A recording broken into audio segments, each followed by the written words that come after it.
Welcome, everyone. I'm going to go ahead and call our meeting to order with a roll call from our city clerk, Kathy Valdez.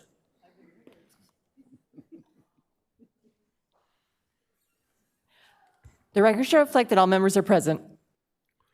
Our deputy mayor, Dan O'Donnell, is going to lead us in our pledge tonight. Please rise if you're able and remove your hats. You may begin. I pledge allegiance to the flag of the United States of America and to the republic for which it stands, one nation, under God, indivisible, with liberty and justice for all.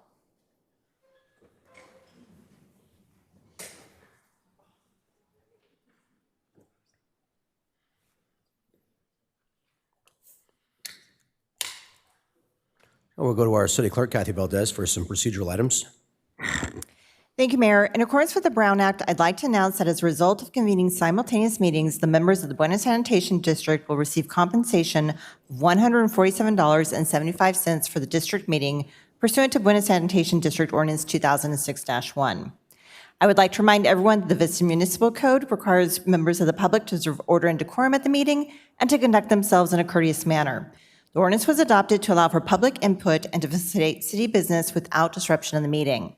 Applause is appropriate for items listed under the presentation portion of the agenda only. Students wishing to receive credit for attending this evening's meeting must stay for a minimum of 1 hour. However, we ask that you stay for the completion of an item rather than leaving in the middle of a discussion. When you are ready to leave, you may ask one of the staff members at the back of the room to sign your paper. Thank you. To speak on an item on tonight's agenda, please fill out the slip with the number you'd like to speak on and give it to the clerk, secretary, staff here at the dais. Speaker slips are available on the table just outside the chambers. For members of the public participating via Zoom, you may use the raise your hand feature to indicate that you'd like to speak. You can also press *9 on your phone. We will announce when to raise your hand to indicate that you'd like to make a comment on the specific item being discussed. Speakers will each have 3 minutes to address the City Council, and we'll go to our City Manager, John Conley, for approval of tonight's agenda. Thank you, Mayor. No changes to this evening's agenda.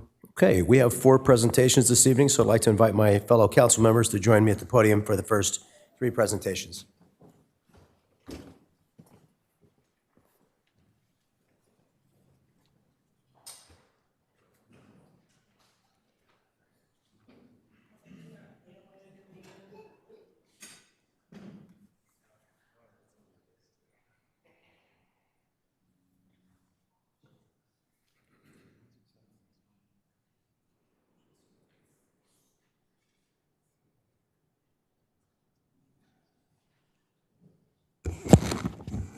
It's my first one, so bear with me in this deputy mayor role.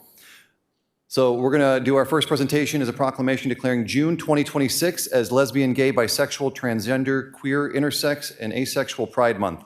In the city of Vista, accepting the proclamation this evening will be Max Dispaciti from the Executive Director of the North County LGBTQ Center.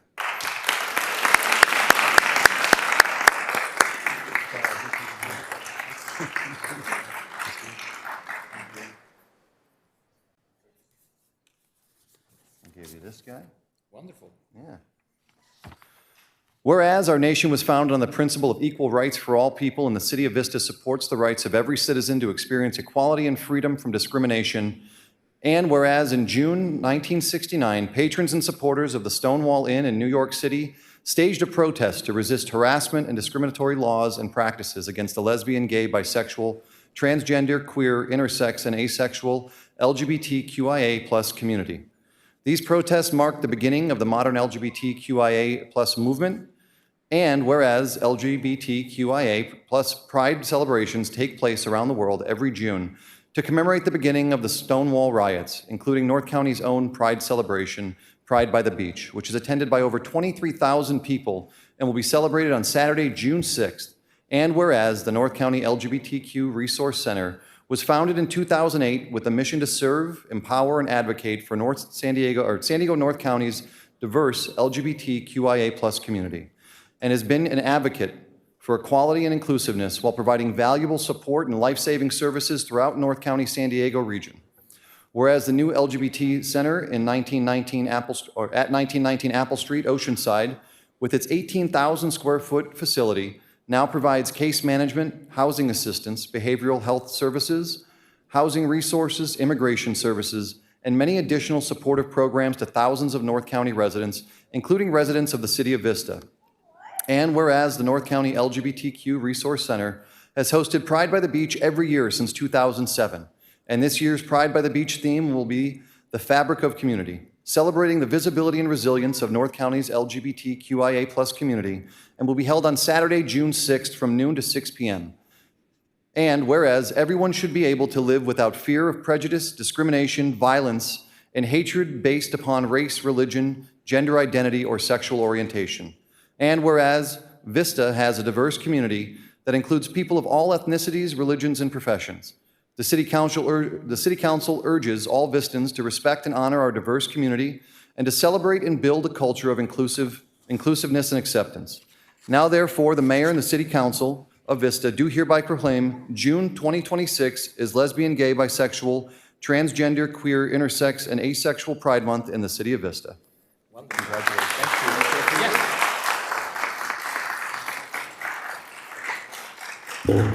Thank you. I just wanted to acknowledge the leadership of this council in taking such a stand. It's been a few years already. I believe the City of Vista was the second city in North San Diego County to also raise the pride flag after Encinitas.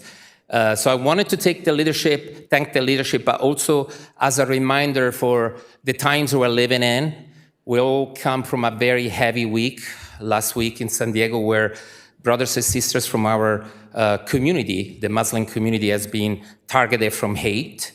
And it's just a reminder to all of us the importance of visibility at these moments right here, because they're not just symbolism.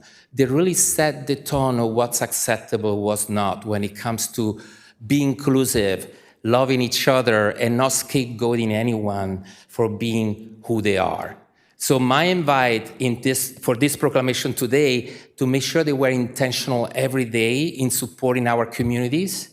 I see a lot of elected officials sometimes using the LGBT community as a scapegoat to get easy votes. Mayor, I'm looking at you with all my kind heart.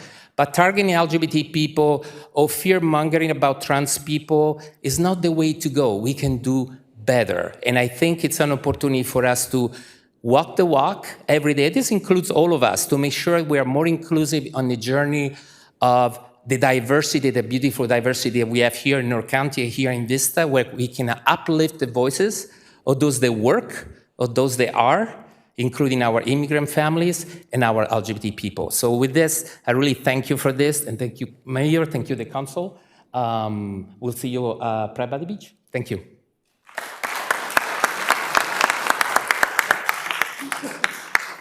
Hey, Max.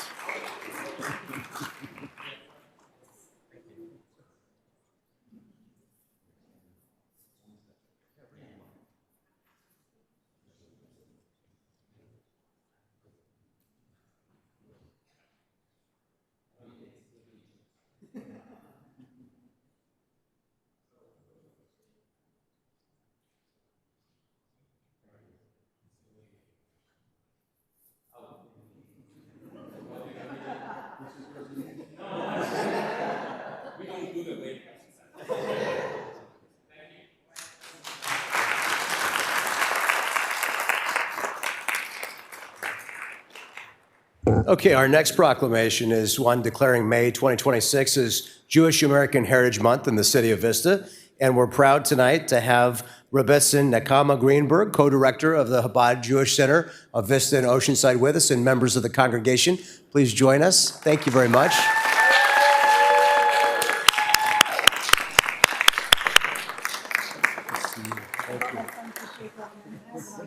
How are you? Good to see you. Can I give this to you? Thank you very much. Okay. Thank you very much to the community for coming to be with us tonight. We're glad to be able to honor Jewish American heritage in the City of Vista with this proclamation. It reads, whereas Jewish American Heritage Month provides an opportunity to celebrate the contributions of Jewish Americans and to encourage all residents to learn more about Jewish history and heritage in the United States. Whereas Jewish American Heritage Month traces its origins to 1980, when Congress passed a resolution authorizing and requesting the president to proclaim April 21st through the 28th, 1980, as Jewish Heritage Week. Whereas in 2006, the President proclaimed the month of May as Jewish American Heritage Month, establishing an annual national observance. The American Jewish community has grown to more than 7 million people nationwide, representing approximately 2% of the population of the United States. Jewish Americans have made and continue to make profound contributions to every aspect of American life, including public service, military service, education, science, medicine, business, literature, and the arts. Jewish Americans have been recognized for extraordinary achievements in medicine, physics, economics, chemistry, literature, peace, and including earning numerous Nobel Prizes. The City of Vista is proud to recognize and celebrate many contributions of Jewish American residents and their lasting impact on civic, cultural, and economic vitality of our community. Whereas the month of May provides a meaningful opportunity for the residents of Vista to participate in educational programs, ceremonies, and activities that honor Jewish heritage and recognize the accomplishments and enduring legacy of Jewish Americans. Now, therefore, be it proclaimed by me as the mayor of the City of Vista and our City Council, and we hereby proclaim the month of May as Jewish American Heritage Month in the City of Vista, and urge all residents to observe this month with the appropriate programs, ceremonies, and activities that honor the history, culture, and contributions of Jewish Americans.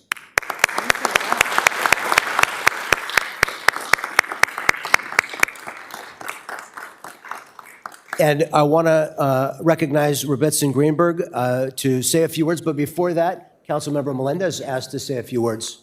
Very good. Thank you all for being here tonight. It's such an honor to be surrounded by Jewish community. I really wanted to share during this moment. I understand the mayor wanted to read the proclamation, but I felt it was very important for me to speak. I have Jewish heritage as well, but for many Jewish people, we don't always know what our heritage is because of the discrimination that Jewish people have faced. So when I was very, well, not very young, but when I was younger, I lost my grandmother. And when she passed, our grandfather, who was an Irish Catholic, told us a very troubling secret that he had held for a very long time, which was that my grandmother was Jewish. My mom's mother was Jewish, and because my grandmother wasn't able to celebrate the holidays, I now celebrate the holidays in her honor, and I just want to say thank you for being an embracing community and for being here and representing and being who you are, and I support you and I stand with you.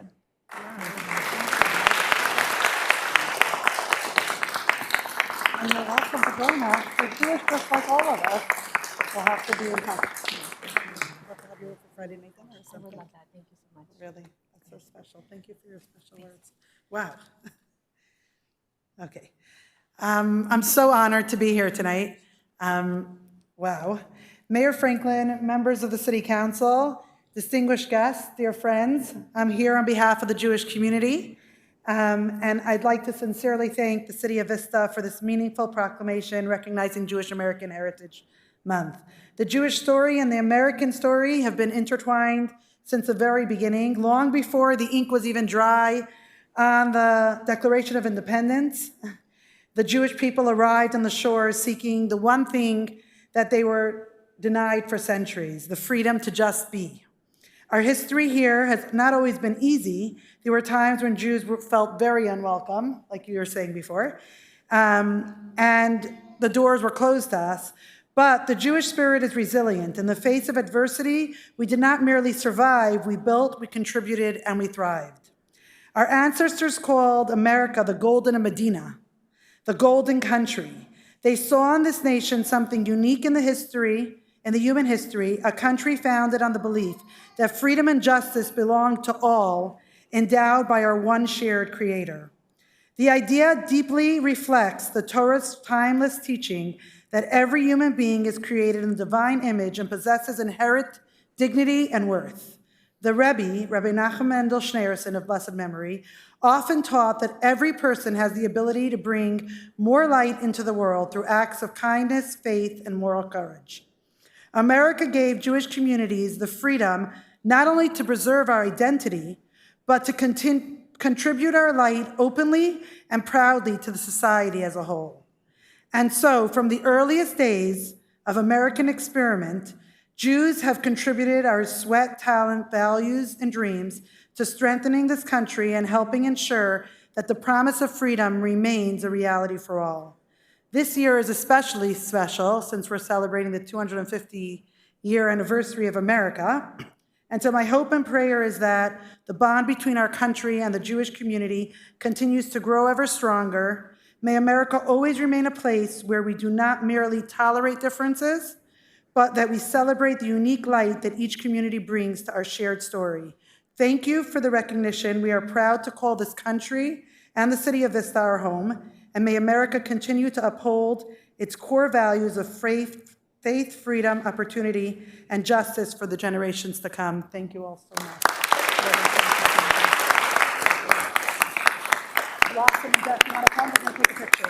And Gideon Rappaport wanted to say a word also. My name is Gideon Rappaport. My father and mother were Bernie and Lee Rappaport. They were Jewish, and they were contributors to this community to the extent that this building was built, the library was built, the firehouse was built, Tri-City Hospital was improved, all under their influence, their large influence. My father served on the city council and was mayor for 2 years. And they worked very hard to improve the city in many, many ways.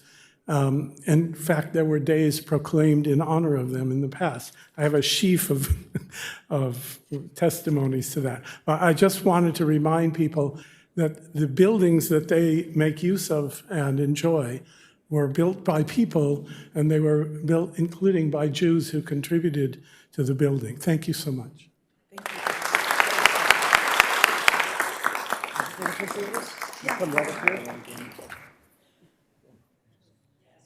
All in for a photo. All in to the front.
Okay, our final proclamation tonight is one declaring, thank you again to all the congregation of Chabad for being here. I look forward to being with you on Thursday night this week. Thank you. Our final proclamation is declaring May 2026 National Water Safety Month in the city of Vista. Accepting the proclamation this evening are our Wave Water Park Manager, Angela Palasic, and the Deputy Fire Chief, Robbie Ford.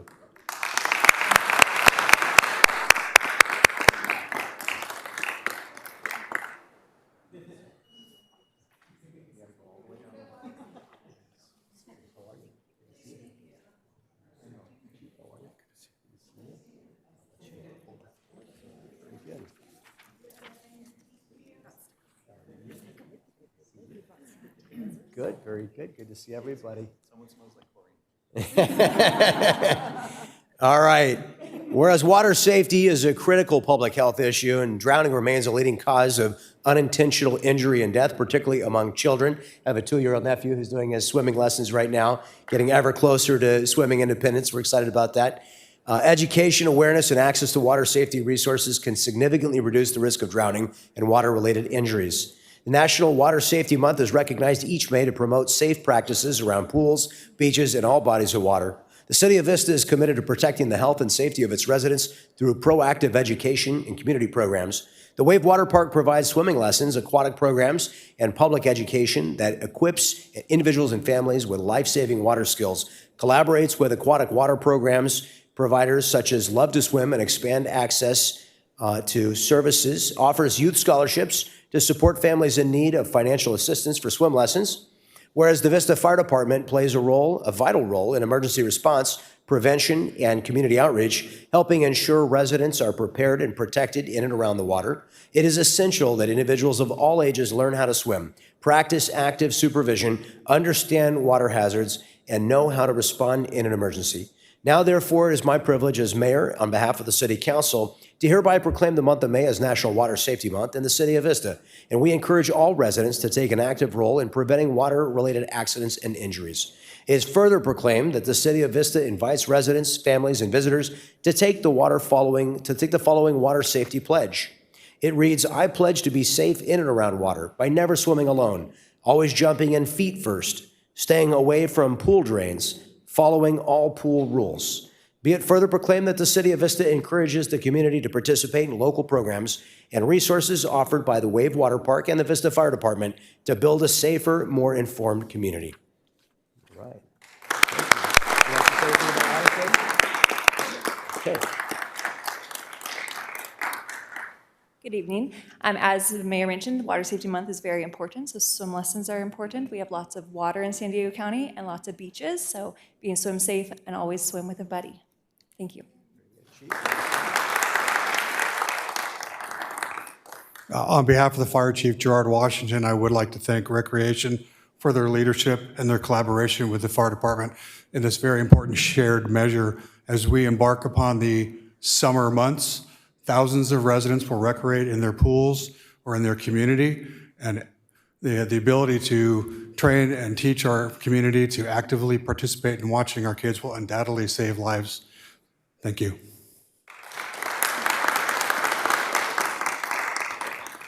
And I just want to commend all of our Wave Water Park employees. You do a great job providing for the safety of our patrons. I think we have an excellent safety record, and I always enjoy throwing Timmy into the pool and watching the quick response. That's our dummy. And every once in a while, he gets thrown into the pool. He's not a live dummy.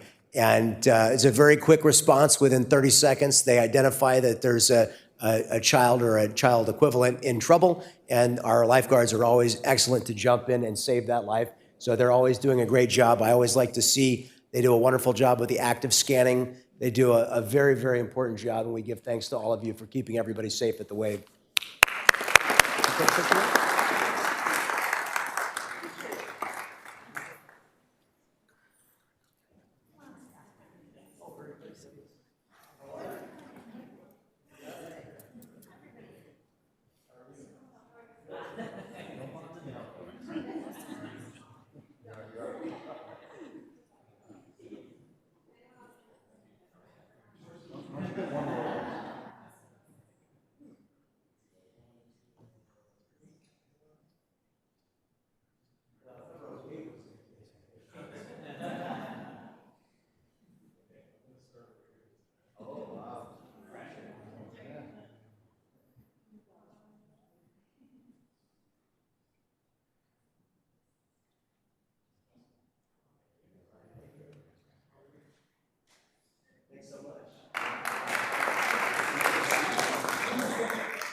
Okay, our fourth presentation this evening is from our Community Development Director, Joe Vaca, will provide an update on recent state housing laws.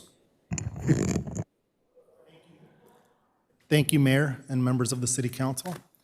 So this isn't an exciting topic, but it's a necessary topic that we'll cover, and we're going to try to do so with brevity, and then we'll take questions at the end of our presentation. So first, I'm going to go over Senate Bill 79 that was authored by Scott Wiener and signed into law October 10th of last year, and it becomes effective July 1st of 2026. The intent behind this Senate bill was to address the state's housing shortage by establishing transit-oriented development zones, to increase density around transit, and to override inconsistencies that the local zoning would present. So this bill upzones land within 200 feet, a quarter, and a half a mile of qualifying transit stops within these areas known as transit-oriented development zones. It increases residential density on any site that's zoned for commercial, residential, or mixed-use zoning. The Tier 2 stops would allow building heights between 55 and 85 feet in height, and density between 80 and up to 140 dwelling units per acre, depending on their proximity to the transit location. SANDAG, is our metropolitan planning organization for our region, is responsible for creating the maps in Vista. And for our community, the Sprinter stops are the two primary locations that will be considered Tier 2 transit-oriented development stops. And then we have one on Melrose and one in Buena Creek, and I'll discuss that. So with this bill, there's no new CEQA exemptions, so CEQA was applicable. It does not include any new ministerial approval process, so we would require site development plans here in Vista. However, a developer could utilize another housing law, which could potentially create a ministerial approval process. So cities have some options. The bill goes into effect and the city must comply with state law on July 1st. But cities may adopt implementing ordinances or alternative plans, which could potentially limit or adjust or modify the application of SB 79 subject to limitations. Alternative plans essentially propose to move around the densities, but they still must achieve the overall maximum density that would otherwise be allowed in the overall transit-oriented development areas. Essentially, there's no net loss available. So while it could shift density, you'd still have to have the same overall maximum. If a city elects to create their own local implementing ordinance, that ordinance or an alternative plan must be reviewed and approved by HCD before it becomes fully effective. And they have between 90 and 120 days to provide their first review and comment. So NCTD may also adopt their own individual development standards and develop residential projects on their agency-owned properties here in Vista within the transit-oriented development zones. In terms of the overall eligibility requirements, the minimum density must include at least 5 dwelling units, and it also must be either the greater of 30 dwelling units per acre or the minimum density of the transit-oriented development zone. The floor area of the units shall not exceed an average of 1,750 square feet, and these development projects are defined as housing development projects under the Housing Accountability Act, and anti-displacement requirements apply. So if it's an existing rental unit, they would have to deal with the existing tenants on site. These development projects can also utilize state density bonus, and there are affordability requirements that are applicable. If there's over 10 units in the project, then affordability requirements are required on a sliding scale. And when you provide more units in the project, then it requires more affordable units. And this is synonymous with how density bonus law is applied. Also, our local inclusionary ordinance here in Vista would also be applicable. They would be required to use labor in line with unions if the project included development at 85 feet in height. And then this cannot include any transient occupancy uses such as hotels or motels. So this is the Vista Transit Center, and this is a draft map that was prepared by our GIS in collaboration with planning and our city attorney's office. We've been working closely and I'm grateful for Allegra's assistance in reviewing the Senate bill and the applicability here in Vista. So this demonstrates the green areas closest to the transit center are parcels within 200 feet. And then the next ring, the concentric circle, is showing parcels within a quarter mile, and they're in yellow. And then it shows parcels within a half a mile. And then we highlighted some school and vacant parcels in yellow. But you can see most of the area is already built out. Then we have the Civic Center location, and that's also a Tier 2 transit-oriented development stop. And again, it shows parcels within 200 feet in green, which is just a handful. And then it shows the properties that are within a quarter mile in yellow, and then properties within a half a mile in red. And again, it's predominantly built out. Then this shows the Melrose Drive Station. And you can see the areas that's shaded is not included because it's outside the municipal boundary of Vista. So everything to the north and west is in the city of Oceanside. And again, this is predominantly built out. And then there's the additional Buena Creek Station, which is located in the unincorporated area of San Diego County outside of our municipal boundary. And in the unincorporated areas, the Senate bill is not effective until the 7th RENA cycle, which starts in 2029. We also wanted to highlight that there's currently a bill pending, SB 722.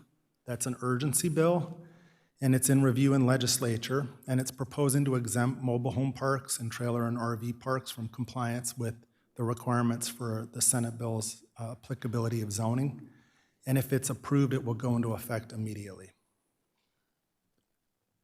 So this demonstrates the development standards that would be required in the different concentric circles.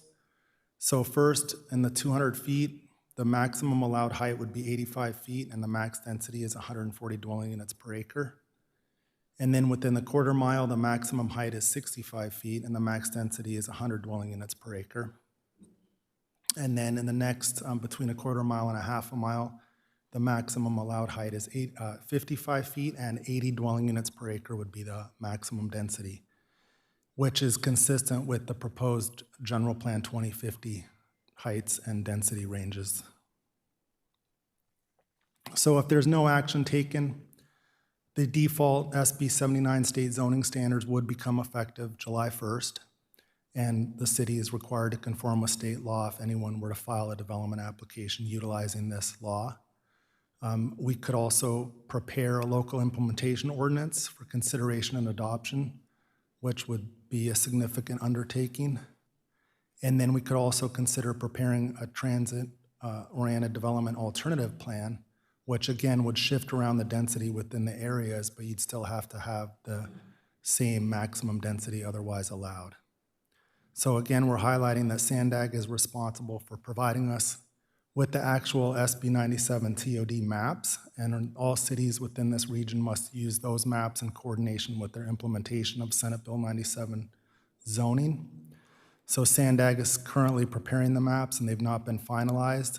And so once we receive those will be provided for the public's use, but we don't have those at this time, and they're pending.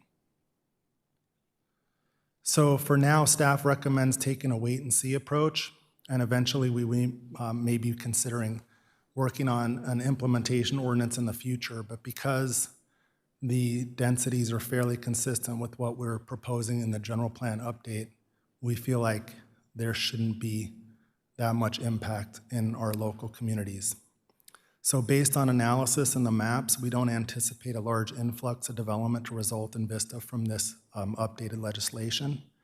Most of the transit-oriented development areas are built out, and a significant portion of the areas are hilly, sloping terrain that are already within built single-family neighborhoods. And any future redevelopment, if the general plan update gets adopted, would have to comply with the predominant underlying density at 80 dwelling units per acre. Next, we want to highlight a bill that was enacted previously to just give you some background and history on how that's been working out. So Assembly Bill 2097 became effective January 1st, 2023, and this state law prohibits public agencies from imposing their minimum automobile parking requirements on any residential, commercial, or mixed-use development projects that are located within a half a mile of a major transit stop. So as you know, we have 2 in downtown. The law was intended to reduce housing costs, to encourage more sustainable transportation options, and to decrease greenhouse gas emissions and reduce development costs by not requiring parking. Since it was enacted in the beginning of 2023, all of our local developers in Vista have included parking in their proposed development projects, recognizing the need to have parking for their customer base. So in conclusion, there's no updates required by staff, but we wanted to just share that the state law does prohibit us from requiring parking in downtown. However, most of the developments that have come forward have elected to provide parking consistent with either density bonus requirements or the underlying zoning standards. Next, I'm going to highlight Assembly Bill 130 and Senate Bill 131 that go together and relate to CEQA reforms. So these were 2 budget trailers that became effective June 30th, 2025. And first, it makes permanent a 5-hearing limit on housing development projects that was originally enacted under Senate Bill 330 in 2019. It amends the Housing Accountability Act and Permit Streamlining Act to make the requirements of those laws permanent. So the rule that is included now that housing development projects are subject to only the ordinances and standards that are in effect at the time a preliminary application is submitted, as well as time limits for action on that application. So if someone does a preliminary application on a development project in 2026, but they don't file a formal application until 2028, they would be subject to the ordinances and requirements that were in effect during 2026, and that's state law. So this bill also repeals the expiration provisions of the Housing Crisis Act of 2019, and it removed that sunset clause because that was going to go away, but now it makes it permanent, and those housing laws now remain in effect going forward. So Assembly Bill 130 did revise CEQA to add a new statutory exemption for qualifying housing development projects, and these are the standards or requirements to meet that statutory exemption. The development area must be 20 acres or less in size and within an incorporated city, and it must either have been previously developed or surrounded by urban uses. The site must be consistent with the underlying applicable local plans, so the general plan and zoning. And the density must be at least 50% of the housing element default density. And it must not include demolition of a historic structure. And it must also avoid hazardous sites or sensitive lands such as prime farmland. Furthermore, the property must not include any transient lodging such as a hotel or a motel. The development project must meet the specific tribal consultation requirements and could include mitigation for tribal cultural resources. And if it's in an area within 500 feet of a freeway, it must also include environmental hazard and air filtration standards. Projects that are over 85 feet tall must comply with prevailing wage and other labor standards, or if it's 100% dedicated to lower income households for the units, it must also comply with labor standards. And then there's additional provisions for projects in San Francisco within the law. So AB 130 amended the Permit Streamlining Act to cover that any housing development project, regardless of whether the permitting process is discretionary or ministerial, is applicable now. And it added a new 60-day time limit to approve or disapprove a ministerial project. Senate Bill 131 changes CEQA to exempt rezoning actions that implement the provisions of a city's adopted housing element, and also exempts agricultural employee housing projects. So if we were working on a program that was required in our housing element, it's not subject to CEQA review. So next, I'm going to switch gears and discuss Senate Bill 684 and Senate Bill 1123. They're both intended to streamline approval of projects for 10 or fewer residential units. So 1123 created a ministerial approval process for qualifying subdivisions. It tiered off and added to Senate Bill 684, which goes back to 2023.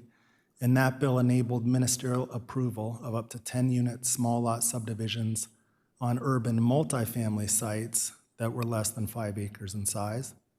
And the newer Senate Bill 1123 expands eligibility beyond just multifamily limitation to now include vacant single-family lots that are less than 1.5 acres in size, and that became effective July 1st of 2025.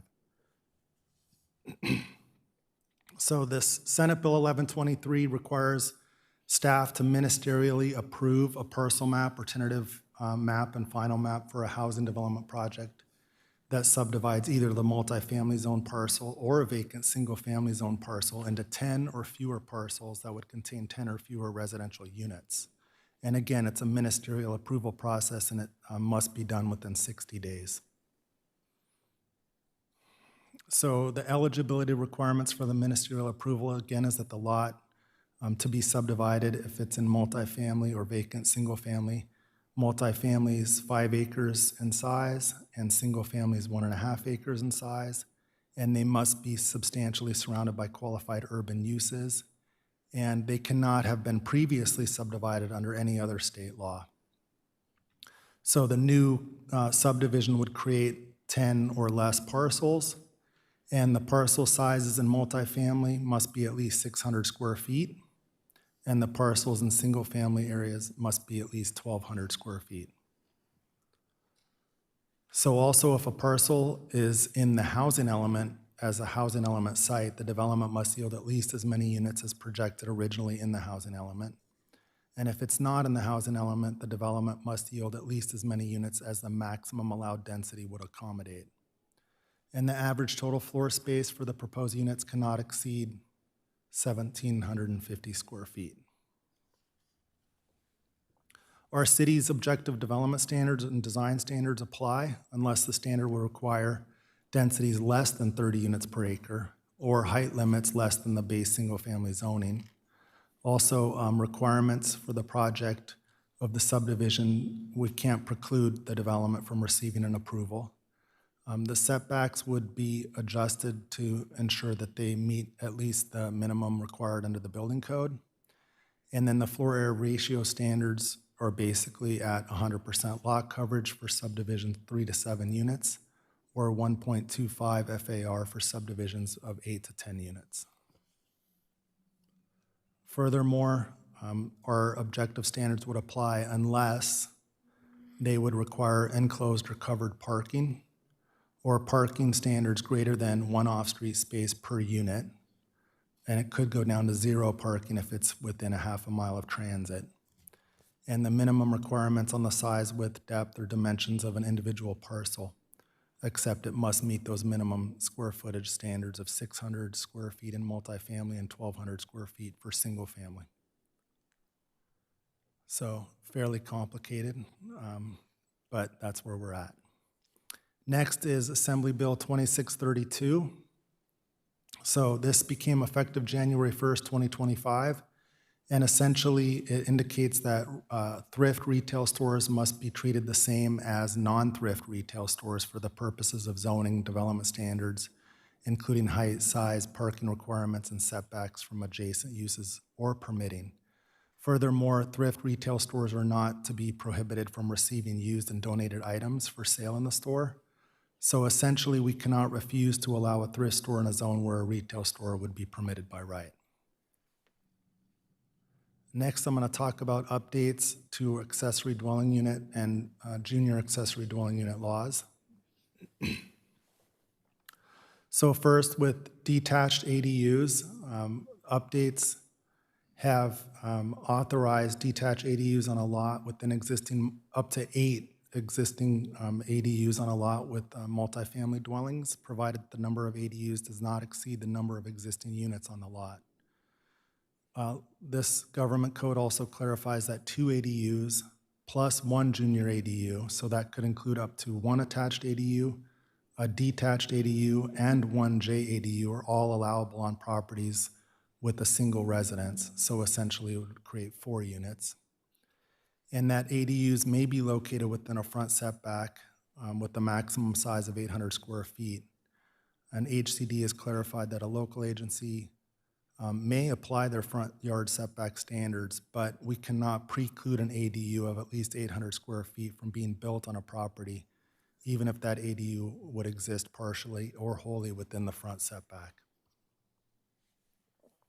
So also in regards to building heights for ADUs, with the detached ADU, it establishes a base height limit of 16 feet, and it also increases the maximum height limit of a detached ADU to 18 feet if the ADU is either within a half a mile walking distance of a major transit stop or a high-quality transit corridor, and provides an additional 2 feet for roof pitch to align with the roof pitch of the primary dwelling unit. It also increases the height to 18 feet for a detached ADU that's on a lot with an existing or proposed multifamily or multi-story dwelling. And then it establishes a maximum height limit on an attached ADU to 25 feet or the existing primary dwelling unit height limit if it's lower than 25 feet. And it doesn't require a local agency to allow an ADU to exceed 2 stories. With the junior ADUs, there was update related to owner occupancy. So currently, our code requires and states that the owner of the primary residence shall occupy either the primary residence or the junior accessory dwelling unit.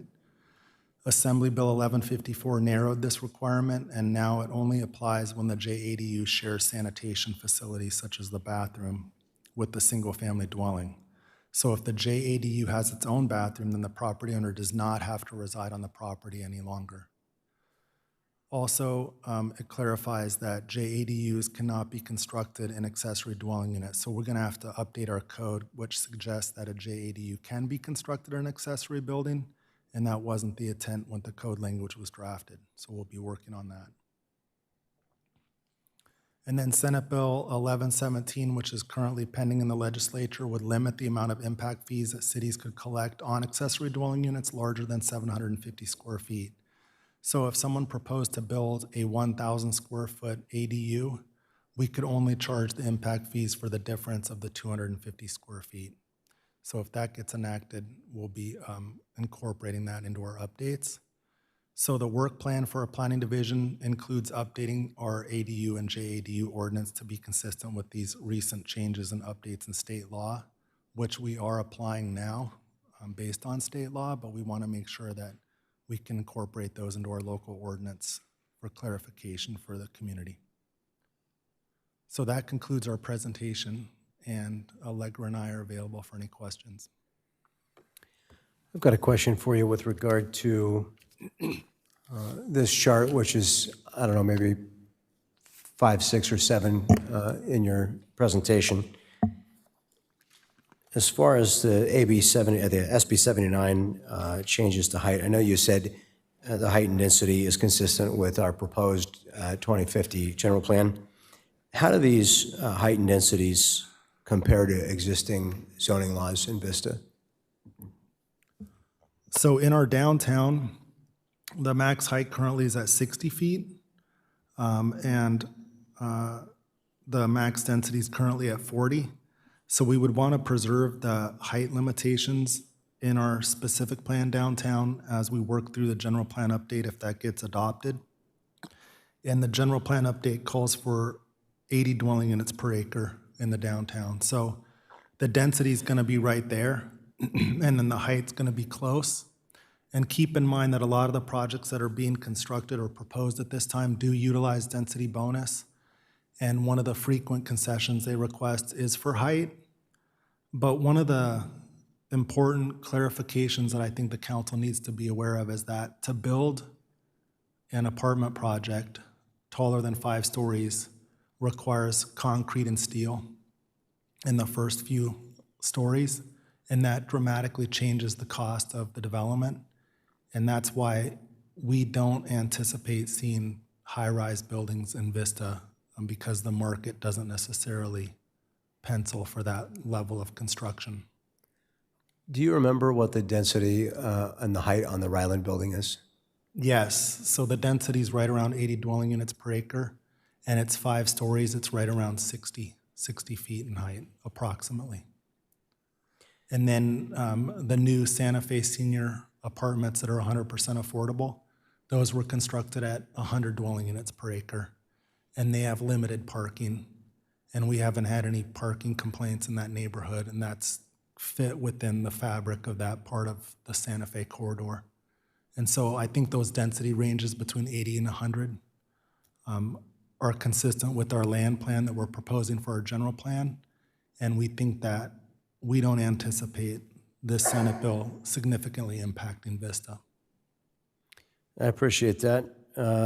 It sounds like the real discussion is relevant more to our general plan, since our general plan is basically consistent with these numbers, and we've certainly had that conversation. It's unfortunate to see Sacramento forcing this kind of density from my personal perspective, particularly taking away the parking standards, creating ultra density and high rise. We are seeing some of our neighboring cities build very highly dense, high rise buildings, and it doesn't necessarily get cheaper to live there when we have those kind of developments. I would encourage the city council to think again, because we haven't adopted our 2050 general plan, about this significant license for density within Vista. And if we do have the ability to prefer less dense, lower rise, I think that's really what the people of Vista want. So with that, let's hear from Councilmember Contreras next. Yeah, thank you so much for this update. It's really important to stay on top of all these things.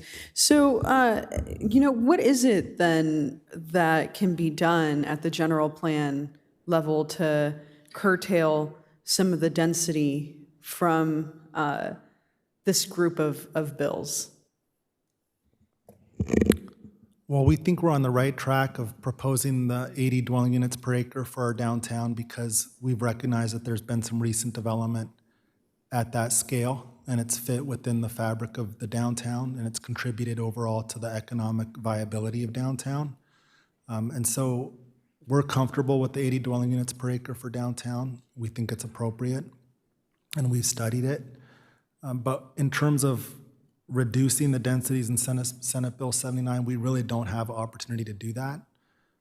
The only, I think, mechanism we could try to utilize would be the alternative plan, but again, you could only reduce to 50% in some areas, and then you have to increase up to 200% in other areas to achieve the same level of density throughout the entire transit-oriented development area. Right. So does that mean that we would be shifting density from areas that, might be more appropriate for density to areas that are more semi-rural in their characteristics? No, because we're stuck with those concentric circles. We'd have to plan within those circles. And we don't think that some of the single-family neighborhoods will ever be redeveloped at those densities anyhow, because they're already built out. And it's just not very practical. So we think in the downtown along the corridors where there are some opportunities for development and redevelopment, we're already at the 80 dwelling units per acre, so we think it should be fairly consistent with Senate Bill 79. Okay. Yeah, and so it doesn't sound like there's too much of an opportunity to change our general plan in light of, additional regulations. No. Okay. Okay, and I think that this general plan in total was like 4,000 more individuals than the previous general plan or something. It was something like that when we looked at it. So thank you. I really appreciate all this information. I have one additional question. At one point we were talking about tiny homes that are movable. Does that intersect with any of these new regulations? No, I mean, there's a slight intersection in the fact that theoretically the tiny movable homes could be used as accessory dwelling units if they were put in a permanent fashion. And then we do recognize now that HCD has clarified and through updates in state law that ADUs up to 800 square feet can be in the front yard setback area. So there's some little bit. And that's regardless of intersection. zone? Correct. But we haven't seen any applications for tiny movable homes. I don't think we've allowed for that, have we? It's silent in our municipal code now, but I think if someone were to propose one for an accessory dwelling unit, I don't think we could preclude it if they were building it on a permanent foundation. Okay, because we had a discussion here about movable tiny homes, And it sounds like, I'm not necessarily a big fan of our municipal code being silent on something. I'd rather be very upfront about what we can and can't do. And so I think maybe that begs the question that we should probably put some stipulations in for movable tiny homes or reopen that discussion. But outside of that, again, thank you so much. This was very informative. Okay, thank you very much. I don't see any other requests to speak on this item, so thank you for the excellent presentation. Thank you. It'll bring us to the oral communications opportunity tonight. Any member of the public may address the council on agency-related matters not on the agenda by requesting to speak during this section of the agenda. If you're participating via Zoom, please use the raise your hand feature or press *9 now if you'd like to speak. The number of speakers heard during this segment is limited to 10. Any remaining speakers will be heard under the second oral communications item if there are more than 10. We'll hear first from Robin Rutherford, who's here in the chamber. You want to just pull that microphone back towards you.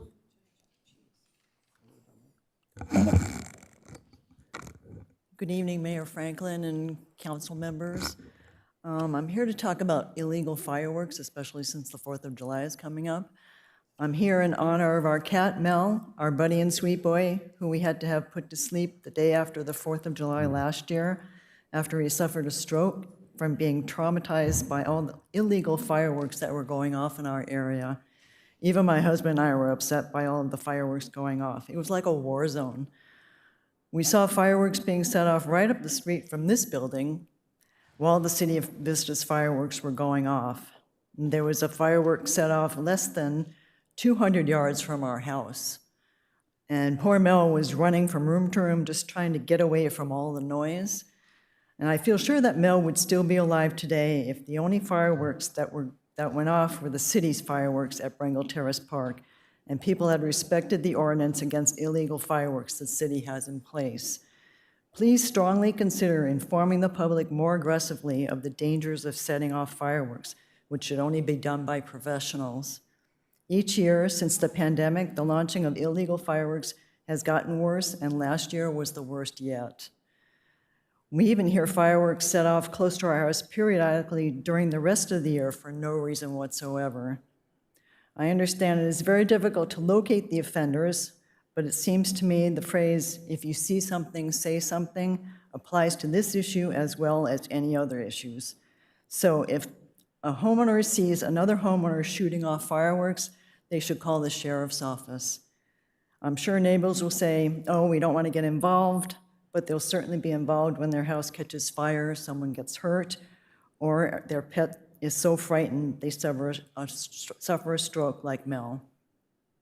Not only do they frighten pets and wildlife, they are a very serious threat to homes and property. And I thank you very much.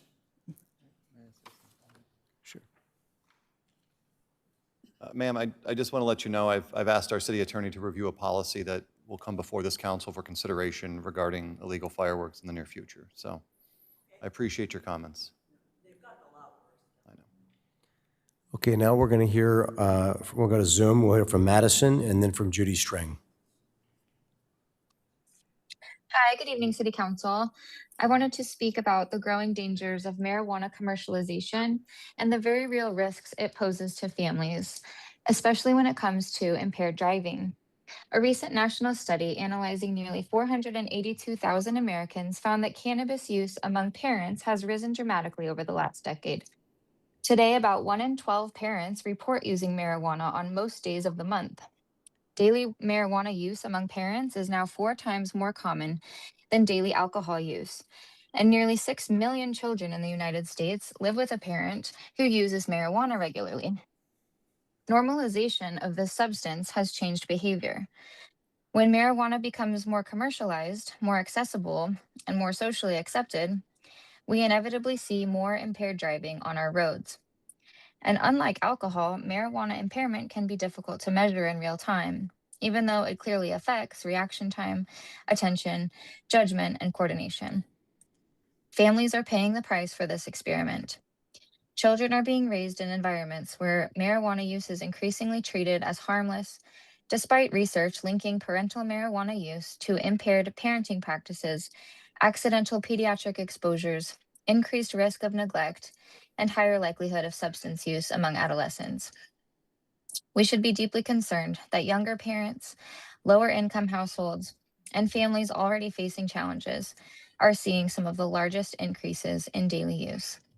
Commercialization targets these communities, and children are often the collateral damage. As policymakers, we should not be making access easier through expanded retail, drive-through marijuana sales, or increased normalization. We should be investing in prevention, public education, impaired driving enforcement, and honest conversations about the risks marijuana poses to developing brains and public safety. Our children deserve roads that are safe, homes that are stable, and communities that prioritize prevention over profit. Thank you. Judy Strang. Good evening, Vista City Council. Thank you for letting me share something that's been on my mind, and perhaps you've had this problem as well in your family this last few months. But it would remind us that May is National Clean Air Month, and that one of the first weeks in May was Air Quality Awareness Week. One of the things that has been pointed out to us is the role of secondhand smoke in causing heart palpitations. Breathing in the fine particles that come from tobacco and marijuana, secondhand smoke causes inflammation and stress, and this affects the heart's electrical system, causing or triggering temporary irregular heartbeats, an experience that we saw within our own family. And I would mention to you that secondhand smoke and vapor, be it tobacco or marijuana, degrades indoor and outdoor air quality, both, by increasing the concentrated level of toxic chemicals and particulate matter. Secondhand smoke is often defined as for those fine particles under 2.5 micrometers. Can you just imagine? Because of their size, they can be inhaled deeply into your lungs and even enter the bloodstream. The National Institute of Health reminds us that how important it is that our outdoor public spaces, our pedestrian areas, be as free of secondhand smoke as our ordinances can give us, particularly here in our cities. And it mentions, and I suppose this doesn't come as any surprise to you, that within about 23 feet from the smoker, you can smell it and it affects your health. So perhaps as we head into the summertime, the enforcement of our smoke-free beach and park laws could be stepped up, and we might take a new look at the possibility of putting in place smoke-free outdoor public areas. Thank you. Thank you. The opportunity for oral communications will be closed for this meeting, and that'll move us to our consent calendar. The recommendations on the consent calendar will be enacted in one motion unless an item is removed from the calendar. Any member of the public may remove an item by submitting a request to speak card to the clerk's secretary by using the raise their hand feature on Zoom or pressing *9.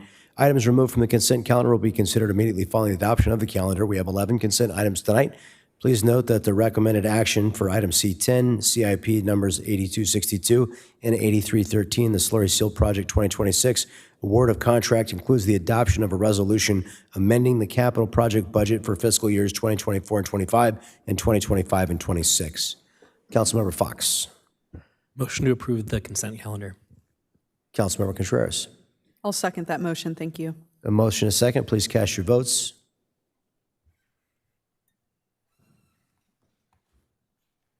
The consent agenda is adopted unanimously. We have 4 public hearings this evening. Our first is regarding sewer service rates for fiscal years 2026-27 through 2028-2029. The public hearing is now open. If any members of the public wish to speak on this item, they may indicate so by using the raise their hand feature by pressing *9 or submitting a request to speak card. Speakers will be called upon after the presentation. Anyone wishing to submit a written protest should do so at this time. Protest letters must be received by the city clerk prior to the close of this public hearing. Letters received after the close of the public hearing will not be counted. Sewer Engineering Division Manager Ken Natz will introduce the item. Hello and good evening, Honorable Mayor, Deputy Mayor, council members, our sewer ratepayers that are here tonight or watching from home. Again, I'm Ken Natz. I'm accompanied by Sanjay Gar from Water Resources Economics to discuss the sewer service charges for fiscal years 2026-27 through 2028-29. Staff recommends that the council and board introduce and adopt ordinances establishing rates for sewer service charges for both the Vista and Buena sewer systems. These ordinances are included as Exhibits 8 and 9 in your packet. The proposed ordinances rescind the previously established sewer rates and codify the 3-year rate structure that was discussed with the City Council and Board at the February 10th, 2026 meeting. Also documented as part of the wastewater cost of service studies that were received and filed by the Board and Council on March 24th, 2026. The proposed rate increases are primarily due to capacity improvement projects that were identified in our recently completed 2025 sewer master plan and the cost to treat sewage at the Encino Wastewater Authority. The ordinances also codify the collection of future sewer service charges by the county tax assessor on the property tax roll. This is in line with the resolutions adopted by the City Council and the Board at the February 10th meeting. Since the time that the cost of service studies were received and filed in March, outreach efforts have been underway. Notifications were sent to all our customers in both English and Spanish with information on the proposed rate adjustments, the opportunity to provide comments, and the schedule of tonight's hearing. The notices also included a QR code that customers could use to find more information on our website. The website provides stakeholders with all related information on the topic, including an overview of the program, the notices, the rate studies, the 3-year rate tables, the agenda reports from our February and March meetings, our capital improvement program 6-year outlay, and links to our 2025 sewer master plan. Additional details are also provided on the billing changes in the notifications and on the website, and most importantly, on the Lifeline rebate program. This Lifeline rebate program provides our customers up to a 30% rebate if they meet the housing and urban development low-income requirements for San Diego. These thresholds are set at approximately $85,000 for single adult households and $97,000 for households with 2 or more adults. The City Council allocated an additional $25,000 to the Lifeline rebate program as part of the February 10th meeting. Lastly, staff provided written responses to all correspondence received as of last week and provided additional information to address any customer concerns that were raised. We received a total of 17 written protests that are included as Exhibit 7 in your packet. Since the number of protests is less than 50% of the customers for each agency, the council and the board may adopt the rates as presented tonight. So with that, I'm going to pass it off to Sanjay for a quick rundown on the methodology used for the rate studies. Thank you, Ken. Thank you, Ken. Honorary Mayor, City Council, staff, and public, it's my pleasure to be here to talk about this important matter about the sewer rates and the investments that are needed. My presentation is to go over a rate study overview, discuss the financial plan, discuss what cost of services, the analysis, the proposed rates, the impacts to our customers, and the rate survey. Whenever we do a study, we look at many different factors. Behind that study, we ask ourselves the policies about how do we assess the fee, how do we achieve certain key objectives. The second step is the financial plan. And this is a step where we ask ourselves how much revenue do we need on an annual basis to reinvest in the system to make sure we provide this critical service. The next step is the cost of service. This is allocating the cost so every customer pays their fair share. This is a fee for service. This is not a tax. So there needs to be a proportionality behind it. The next step is the rate design, where we ask ourselves, how do we collect a fee? How much fixed should we have on the commercial side of the house? How much variable? And then lastly is the documentation, which we provided the last time I met with you. And now we're at the public hearing where the City Council and the board can consider the adoption of the rates. These rates fall under Prop 218. Prop 218 is a voter initiative through a series of court cases. Wastewater is considered a property-related service and has defined that there needs to be a proportionality. We need to make sure we look at the business of providing the service, look at the customers, and make sure there's a nexus. That nexus is illustrated or documented in our administrative record, the report that we've provided, that shows all the math behind it. In addition, we can't have subsidization occur. Everyone needs to pay its fair share. And now we're in the procedural requirement of the public hearing where we've notified customers about this rate increase, and we're considering the adoption. The last rate study was completed in August 2017. The last increase was July 1st of 2022. So it's been some time. And since then, of course, inflation has hit us all. In addition, we have significant capital improvement plan, CIP, that's been identified, over $50 million for Vista and $23.5 million in Buena. These investments are to make sure we provide this critical service in our community. When we look at any kind of revenue adjustments, we ask ourselves, how do we maintain the operating costs? How do we make sure we meet our reserve balances? We do have a reserve policy, 50% of operating, 15% of previous annual Encina costs, and an emergency. These reserves are needed in case risk occurs, something goes wrong. Hopefully nothing ever goes wrong, but if something does go wrong, we have the money in the bank to quickly solve that problem. They also deal with cash flow situations, especially when we put assessed charges on the property roll. We've developed an Excel model, non-proprietary, that staff has a copy of. These are 4 graphs that show you the indicators of the financial plan. And the next slide, actually, I want to take a time to look at it. So the top left corner says revenue requirement of Vista. The bars are our expenditures. The line is the revenue. The current and proposed are the same because there's no revenue adjustments here. The next bar down below on the left is the capital project Vista. It shows the capital improvement. As I mentioned, we are significantly investing in our community. Based on these two information, then we look at the fund balance. The dotted line is the reserve target that I mentioned earlier. The green bars are the ending balances. We're below the balance in 2029, and then we're negative fund balance if we were funding all the CIP. And also it shows the coverage ratio that you're meeting. In order to make sure we meet our minimum reserve targets, we're recommending a 5.5% increase in revenue. And by doing that, we meet our reserve targets. We're also anticipating a debt issuance in 2030 of approximately $15 million. When we get closer to 2030, we can determine the appropriate size of that debt issuance. But for the first 3 years, we're looking up to 2029.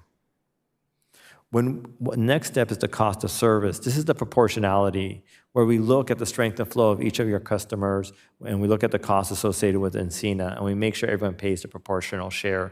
Cost of service is a realignment. In a lot of ways, I like to look at it as you're realigning your car, you're making it straight. And so whenever we do this, there are some customers that may see a little bit more of an increase, and some customers that may see more of a decrease based on the cost of service analysis, which again is illustrated in our administrative record. The cost of service analysis, we are using the same strength for commercial, which is the best available data. We are maintaining the fixed and variable for commercial, which is 30%, and we've updated the capacity rental charge. These are the proposed rates that we're showing you right over here from 2026 to 2028 for Vista. We do the same exercise for Buena, where we're showing you the current situation. We would be not meeting our reserve target in 2030 and almost have a negative fund balance in 2031. In order to meet our reserve balance, we recommend a 4% increase in the next 3 years. Again, we do a cost of service analysis. We look at the stormwater cost. The main difference between stormwater is the difference between the city limit and the county cost in this analysis. We've also maintained the same strength, and we've also updated the capacity rental charge. Here's the proposed rates for Buena. Here's it for the county. And then most importantly is the impacts to our customers the first year. Here's the current bill, the proposed bill. So as you can see, the city of Vista, single family will go up by $36. This is an annual increase. For multifamily, it'll be $26. For Buena City, it's $53, multifamily $38, and then the county is $29 and $21. And again, this is a combination of the financial plan and the cost of service analysis, which is the realignment and the proportionality that's needed in order to meet Prop 218. So what does this mean overall when we look at our survey of other purveying agencies that provide wastewater? Here's a survey of that information. We can see that the average line is the dotted. We are below the dotted line. We're showing you the current and the proposed over here. And you can see some other agencies that are much higher. And we also know that many of these agencies will be conducting sewer rate studies in the future, and they will see increases. I'm going to pause here to see if there's any questions that I may answer from City Council. The only question I have, so I know that we received an email regarding single-family homes versus multifamily homes, and why are the rates higher for single-family homes? Can you just explain that really quick as why that would be the case? Yeah, so we look at household size. Household size for single family are higher than multifamily, so that's what takes into account. Thank you. Councilmember Melendez, did you have a question? No. Okay, no other questions right now. So that, that concludes our presentation. Thank you very much. Okay. All right. Councilmember Melendez. Thank you. I pressed my button to speak just to say thank you for this effort. As elected officials, there's never a fun time for us to increase rates, but it is something that we have to take a look at seriously to make sure that we can maintain services. And I appreciate the methodology we're able to present before us, understanding that these new rates are proportional. And they also allow us to not just maintain our system, but invest in our system. I know at our recent council meeting, we had a discussion about capital improvement projects. And I just had to share my praise of our city departments that have been so diligent to administer these funds, and how, keeping everything in good working order within our sanitation system, by making those investments and repairs that are long awaited. That helps to build public trust, so that when we have these conversations, it's much easier for us to, be responsible and, have a transparent conversation in front of the public, and with the citizens or residents of Vista who are paying these fees, and say, this is the methodology, and this is the cost of us doing business, and for us to have good solid wastewater systems, which we all want to have. And so, even though I know there can be different grievances about increasing rates, I'm very confident in our process. I think we've had a very transparent process. So I'm happy to make the motion to close the public hearing and accept these recommendations and rate increases. But I did have a question for the city attorney.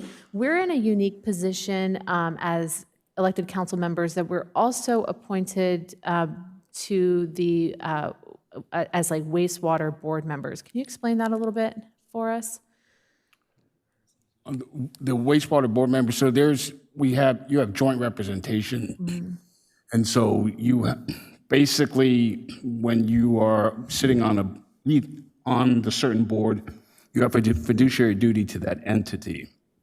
And so you just need to make sure that there's no conflicts of interest as you're deciding or on an agenda for each of those agencies. Okay, so when we make this decision tonight, are we making it as council members, or are we making this as members of the board of Buena Sanitation? You're making it as both, but there's no crossover in this because these are distinct service areas. Okay.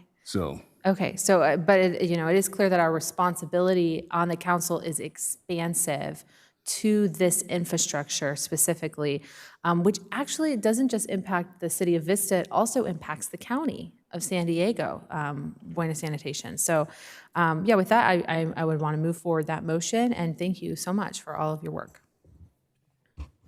We do have one member of the public that wanted to be heard on this item. I'm going to ask a couple of clarifying questions before we do that.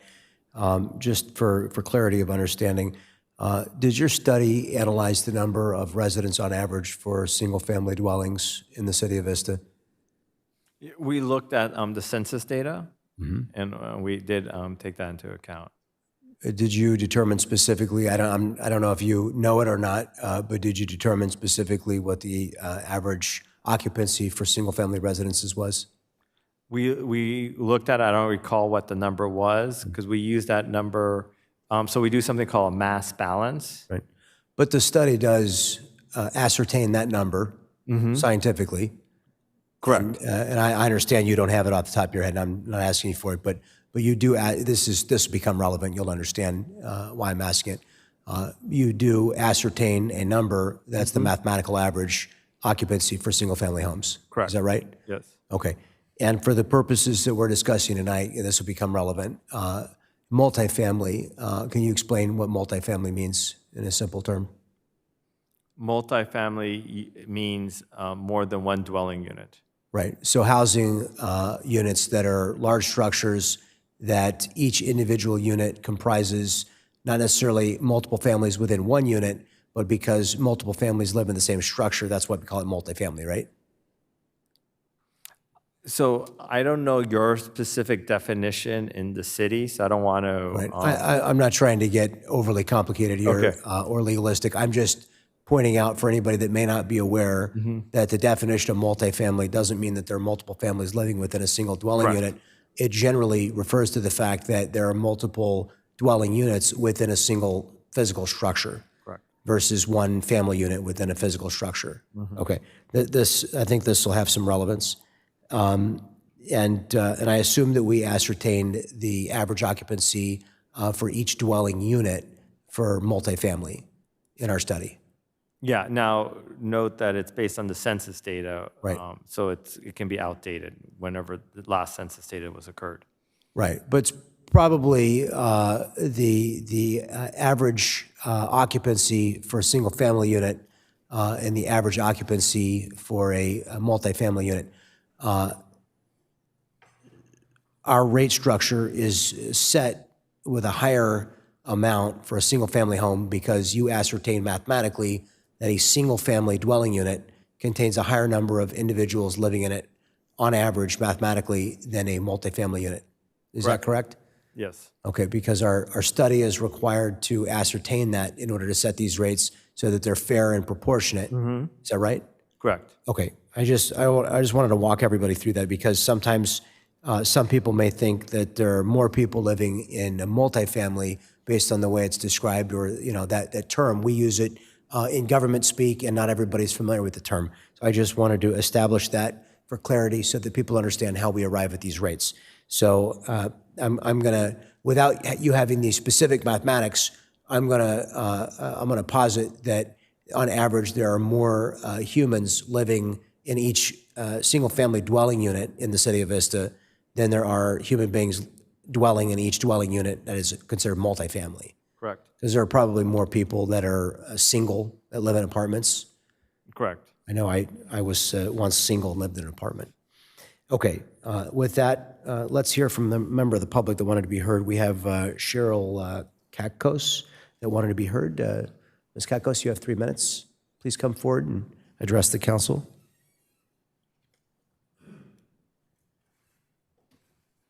Hi, thank you for listening to me. I guess I'm in a single-family dwelling If you pull unit. that microphone as close to your mouth as possible, we'll hear you better. I guess I'm in a single-family dwelling. I own a home. It's about, I think it's like 1,200 square feet, a little bit less. I'm by myself, one person, and I feel, I guess, very cheated that I'm only one person, yet I'm paying for another unit or the other houses around me that have mom and dad and 3 kids and 4 kids and, those kind of things going on. So I just don't think it's fair that I should have to pay as much since it's just me, myself, and I living in my home, even though it's a single-family dwelling unit. That's it. I don't know what else to say. I just don't think it's a fair deal. So thank you for listening to me, and I hope it gets changed. Thank you. Thank you. I appreciate your comments. Thank you. And I would just say that this is something that is an interesting point of conversation for the council. I mean, other cities, other municipalities provide both the freshwater utility and the sewer utility, and in those cities, it's common for the city to assign a a sewer charge based on the units of fresh water that are consumed. The sort of interesting thing about that is it can be even more unfair to single-family dwellers because single-family homes tend to have a large irrigation consumption, and that irrigation charge, the irrigation water does not go down the sanitary sewer. Instead, it goes, it is absorbed in the ground, evaporates, or it may go down the storm sewer. But if you were to have a per unit charge, as those other municipalities do, if you happen to water your yard, then you might pay substantially more for sewer. So it's sort of a catch-22 for the city of Vista. And I'm addressing this not only because you brought it up, but because this is something that we get asked from time to time, and I just like to be an explainer of these things. If we were to do it on a per unit basis, most single-family homes would actually pay substantially more, even though the units they're using are not going down the sanitary sewer, and that's what we're paying for here. This is for the effluent sewer, and so sort of how do you fairly assign the cost based on the actual demand that each dwelling unit or parcel is placing on the sanitary sewer? There's not. We're open-minded and open-eared to a better mathematical calculation, but I just wanted to share with you that in other cities, there's actually a higher cost burden placed typically on the single-family homeowner because of the per unit charge than is actually consumed for sanitary sewer processing. So it looks like we have one more speaker here. We'll hear from Faru Mirazai Shayani.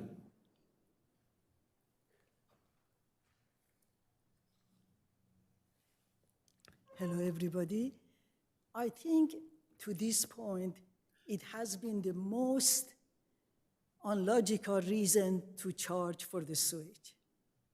As you explained it so well, because family with one like me, and I'm a retired college professor, and I am out of my house even for many months, and I have to pay the same amount for the sewage.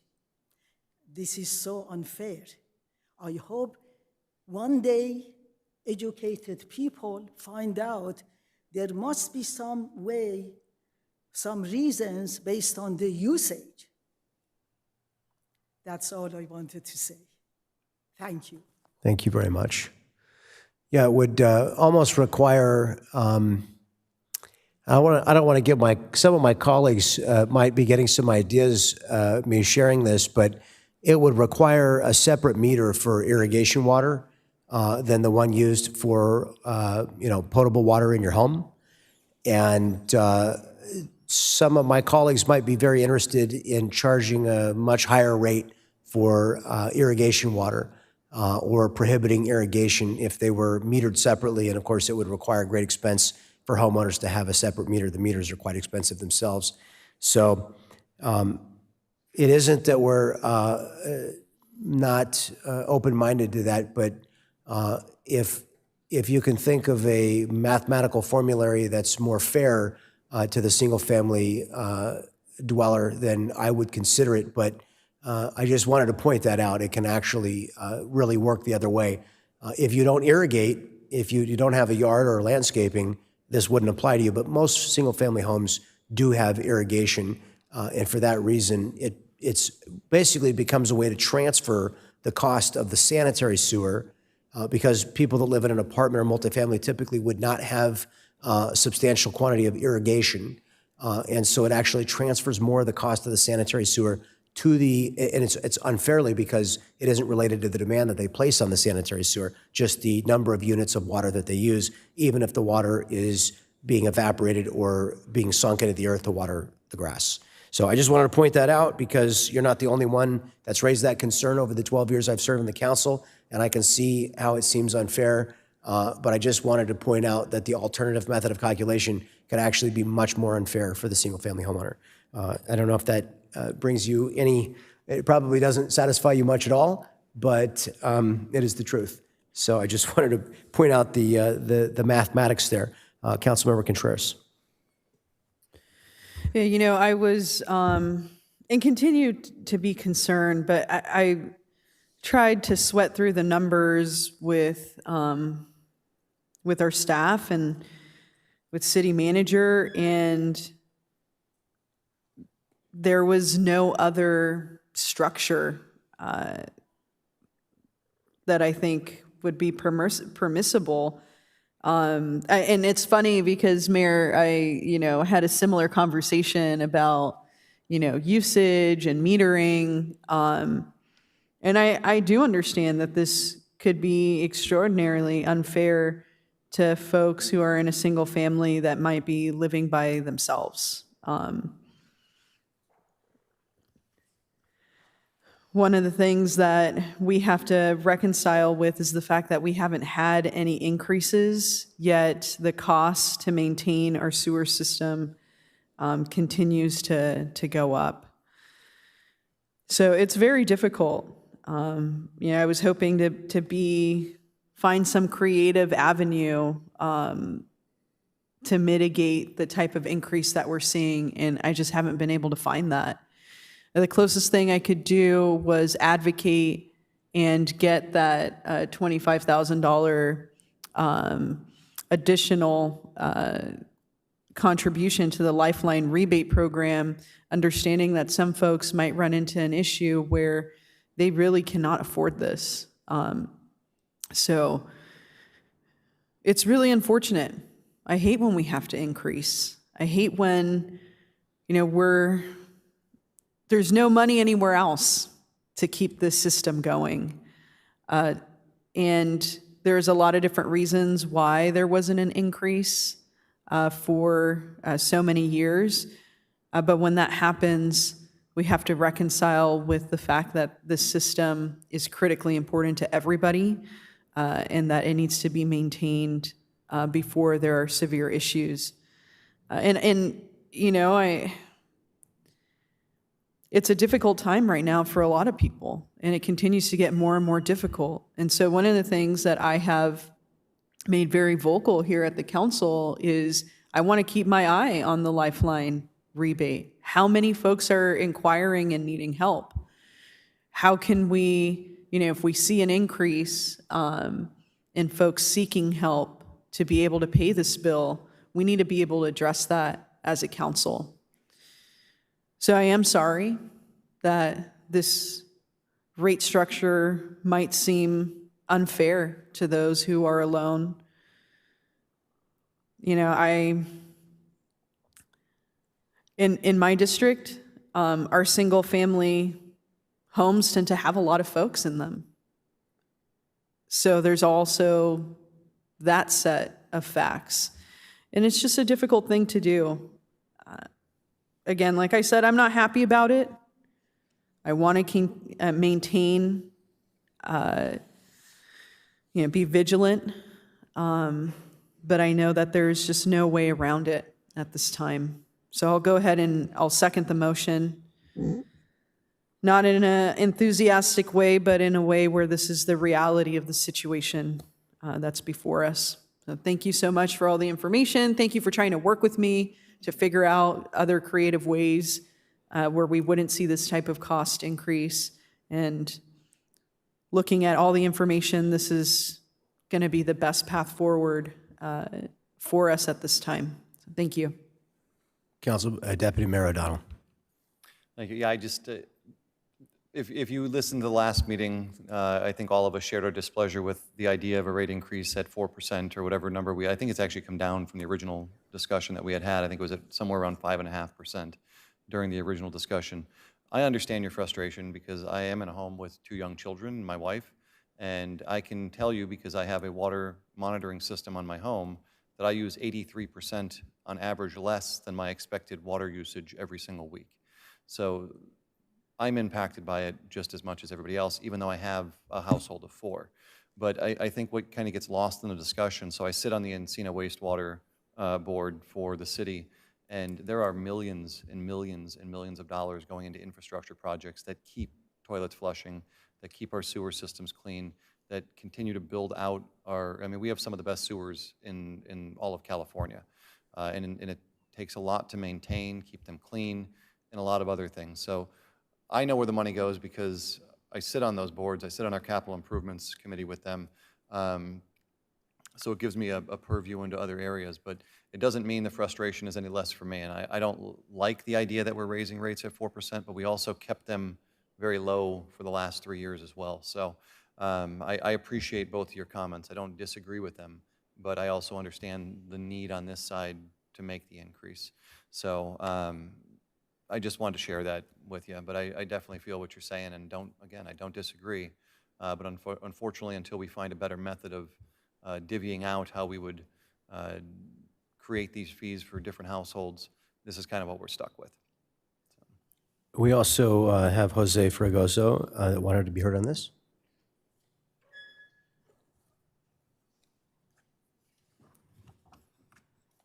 Good evening, Mayor, City Council, and staff.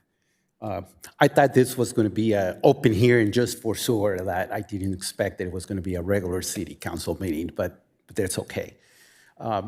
You know, I kind of feel for the two folks that just kind of spoke on that. I understand their frustration. You know, I work for the San Diego County Water Authority, and I retired from there, and I understand about the water rates and all that.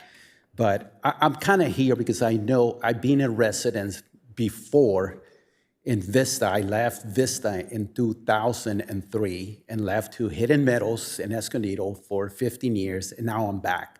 But before in 2003, I remember getting a lot of the documentation, how they were going to measure your water meter. And I kind of laughed, so I don't know exactly what happened, how did they implement the cost of the dueling. And so I've been back in Vista now for at least 9 years, live here in Alta Vista. But I feel the same way. I feel the same way for certain parents because I only have 2 people in my house as a single. You know, my son's building a house right next to me, and it's just going to be 2 people too. And I understand how some people feel that way, that the rate is not fair. And I'm not complaining about the fees for the department because I get to see them and they do an awesome job. They come and they clean our lines yearly, once a year, and they do a fantastic job, okay? What I want to see, I want to be able to see a fair, you know, process to be done.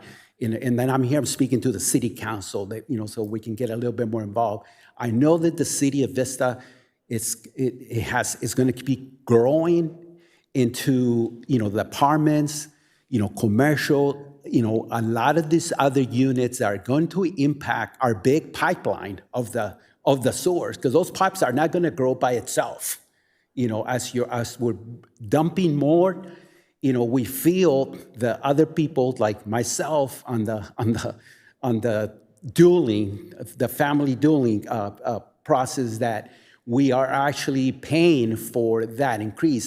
There's going to get to a point where these pipelines are going to have to be replaced or enlarged, and we want to make sure that the City Council is the steward on this money. I mean, are we putting money aside to enlarge these pipes, because they're not going to get bigger by itself. You know, and I want to make sure as we authorize projects that, you know, that we're not impacting and we're having to pay for all that. You know, we'll pay our share. I have no doubt that I'm willing to pay our share, but I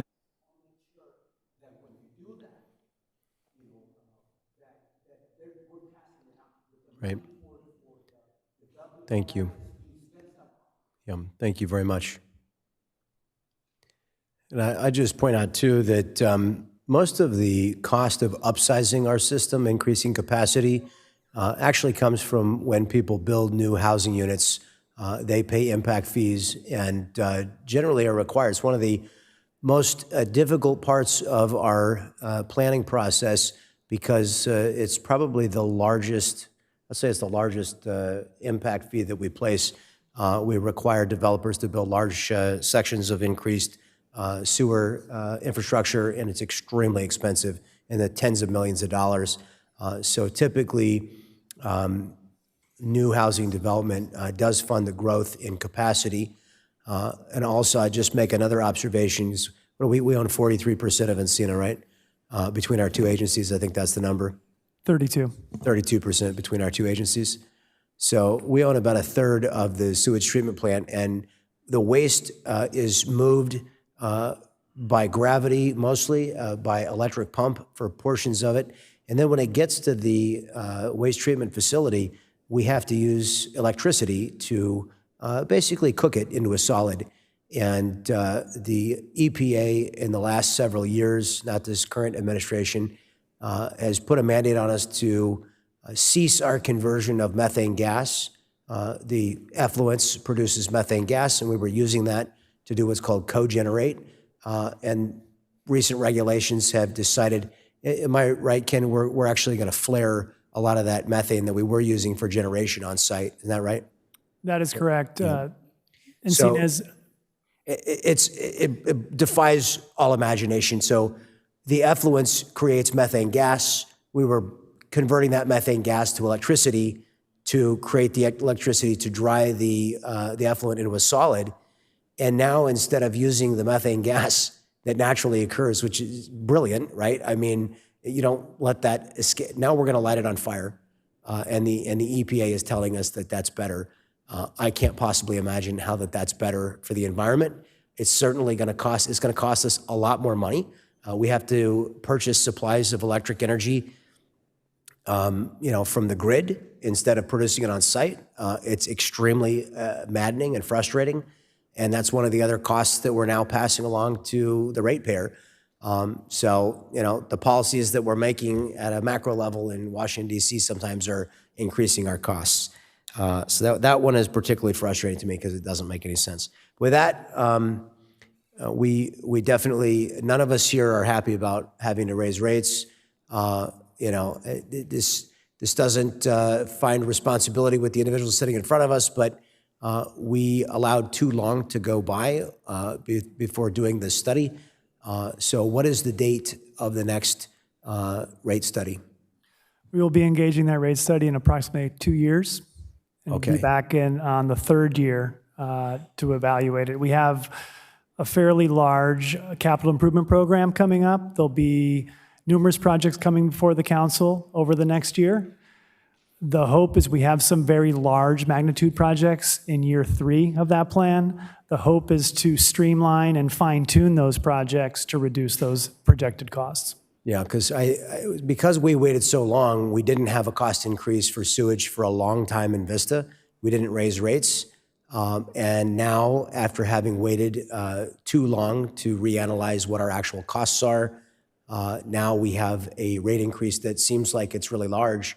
But the reason it's really large is because we've had all these increase to costs, and we didn't act in a timely way to increase rates, which was a benefit to the homeowner and the ratepayer because they weren't paying the increased costs. The city's general fund was picking these things up. However, or we were funding them through reserves, more accurately, probably, right? Reserves in the sewage system. But ultimately, inflation has come knocking, and we have to right-size these fees. Deputy Mayor. Just for clarification, just so we can, so right now Encina is going through a project that would put in linear generators in which they can utilize multiple different fuel sources. Would all of it be burn off, or is some of that going to go into linear generators to actually fuel the plant and cut some of that cost from electricity? Yes, the future project will be using the additional methane gas coming off the digesters to generate electricity on the linear generators. And then in a future projected plan is to basically pump that additional energy back into the grid. To the mayor's point, as far as wasting the methane gas, the Encina Wastewater Authority currently produces 80% of the energy on site. Even though they have the capacity with the cogeneration system to produce 100%, they're not allowed because of the pollution control district requirements. What's our percentage of demand that we're going to generate after we're required to make this current change? We're going to go from 80% to what percent? Oh, we're going to be at 100% again. We'll be at 100% with the new project. It's a cogeneration, linear emission, augmentation, retrofit. Which doesn't help us right now, but in the long term saves us money as far as energy efficiency and costs that will not get passed back on to the consumers. That is correct. The power off the grid that's purchased by Encina right now, if we weren't able to do the project with the new emission requirements, there's a projection of about $5 million in addition for energy fees. So this project is about a $30 million project. About $14 million is going to be funded through grants. And so the return on investment to the ratepayer is very massive. That's good. Okay. Well, thank you, everyone who came to participate in the process. And with that, we have a motion and a second. Please cast your votes.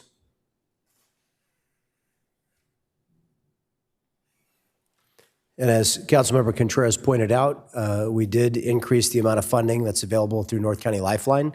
So if there are any seniors in our community that cannot afford their utility bills, we encourage them to reach out to North County Lifeline and seek relief for utility bills there through monies that have been appropriated by this council. Okay, thank you, everyone. That will bring us to and that motion is adopted unanimously. That'll bring us to our second public hearing regarding the levy of assessments for fiscal year 2026-2027. The public hearing is now open. If any members of the public wish to speak on this item, they may indicate so by using the raise their hand feature by pressing *9 or submitting a request to speak card. Speakers will be called upon after the presentation. Our Finance Director, Mike Sylvia, will introduce the item with a presentation expected to be shorter than the duration of the last public hearing. Yeah, good evening, Mayor and Council. This is an annually recurring item. It requires 2 steps to complete. The first step was completed on April 14th. Council authorized the preparation and approval of the annual engineers reports for Landscape and Lighting District Number 1, Street Maintenance District Number 1, and the South Melrose Landscape Maintenance District. Including in those was the rates of assessments, which are unchanged from prior years and ordered tonight's public hearing. The recommended assessment rates in all districts are at pre-Proposition 218 maximums, again, unchanged from prior years, and the required noticing for this public hearing was provided via the city website as well as newspaper publication. Staff's recommendation is to conduct and close the public hearing and approve the 3 council resolutions associated with this item, which will authorize the assessments to be included on the fiscal year 26-27 secured property tax bills. With that, staff's available for questions. And there is no increase in the amount being levied, just a continued levy, continuance of the rates. The aggregate amount may vary a bit just because of parcel identifiers consistent with the assessment formula, but the rates themselves are unchanged. Very good. Deputy Mayor. Move to close the public hearing and accept staff recommendations. Councilmember Contreras.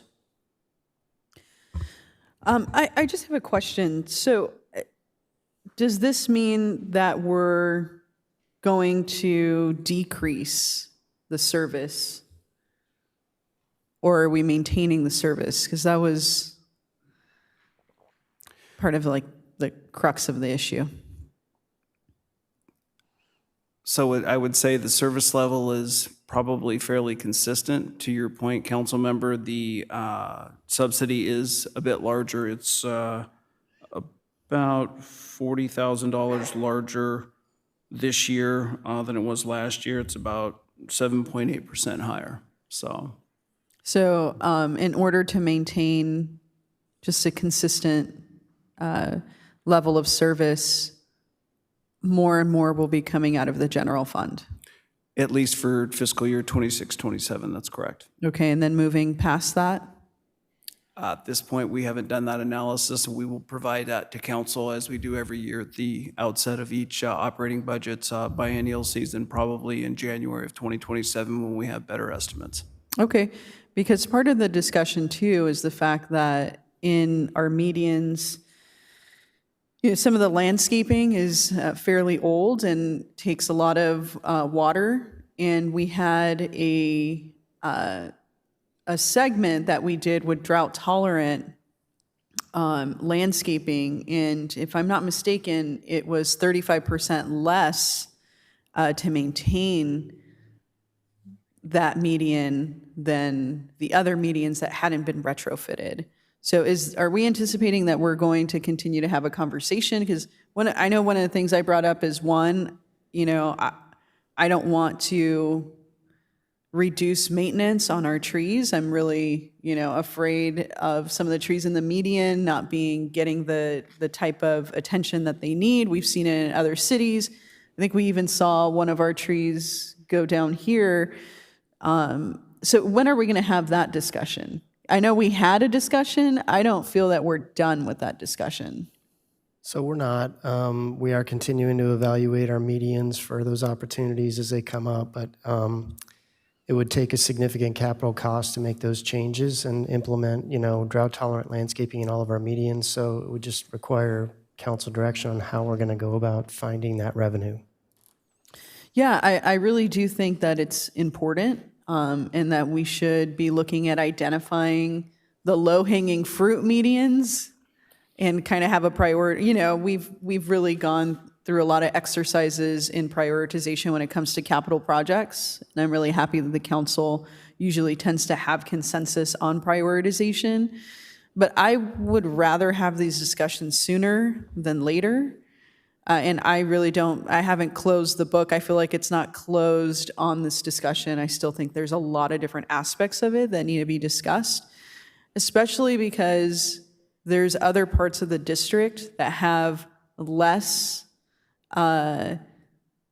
beautiful plants in the median, and those folks are through the general fund, are subsidizing other areas in the city that get to have different landscaping in their median. So I think overall there's an equity issue, and I definitely see that in my district, where I would love to see better maintenance of our median, some underperforming sad trees that have looked the same height for decades, that I think need to be replaced because there's no amount of water or treatment that's going to help them grow to their capacity. And I just don't think it's fair. So I am 100% committed to not closing this discussion on how we're going to have equity in our medians throughout the city and ensure that folks aren't subsidizing other areas of the city that have decided that they don't want to pay more for a myriad of reasons for additional maintenance or to upkeep the maintenance. And I mean, it was just an astounding no across the board that folks didn't want that. And I totally understand that, but I don't like that we're continuing to dip into our general fund to maintain this. 7.8% now. In the future, it's going to be higher, and it's going to continue to be higher. And I'd rather use that funding to do some overhauls and to fund other things in the city than to continue promoting inequity in our medians. So, thank you. That's where I stand on it. It's a very valid point that you're making. I agree with you completely. No one area of the city should subsidize another area of the city. It's a difficult problem. I know our finance department did the best job that they could in communicating with the residents in the South Vista Lighting and Landscaping District about the need for additional resources.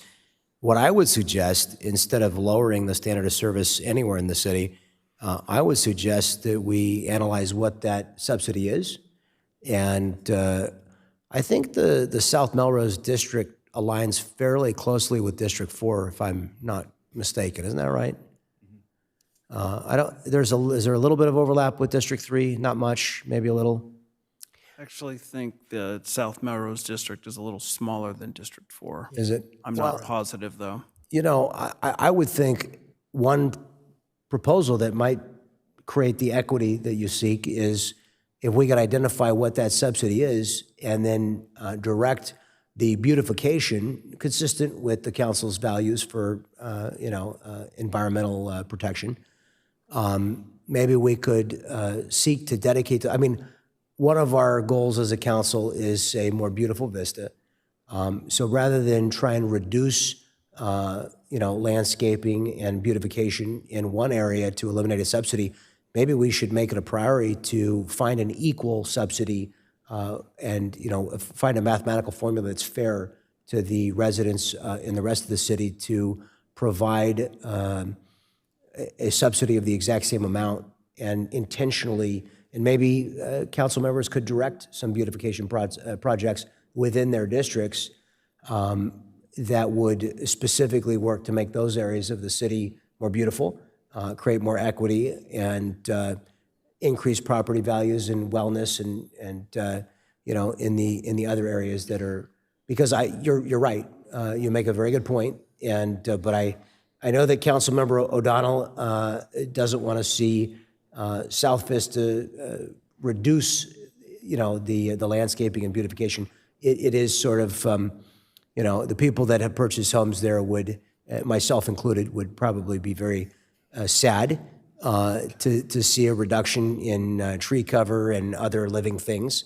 But you're absolutely right. The rest of the city should provide no subsidy for that. So I think there might be a way that we could figure that out. Can I just provide a Sure, sure.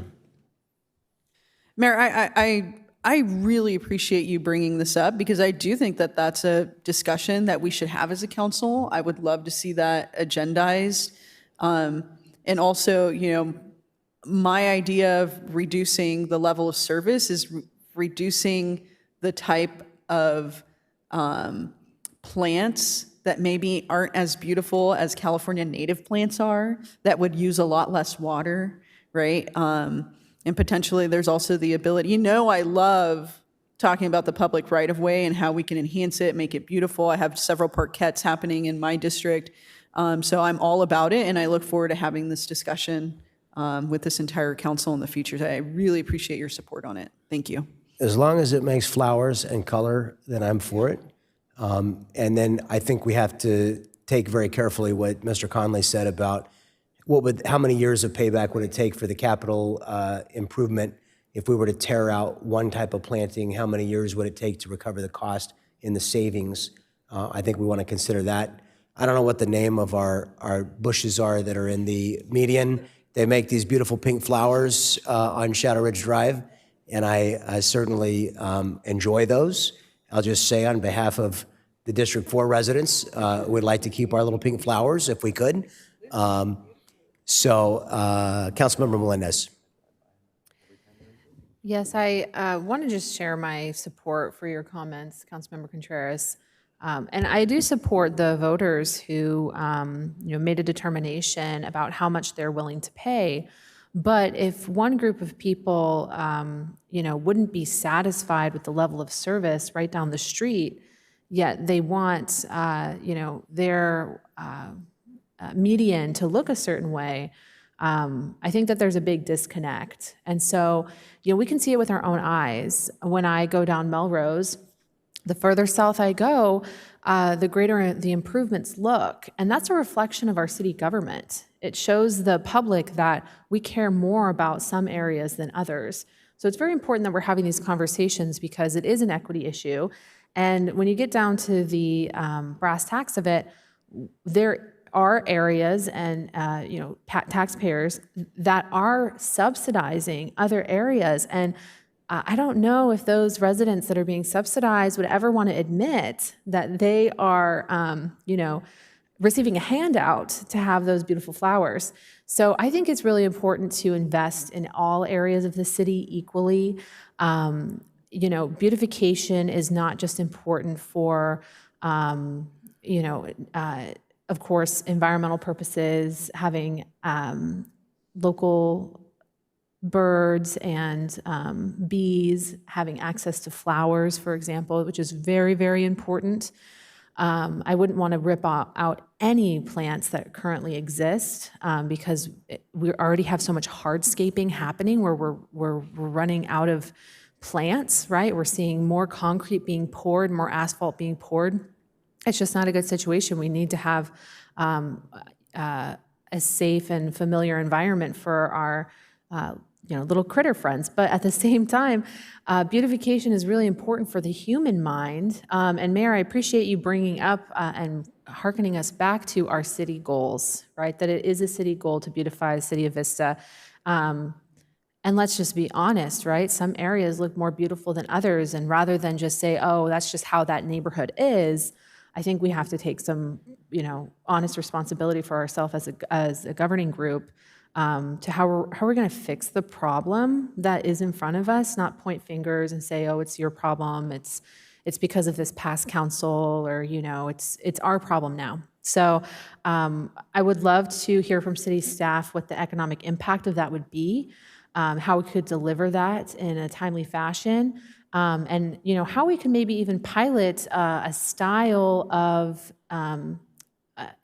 land stewardship that involves more native plants than just like ornamental products. So I definitely support this conversation, and I think folks that are in this, was it this South Melrose Landscape Maintenance District that are really benefiting from, the lift that the entire city is providing for them. I hope that they appreciate it, right? And that they can come out and support beautification throughout the entire city.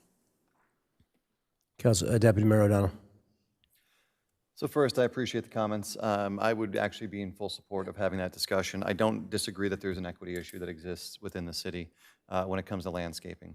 I do want to get clarification because I understand the comments from Councilmember Melendez and don't disagree with them, but when we built out South Melrose, those were planned communities. Did the city build that out, or was that part of the agreement when construction and development went in for the medians and all the other landscaping areas?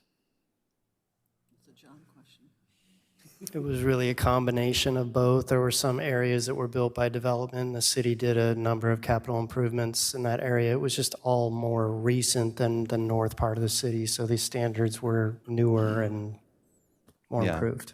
And so I agree. I do think it's a reflection upon the government. But I don't want to completely throw out that it's past councils, because it was done under past councils. And so it's challenging for us to play catch up now, only because we have so many things that we've done that we want to continue to do to beautify this city. And I don't want to say it's not a priority, but it just doesn't rank as high as some of the other things that we want to do, But I would be super and just very open to discussion, even involving other agencies like Sierra Club or whoever might be able to work with us to get native plants to beautify areas. I was very disappointed in the vote, but I understood it when the assessment failed. But I don't want the pink flower. I drive past the pink flowers every time they're in bloom. They're right on the way to my home. So I assure you I don't want them going anywhere either. But we do need to have a greater conversation about that, because I do think that other areas of the city have been neglected, and they need to have those same resources and beautification projects done. So I just wanted to say that I support it, and look forward to that discussion in the future to see what we can do. Councilmember Fox. I just wanted to check if we had a second on that motion. I'd like to second the Deputy Mayor's motion. Very good, thank you. Do you recall what the subsidy is for the South Melrose Lighting Landscape District in broad ballpark terms? There isn't a subsidy for the South Melrose Maintenance District.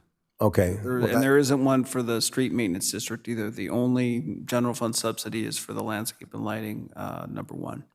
Okay, so does that mean that we've reduced the services that we're providing to the $122,000 of revenue that we're generating? Essentially, yes. Okay, that's actually quite important what you've just said, because you've sort of knocked down the idea that there's a subsidy for South Vista. Am I telling it incorrectly here? I think it's fair to say there's been no element that has escalated and paralleled inflation. Okay. Well, I didn't understand at all what you just said, but let me say this. The South, just so we all understand, just so the people that are watching at home, all 12 of them, understand what we're talking about. The South Melrose Lighting, it's not lighting, the South Melrose Landscape Maintenance District, this is the median of the roadway only. It's actually areas of street trees. There's massive slopes throughout the business park that are also landscaped and covered under this district, so it's not just the medians. Okay, not just the medians, but I will tell you, correct me if I'm wrong again, but most of Shadow Ridge Drive, for instance, the sides of the street are cared for by the Homeowners Association. That's correct. Yeah. most of this would be a misconception to think that the city is caring for the vast majority of the landscaping in South Vista, because it just generally wouldn't be the case. The stuff that's in the median, and as was pointed out, some of the landscaping in the business park, which I don't want to reduce landscaping in the business park, but I don't live in the business park, and it wouldn't aggrieve me as terribly. I want to see the landscaping kept up everywhere and beautified everywhere. But let's definitely bring this back. But I appreciate you helping me set the record straight there. The subsidy is for the lighting and landscaping, and the lighting and landscaping district number 1 is a citywide benefit. So that's not one geography of the city that's receiving a subsidy. That's quite an important point here. So I want to just underscore that. Councilmember Contreras. Yeah, I think so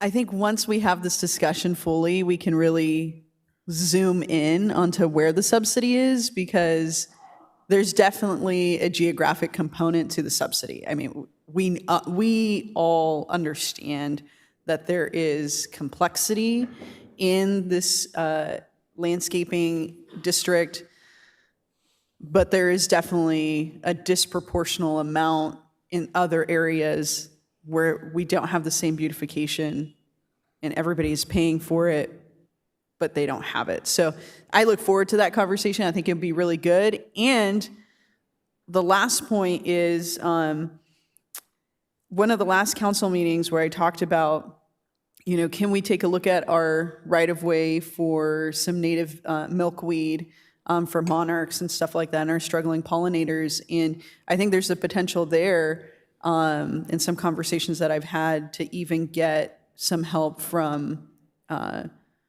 other agencies. So I really look forward. I think this is going to be a really great conversation once it comes back to the council, and we can really zoom in on a map and look at some of these areas and plan a little bit better and more cohesive beautification throughout the city. So thanks. I really appreciate having this type of discussion.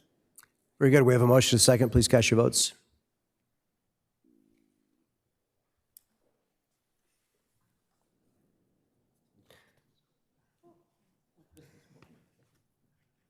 That item is approved unanimously. To bring us to item PH3, our third public hearing regarding fees and policies and procedures for recreation and community service. The public hearing is now open.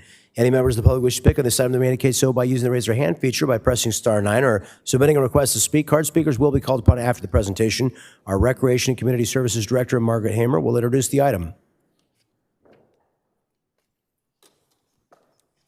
Good evening, Mayor Franklin and Deputy Mayor O'Donnell and City Council. We're here this evening to discuss the recreation and community service fees, policies and procedures, and our updates. And I'll turn this over to our management analyst, Sydney Ruff. Thank you for that introduction. And as stated, we are here to provide annual updates.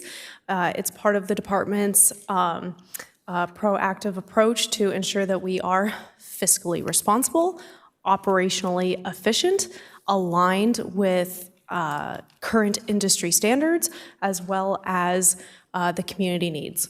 So with that, one of the first proposed suggestions is to have standardized groups A through D, prioritizing residents for facility rental categories.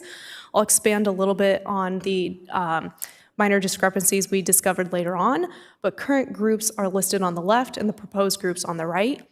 Group A represents the most affordable rental rate, while Group D represents the highest rental rate. And the big difference here is that Group A and Group D are very similar, but Groups B and C would be switched to essentially prioritize residents. So residents would have the most affordable rate, Group A, Group B, and then non-residents would be for Group C and Group D, with, of course, nonprofits getting the best deal of their tier. Moving forward, we do want to note that we've come up with an approximate 4% increase for the majority of fees for the Recreation Community Services facility rentals and programs. Notably, many of the rates have been the same for a long time. One example of this is that Recreation, Rancho Buena Vista Adobe, and Gloria McClellan Senior Center facilities and programs have remained the same since January of 2024. I do want to point out that since 2024, CPI has risen 7% per the U.S. Bureau of Labor Statistics. And in the proposed fees, everything would take effect January 1st, 2027 to give the community time to adjust and prepare, unless otherwise specifically stated. Regarding athletic fields, our softball and football/soccer fields have remained at the same rate since January 1st, 2012. So the proposed increases are about $1 for the majority of them, as that's what 4% typically comes out to. Continuing with that, the tennis, pickleball, basketball courts have also been the same since January 2024 and would receive $1 increases. Raintree Park Sports Arena has been the same since January 1st of 2016, and we can see that's an approximate $1 to $3 increase.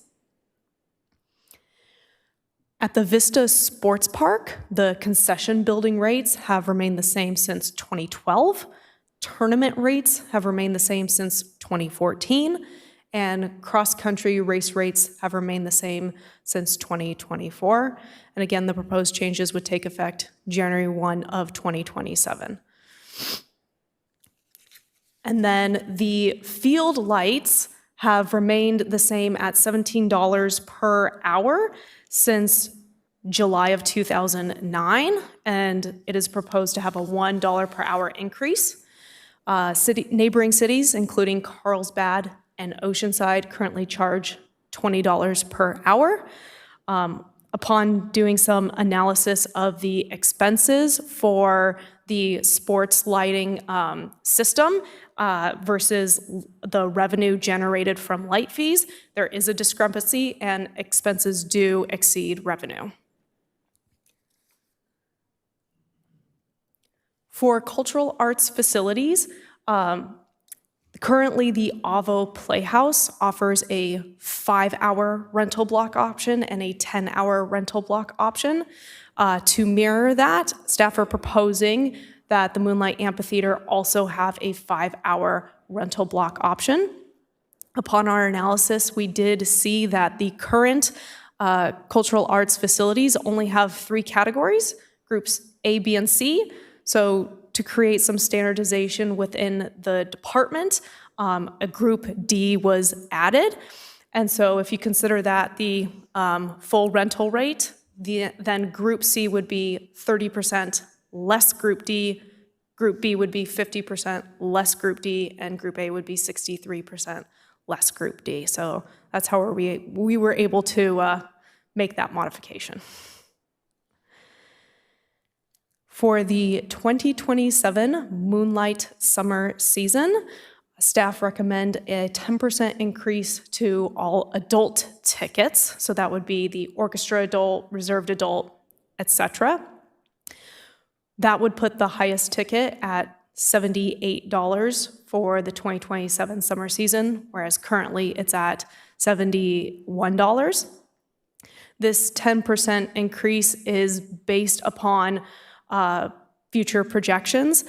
The cultural arts budget operates on a $200,000 general fund subsidy cap, and to ensure that is met in the future, the 10% increase is recommended, especially given that the summer season will cross 2 fiscal years. There will be 2 shows in fiscal year 27, 3 shows in fiscal year 28. While fiscal year 27 has already been, that budget has already been adopted, we're looking at fiscal year 28 and making preparations already. Currently, the reserved lawn fees are slightly less than the reserved section. The primary difference between those is the style of seating. So in the reserved lawn, it's a soft lawn chair, whereas in the reserved section, it's one of the hard plastic stadium seats. However, they still have the exact same viewing from the stage. And so staff recommend that the reserved lawn fees match the reserved section to provide equitability, because ultimately we can go back and forth on the pros and cons of each style of seating, and people are going to have their preferences one way or the other. But ultimately, the view from the stage is what staff would prefer the fees to be based upon. And then these fees would take effect when the 2027 summer season tickets go on sale, which is typically in the fall, so September or October. You're talking about the patch of lawn at the top of the bowl, right? Not the actual lawn seats above the concession. Not the general lawn seating, sorry. All right, Thank you for allowing me to clarify that. I appreciate that. So right behind the orchestra, there are alternating styles of seats, the hardback versus synthetic turf. Yep. That's what the reserve lawn is. Thank you. I just wanted to clarify that. Thank you.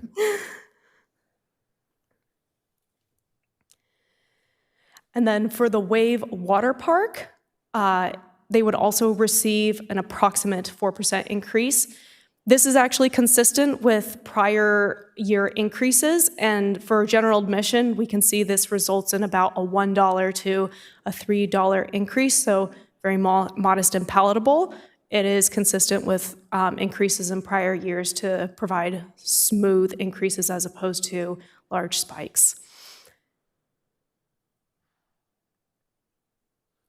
And continuing for department-wide consistency, 4% increase to select programs. I have a question for you. Sorry to interrupt your train of yes. thought.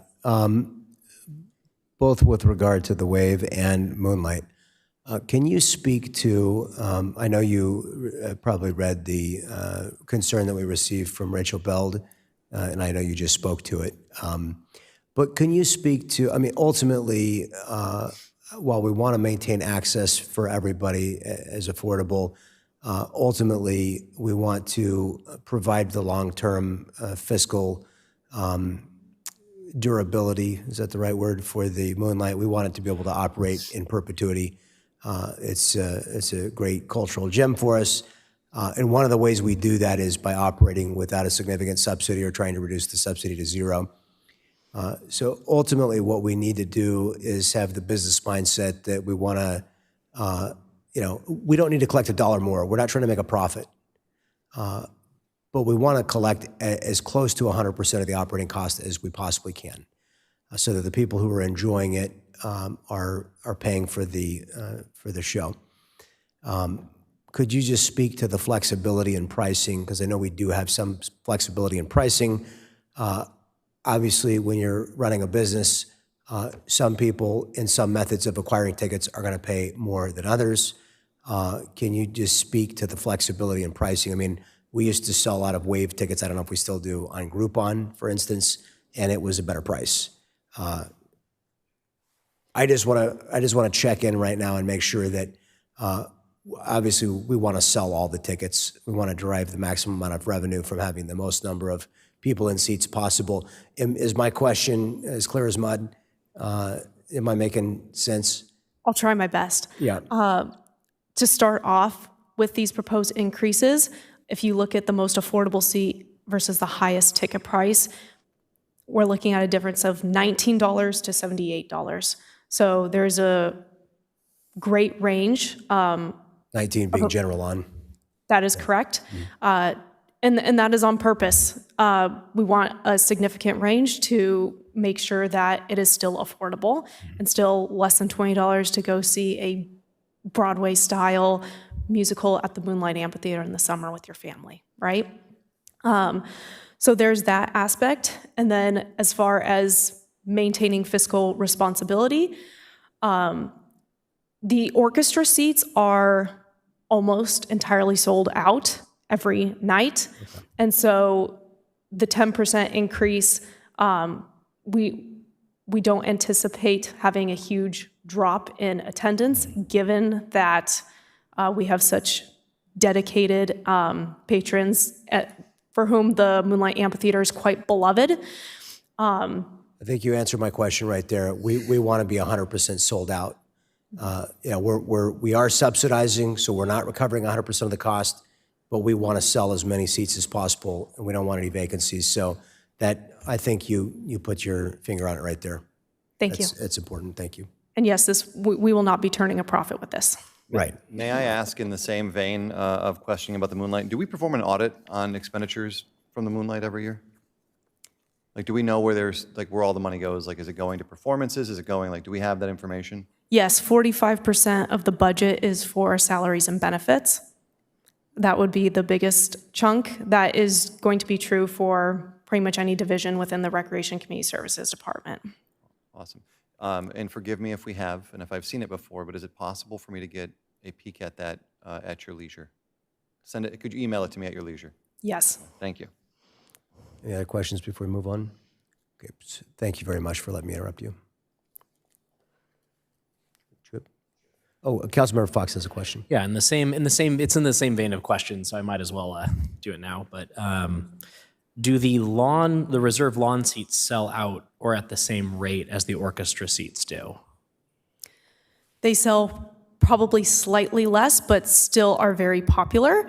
I think our operations manager could probably speak to exact percentages better than me, but they do sell out, or they do have a very high selling percentage. If you were to look online for trying to buy single tickets for the upcoming show Mean Girls, it's kind of tough. Yeah, because I think my question, the reason for that question is that, that one's about almost a 30% increase year over year, which is a sticker shock to a lot of people. And so I think that's where that concern is not necessarily that the price itself, but the change in price year over year. If we're trying to even things out, having, an average of 10% increase all across the board, except for a 30% on a specific single seating arrangement that is not necessarily the most popular, maybe second most popular, economically, if one's selling out consistently, I'd recommend kind of raising that one more than the ones that don't sell out. That way you can kind of keep parity across the popularity and not have people that want orchestra seats that can't get them because there's too much demand for them, not enough supply, and then ones that have enough or more supply than demand, you want to kind of even those out a little bit. So the other question I had on this was, is there any, like the Wave, we have a resident rate? Is that something that we've ever talked about doing for the Moonlight itself, since we do subsidize that with city resident taxpayer money, that if they're subsidizing it already through their taxes, that they might be able to get a better rate than people from other areas? Is that something we've discussed at all? I'm not aware of that. Maybe in many years past, so I hesitate to Say never? confirm no. Okay, I mean, that's something I'd be interested in. I'm not sure if the rest of my council would be, but the idea that if the city of Vista, out of our tax revenue, out of our general fund, is subsidizing something, then they're already paying extra via taxes, via sales tax and a lot of those different property taxes. So in the same reason that we would subsidize or have a lower price for residents for the Wave, it would make sense to do something for the Moonlight as well. But that's just I'll bring that up now. We can talk about it probably when the presentation's over, but those are my two comments so far. Is just that, again, a 30% year over year on one specific thing getting targeted out that's a pretty big jump, and so I could see why residents would react the way that they did. So thanks.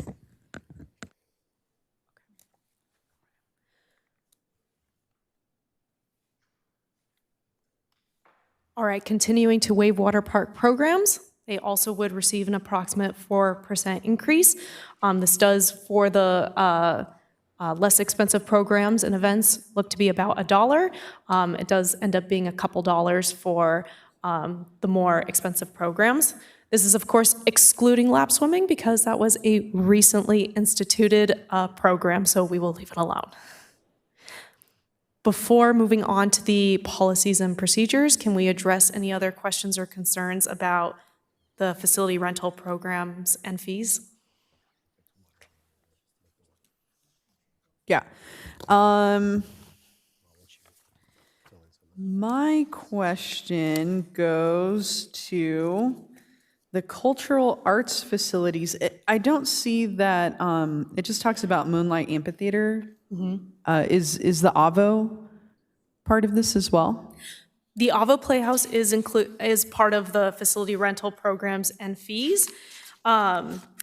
There is a recommended, well, because we went from a group A to C to a group A to D structure, we kind of had to reconfigure the entire thing. So there are changes in pricing for the AVO Playhouse as far as the non-performance day daily rate, the performance day daily rate, and then of course overtime hourly rates.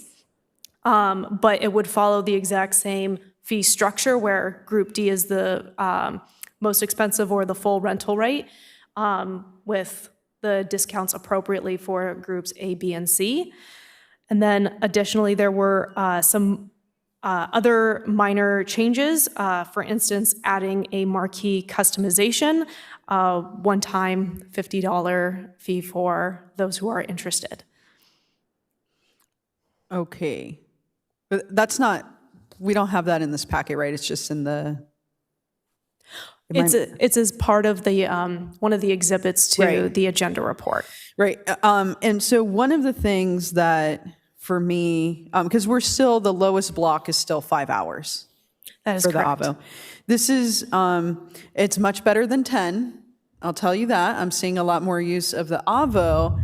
I still have a real issue with 5 hours being the minimum, and I really want to get us to 3 hours. What are we doing to get to 3 hours? I would have to review the MOU with IATSE, the local union, because I do believe there stipulates minimum requirements in hours. I want to say that's around at least about 4 hours or close to it. So operationally, we have to find something that's feasible. So we could go down 1 more hour.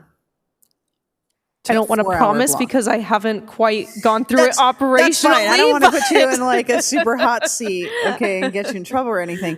But this is something that I have brought up every single year for years. I'm glad we're at 5 hours and not 10 hours. I'm seeing more use of the AVO. I want to get to 3 hours, like Brooks Theater has a 3 hour. I don't think that IATSE is...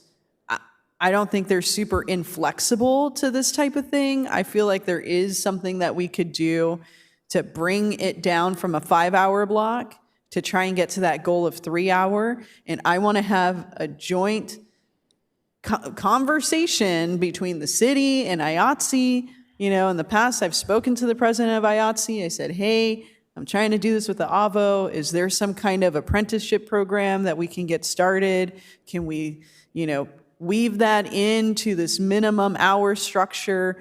I think there's a lot of opportunity there.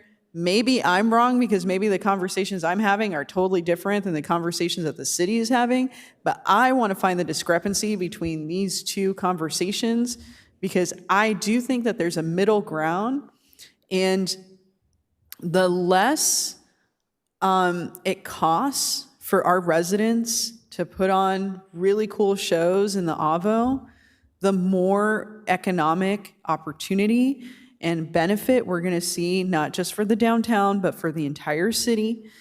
And I want to get to that goal of reducing the amount of time that you need to rent, because some of these performances might require a 10-hour block. Some of them, they probably could use like a 1 hour, but we're probably not going to go to 1 hour, right? And so can we have this as a discussion this year with the North Star being getting to a 3 hour block for rental? And I don't have to do that for the Moonlight, but I need to do that for the AVO because this is an underperforming asset that the city has that should be an economic engine for the entire downtown, because my businesses down there cannot make it on 2 nights a week, right? And so I want to make sure that we're stimulating the downtown. We have a beautiful downtown plan. It looks great. There's a lot of capital improvements that we want to do. And I think it all kind of fits into each other. But if I can't get this block to go from 5 to lower, I think we're missing a lot of events.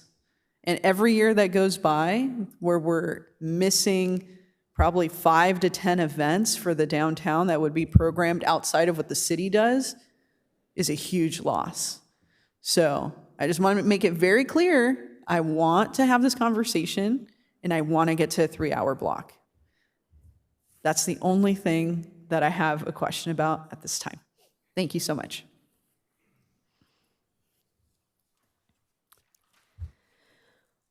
Do anybody else have questions before we move along? No? Okay.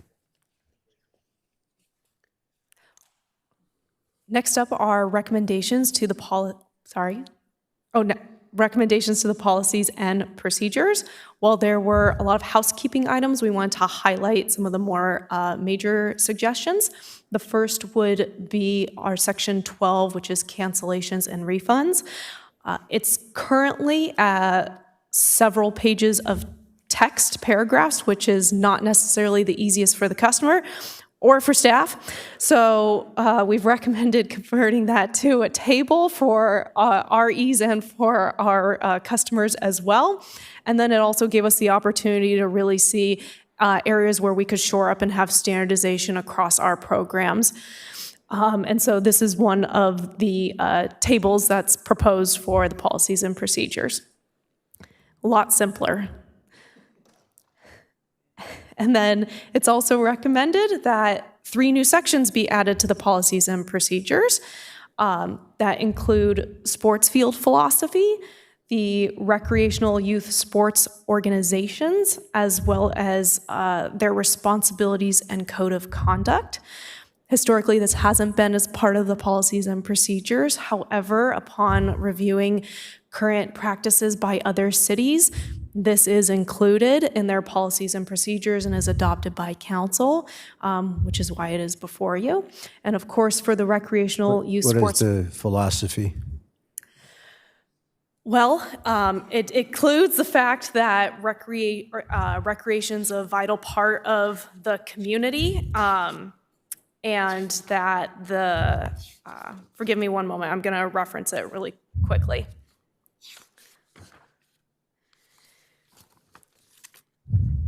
Essentially, our recreational services do improve the quality of life for citizens, and that cooperation with other organizations to assist in providing to meet community needs is desirable, and it's valuable. And by virtue of their intrinsic value to the community, we would have organizations that are considered city-sponsored or city-recognized status, which enables field use and prioritization of field use for youth leagues. And so it would outline what the eligibility requirements are for youth leagues that are recreational versus competitive, and they would be given field allocation priority over other groups as well. So does that mean that Little League gets it first before like an adult league? Is that okay? That is correct. Is that the primary intent in adding that? Yes, and this is what's currently done. It's just not memorialized in our current policies and procedures. Very well. And with that, can we address any other questions or concerns? Very good. We have many agenda items left tonight, so hopefully few questions, but let's go down the list here. Councilmember Contreras? Yeah, you know what? Most of my questions have been answered. I'm just always curious as a data point too, maybe this could be sent over, but just for every single one of our programs, I'm just curious what the number is, right? And so I know that we just added the open gym and like open swim. Really curious to see how those are going, how they're performing. And I think that when we review our recreation and community services policies and procedures and updates for fees, it would be really good. I know that these like packets get super long, but it would be really awesome to have those data points in here, just so that when we're increasing the fee to something, like, it's just additional information for making good decisions, right? And so even like when we were talking about the Moonlight specifically and seeing, because I see in the weekly update all the time, I was like, oh my gosh, like the season passes for orchestra are just like off the charts, right? And so being able to have some more of that information so we can look at the different seating arrangements, because like for me, it's like the general lawn, I always want to keep that as accessible to the public as possible. And so I do have a little bit of an issue with like, I feel like if I took a family, it would be kind of expensive even to go to the lawn, right? To go see Mean Girls. So I want to see what we can do about that. But overall, thank you so much. And I look forward to seeing some more data in the future. Thanks. Councilmember Fox. Perfect. Yeah. So of course, the two things that I brought up about the 30% jump or 27 point something percent jump, as well as potential resident rates for the Moonlight. And then the only other thing that I had was more general was, I think when I was reading the what's been happened, the history of it, I didn't see that it went to our art commission. Is that correct? I mean, sorry, our Parks and Rec commission. Is that correct? That these fees? The specific fees did not go to the Parks and Rec Commission. I would love it in the future if they could, because it would be really nice to get some feedback before it comes to us from the people that are kind of representing the community, that we put them, we bring them in to look at the stuff specifically to get community feedback before it comes to us. So some of those things like the resident rates or some of that might come out of something like that. So that's my only other comment on this. But thank you so much for all your work on this. Obviously, there's a lot of changes, which meant that's a lot of work to do. So thank you very much. Councilmember Melendez. Yes, thank you, Councilmember. I really like that suggestion. And unfortunately, we're in a position to increase fees again, and it is so painful. And I feel like we were just here a year ago doing this, weren't we? Here a year ago, increasing fees, and we do it every year. And I know everything goes up. But I think it needs to go up in the right way. I really appreciate giving clarity to the customer, improving the people's understanding of how to access the services as well as how to get a refund. That's wonderful. I love seeing that there's a code of conduct being included on our sports rentals. For the Moonlight, the tiered lawn, I don't think that is the same as the hard back seats that are embedded in the amphitheater. I've sat in different seats throughout the Moonlight, and I believe from my experience and my perspective of the stage that the sightline is different. You are seated lower in a lawn chair than you are in a stadium seat. That alone is reason to have the lawn seats cost less than a stadium seat. In addition to that, you're on the lawn. It is absolutely, I see it as being a more accessible option to get closer to the stage than it is, an opportunity for us to just sell more seats at the same price. Otherwise, let's put in more stadium seats. Let's find a way to increase seating in the Moonlight overall. So I do have a problem with that. I would really love to see my council kind of reevaluate this part of the public hearing. I don't think I can move forward at this time, knowing that the tiered lawn is the same as the stadium seats. What I do think is that it sounds like there is a high demand for orchestra seats. I think we can increase it beyond 10%. However, doing a 10% increase across the board, except, what did you mention, Councilmember, a 27 increase for lesser desirable lawn seats, I just don't think it makes sense for the customer, especially when it's kind of being reflected in the discussion that I heard that those tiered lawn seats are sold less quickly than the stadium seats and the orchestra seats. So for those seats that are in high demand, the best business decision here is to increase the rates of those seats first. And the patrons of those orchestra seats do have access that allow them to pay a little bit more. They want to see the Moonlight thrive. And I've said this for a couple of years now. I've called them out, right? Those season pass holders, those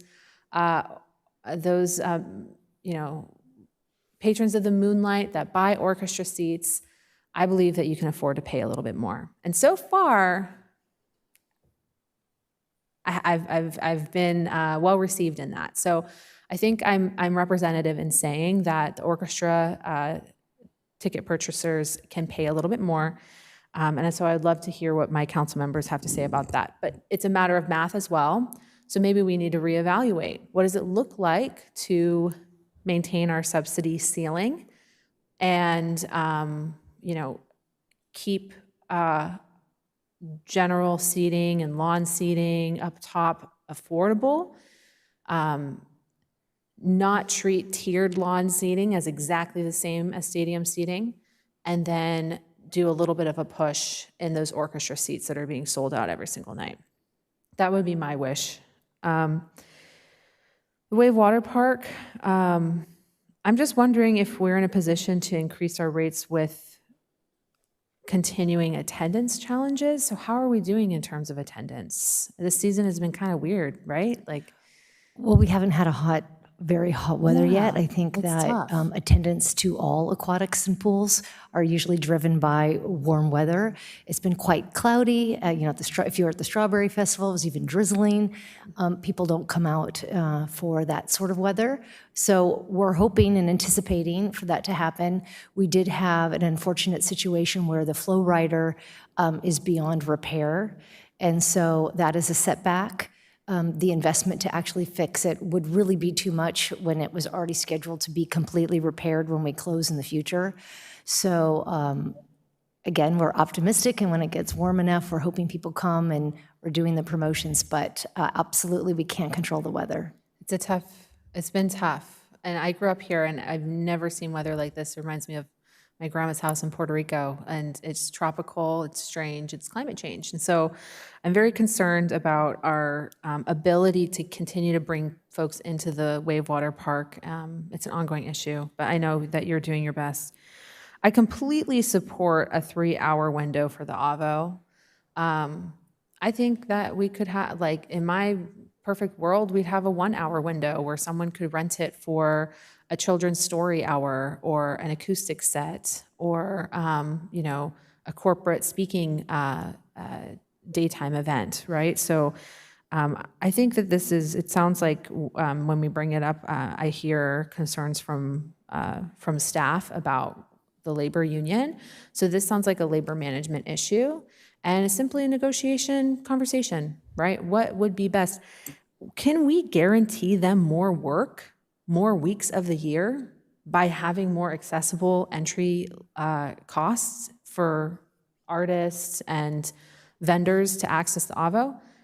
That would be my hope, is that we can offer more work throughout the year for those skilled theater technicians by making the AVO more accessible. 5 hours is a long time and it's still a high cost. So let's definitely bring that conversation back. I think the biggest thing right now is that the fees that are being recommended for the Moonlight, I don't think they're quite the right fit. So that's my take. I'd love to hear from the rest of my council and see if there's any agreement on that. Thanks. Could I mention something real quickly just to give some insight? The reason staff had recommended that is because they are on the same tier, and what we have found will happen is we'll have maybe an older adult or somebody who doesn't have the same level of abilities having a hard time sinking into the chair, and then they have to step up to pay for the other chair, and then we have to increase that price even though they're on the same tier. So we get complaints from customers as well. So that's what somewhat triggered that brainstorming of hey, it's the same tier level, let's take a look at this, especially when we have some customers who are unable to transition from one chair to the next. So that's a little bit where it came from. I completely understand. And I've been part of a party that we purchased different types of seats, right? Some of us want to sit in the lawn, have a picnic. Some of us want to have a proper seat and a nice structured back. I think that that's also a marketing conversation, right? How do we market the lawn seats and talk about them as an economic option, right? And more of like a picnic-friendly option. They're not as comfortable as stadium seats. And so the customer should be aware of that as well. So I think that there's different ways to have the conversation without making a determination that they are the same sightline. I heard in the presentation that the main reason why we want to price them the same is because the viewing is the same, and I completely disagree. We might see that in the mapping, that they're the same distance from the stage, but you are seated lower in a lawn chair. If we were to install seats in those sections, would we increase revenue? The challenge is that they're the same level. So you can't put a seat in front of a seat. That's how it works. There's the regular chair, and then it's a lower lawn chair. So they're on the same tier, so you could not put a actual hard seat in front of a hard seat. You'd be right in front of somebody. You'd have to change the grading, and I'm sure that would be a high expense. Right now, they're the same level. Aren't there some areas of the reserved lawn that don't have hard plastic seats? On the top of the hill, and that's all the same price? No, that's the general lawn. The reserved lawn, aren't there some parts of the reserved lawn that don't have hard seats, or no? I believe most of them are in front of hard seats. Is that right? Well, our operations manager is here. She can elaborate. Is that the case? Are there hard plastic seats on every? Yes, we have 5 tiers of lawn, and behind the first 4 tiers of lawn, there is a row of hard seats. The only row that does not have hard seats behind it is the last row, tier 5. It's at the top.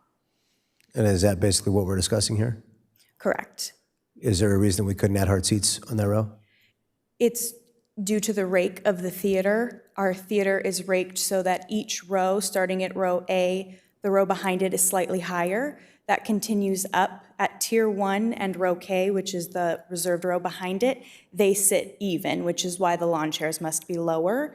But row J, which is in front of the first row of lawn, is lower than that row. So it's due to the rake. If we replaced the lawn seating with stadium seats, the stadium seats that share the row with them would be even, and you wouldn't be able to see. I see. So, okay, that's a hard no on my question. Very good, Deputy Mayor.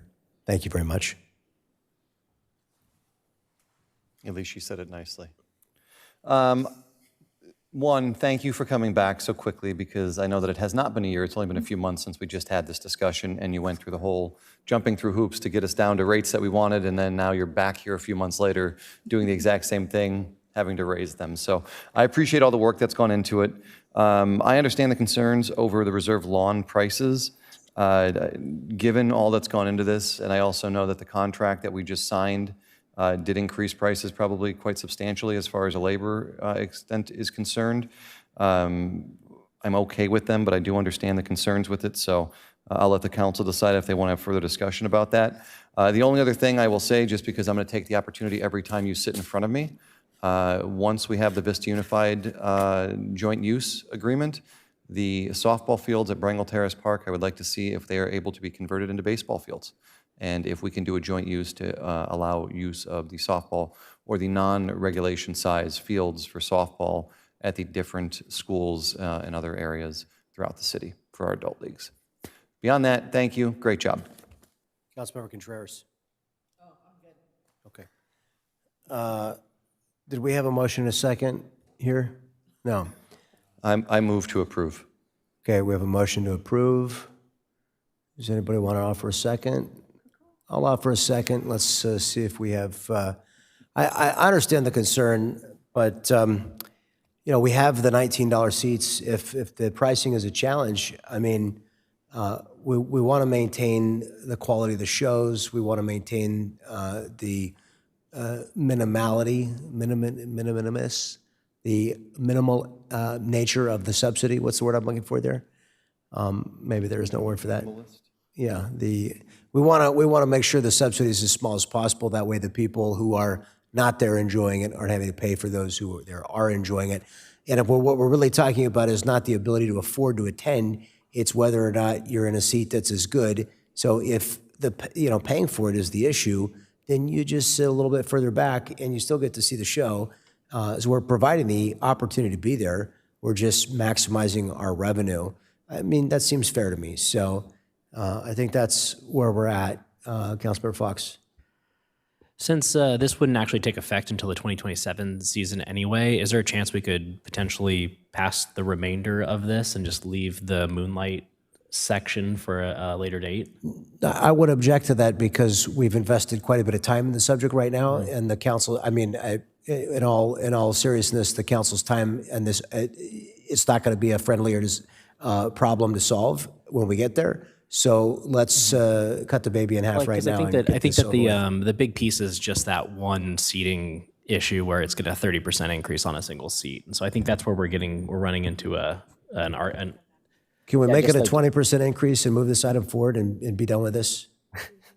Can we do that instead? Would you take a substitute motion to approve everything except the Moonlight? Well, then we'll leave it out. Let's if you want to offer let's offer a compromise. Let's get a little closer to where we all want to be, and move on. Could we do instead of a 27%, keep the reserve lawn seats at the same 10% and increase orchestra to make up the difference? I just feel like that's a substantial leap. And I understand that people can pay it, but at the same time, like, that's a huge leap. Yeah, One set of ticket prices. Why would we not increase those seats at all? Why would we not increase them at all? Just in line with the rest of everything. I just don't want the 27%. Tell you what, How about instead of 27%, we go 17%, we call it a deal? Can we do that? Seriously?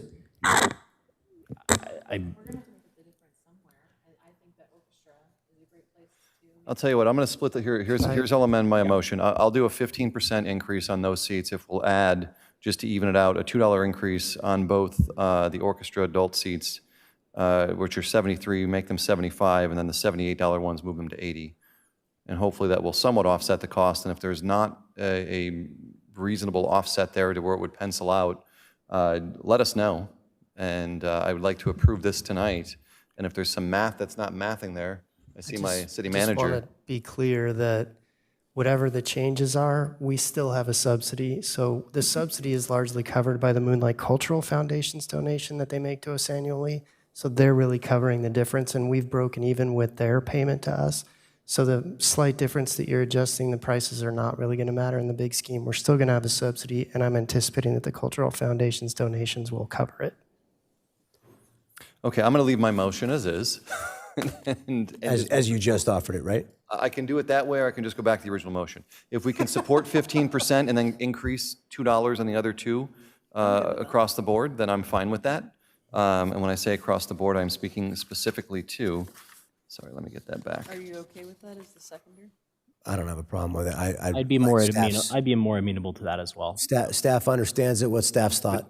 But that is only reflected upon the orchestra seat. So you're basically increasing every tier of the orchestra seat between Friday and Saturday and Wednesday, Thursday, Sunday by $2, and just increasing 15% of the general, where'd it go? The reserve lawn.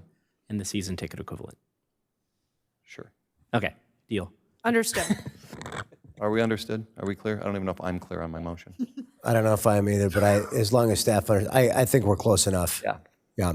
If you need clarification afterwards. Yeah, we're investing a lot of time into something that's, okay. We have a motion, a second. City Attorney, you going to be able to make the notes on this, and City Clerk? You know what to write down. 15%, $2 increase on all the other ones. There we You got go. it. There we go. That's it. Okay, motion, a second. Please cast your votes. Mayor, could I respectfully ask that we move up, I think it's D4, the VCC grant. We have Betsy Heitman representing Vista Community Clinic. Yeah, I'm happy to do that. She's been here for some time, and so. That would be my pleasure. Okay. Unfortunately, we cannot move it in front of public hearing 4. Our public hearings have to happen according to schedule, so. Perfectly fine. We'll do what we Let's can. power through public hearing 4 if we You can. got it. But I would, yeah. Unfortunately, that one might not be that easy. But, we could all briefly offer our thoughts on it if we would like to move things along. Would be great. Okay, that item, PH3, as motion was approved unanimously. And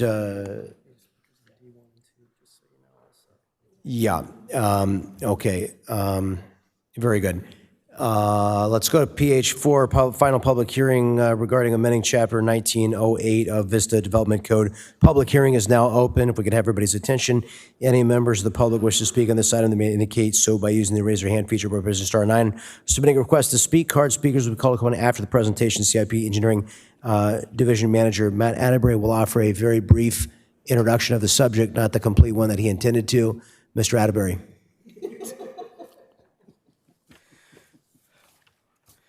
Good evening, Mayor and City Council. I'm Matt Atterbury, CIP Engineering Division Manager.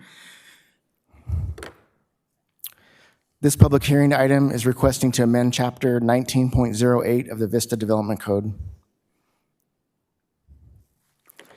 Let's start off with some background on the city's paving network.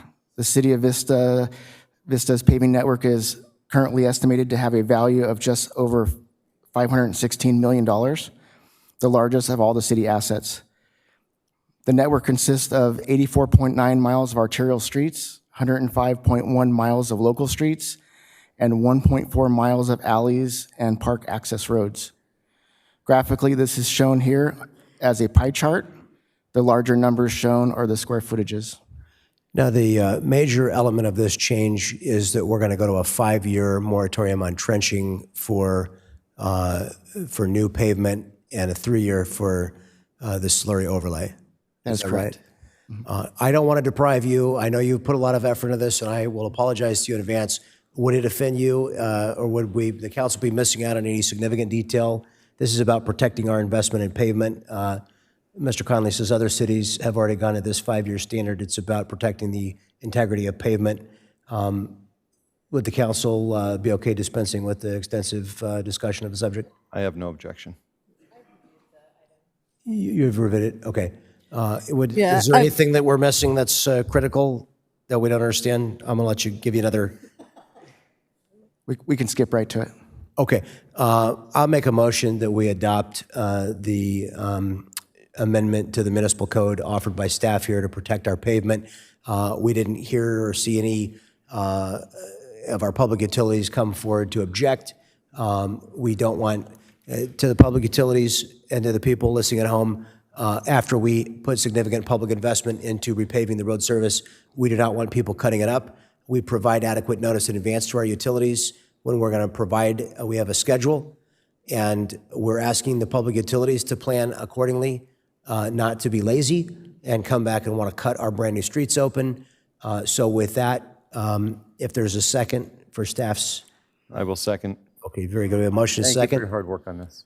Any requests to speak on this item? Yes, Councilmember Contreras. Yeah, I just want to say thank you. This is great. And our biggest offender is Vista Irrigation District. And I'm thoroughly appalled by the job that they do after our streets are so beautifully done. And then they come in and kind of ruin the street. So this is great. I'm looking forward to it. And thank you so much to staff for bringing this forward. Okay, we have a motion and a second. Please cast your votes. We'll include close the public hearing. Thank you for the excellent report. We appreciate you. Sorry to have cut you short. Yes, wonderful work. Okay. We had a request that I would like to honor to move item D4 up, so we'll move forward to a grant agreement with Vista Community Clinic to support a new resource area in Vista. If any members of the public may wish to speak on this item, they may indicate so by using the raise their hand feature by pressing star 9 or submitting a request to speak card. Speakers will be called upon after the presentation. Our Housing and Homeless Services Division Manager Jonathan Lung will introduce this item. Thank you and good evening, Mayor, City Council members. This item solicits the City Council's discussion and consideration of a one-time $20,000 grant to Vista Community Clinic in support of a new proposed resource area in Vista. With me tonight is Management Analyst Catalina Langen, who will provide the staff presentation. Good evening. To contextualize tonight's discussion, the City of Vista has a long-standing history of funding support for Vista Community Clinic. The City of Vista has awarded over $1 million in Community Development Block Grant, CDBG funding to Vista Community Clinic for a variety of eligible activities since the city began receiving CDBG funds in fiscal year 96-97, for an average of approximately $30,000 annually. BCC was awarded a $25,000 grant through the city's ARPA nonprofit grant program in August 2022 and received funding in March 2025 for support of the tobacco decoy program. Finally, VCC received $52,000 of opioid settlement funds for fiscal year 25-26 for additional support of CDBG-funded Rancho Buena Vista Project REACH, a youth intervention program. On May 6, 2026, staff received a letter of request from VCC for funding support from the City of Vista for its new resource area. This new community resource will be a hub for the dispersal of donated food, diapers, hygiene products, and more. The resource area builds upon VCC's efforts to provide basic needs resources for its patients, the majority of whom have incomes placing them below the federal poverty level. VCC is requesting a one-time funding support of $20,000 to purchase refrigeration equipment, which will allow for the storage and distribution to patients of a variety of perishable goods. This equipment will assist VCC in meeting the nutritional needs of its patients, particularly children, many of whom currently do not receive the full benefits of fresh fruits and vegetables and proteins, including meats and milk. Staff have prepared a grant agreement to meet VCC's request, which is included in the agenda packet for the City Council's consideration tonight. The requested funding support would leverage the following partnerships between VCC and Vista programs. First, VCC partners with the Buena Creek Navigation Center, or BCNC. VCC supports clients at BCNC through ongoing primary care services. In addition to regular care, they provide a full medical unit on a quarterly basis, bringing comprehensive clinical services directly on site. They also maintain a monthly HIV prevention and information booth. The VCC had also previously provided these services to the Vista Safe Parking Program in 2024 and is exploring a service partnership for the Safe Parking Program again in the near future. Conversations are underway to determine how VCC can effectively meet participant needs. Lastly, with Project REACH, VCC is actively serving 38 youth for the 2025-26 program year. This program serves youth through academic assistance, volunteer and mentoring opportunities, and recreational activities. Together, these leveraged supports strengthen the overall system of care and expand the reach of services available to Vista residents. VCC is targeting September 1st as the anticipated opening date for this resource area, and site acquisition is underway. Once a suitable space is identified and the lease is secured, VCC estimates it will take roughly 4 weeks to prepare the site for its first day of operation. The resource area is expected to operate 3 days per week, and within those hours, VCC anticipates serving 30 to 50 patients per day. That equates to a weekly impact of up to 190 unique patients. On a monthly basis, that's up to 600 patient visits, and annually, the resource area will provide up to 7,800 instances of nutritional support. Now, these funds are funds that were surplus from the Safe Parking Program, is that right? Correct. Okay, very good. Deputy Mayor Donald, you had a, and I apologize because I hit the button and cleared everybody out. I only have one question for you. And if you want to introduce yourself just so the public knows who you are. Sure. Good evening. My name is Betsy Heitman. I'm the Chief Development and Government Affairs Officer at Vista Community Clinic. Thank you for having me here this evening. Any comment that you want to make prior to my question? No, I think there's Sufficient information? Pardon, the staff has adequately laid everything out. Awesome. So my understanding is this grant is going to people at risk, people in need, and children to try and feed them. Correct. Where did the $20,000 number come from? Or is it just the remaining balance that's left over, as the mayor suggested? The $20,000 was requested to support the acquisition of refrigerator and freezer units for the resource area for the perishable foods. Is that an adequate amount? We believe it is, yes. So you don't need more than that? I know, I didn't. You're talking I didn't to a ask you fund- if you want more than that. I asked you You're if you talking to a need. fundraiser here. We support the past support of the city, and we believe that $20,000 would be a generous gift. Wonderful. Well, I will make the motion to approve it. I appreciate all the work that you do with our city and our partnership. I look forward to it for many years to come. Thank you so much. I don't recall the last time that you asked the council for any discretionary amount. I know we've been partnered on many things, but it certainly seems like a worthy cause, so I'll second it. Appreciate that. Thank you for being here. Councilmember Melendez. Yes, thank you, Betsy, for being here, and thank you, staff, for coordinating this opportunity. I absolutely will second this item. I think refrigeration for healthy, fresh foods is extremely important and really missing in some of our food hubs at this time. And I think the opportunity for the City of Vista to provide these funds immediately with potential opening in September means that there's not going to be any hurdles, right? Rather than VCC having to go chase down additional grants and, you know, put a lot of footwork into acquiring funds, $20,000 for refrigeration. It's just a hurdle that our community doesn't need to deal with. So I'm excited for folks to be able to have more access to fresh foods as well as services. When people come in for the basic need of food, they're also going to be connected to all the services that VCC has to offer. I think that that's really important. So really happy that you're here. Thank you for asking for support so that we can connect our community to your services. Councilmember Contreras. Yeah, I just wanted to say thank you very much for everything that VCC does. And, you know, I appreciate that you all are moving forward in this direction. There's food insecurity has always been an issue for our community here in Vista. And as the economic situation becomes more and more dire for folks, the ability for them to get the nutrition that they need is becoming very difficult. So this is huge for our city. I think, you know, I've talked to our city manager about cold storage and refrigeration. I'm extremely passionate about that because I know that we need it. And so here's this opportunity to move forward in a partnership so that VCC can provide that holistic approach to health that we've always counted on you to provide. So thank you so much, and I'm all in favor of this. Thank you. Councilmember Fox.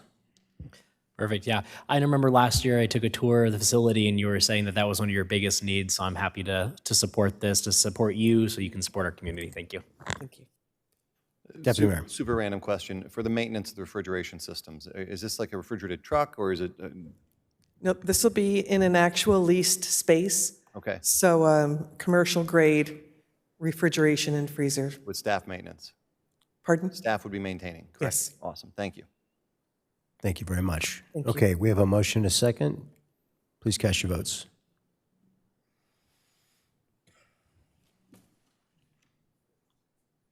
That motion's approved unanimously. Thank you very much. Thank you very much. Thanks for sitting through all those public hearings. Thank We're going to try and move up the hearings where we think we have the most number of people waiting so that folks don't have to spend all night with us on these exciting topics. So we're going to go next to the discussion D2 regarding, there's no speakers on that one? D1 and D3. What's D3? The Avo Playhouse. Who's got the most speakers? Are you here for D3 or D1? D3, raise your hand. Oh, two for each? Okay, well then I guess, D, all right. Well, all right, we're just gonna go in order then. Let's go D1. Okay, we have 3 more discussion items. Sorry, we're trying to get you all out of here and home to your families. Our first is preliminary review of proposed zone change on La Tortuga, APN 166-15091. Any members of the public wish to speak on this item may indicate so by using the raise your hand feature, pressing star 9 or submitting a request to speak card here at the dais. Speakers will be called upon after the presentation. Community Development Director Joe Vaca will introduce the item. Thank you very much, Mayor and members of the City Council. So the project site's at 415 La Tortuga. It's approximately 3 acres and it's vacant and undeveloped. And the applicant, Hacienda Land Development, has proposed a zone change for City Council to consider this evening for a 4-story structure that's 110,000 square feet in size with a maximum building height of 50 feet. Access would be taken from La Tortuga Drive, and they're proposing 32 parking spaces and landscape slopes. If approved by the council for them to file a formal application for a zone change, they would be proposing to change the zoning from C1 to C2, and ultimately they would need a special use permit for a self-storage facility that exceeds the 35-foot height limitation, and they would need a site development plan permit for development of the site. This is an exhibit that demonstrates the existing C1 zoning in the proposed area that they're requesting to go to C2. This is the preliminary site plan that the applicant has prepared, and it shows a square pad that would terrace the property with some significant grading. And along Hacienda Drive, while this exhibit doesn't show it, they are proposing some landscaping with a passive park at the Hacienda frontage. This is the contemporary design of the building. It's a boxy architecture, again, 50 feet in height at the max above grade. So since zone changes are legislative changes, they're at the discretion of the city council. And ultimately, it would require a public hearing before the planning commission where they would make a formal recommendation of the city council. And traditionally, staff has always presented all preliminary requests for any legislative land use change to the city council for discussion, and also to obtain public input prior to any formal review of an application. So tonight's not a final decision. It's just a point in time where the council can either terminate any more additional processing or say that they will consider a future application. This application has been considered multiple times since 2018 to the present. Back in 2023, there was a very similar application that was filed, and at that time, the city council decided that they did not want to proceed with reviewing a zone change request. So tonight, we're requesting that the city council provide input to the applicant related to their proposed zone change, and they're present and have fulfilled a speaker card. That concludes my presentation. Very good. We have three public speakers on this item. We'll start with Lieutenant David Morenberg, the California Highway Patrol. Thank you for your patience.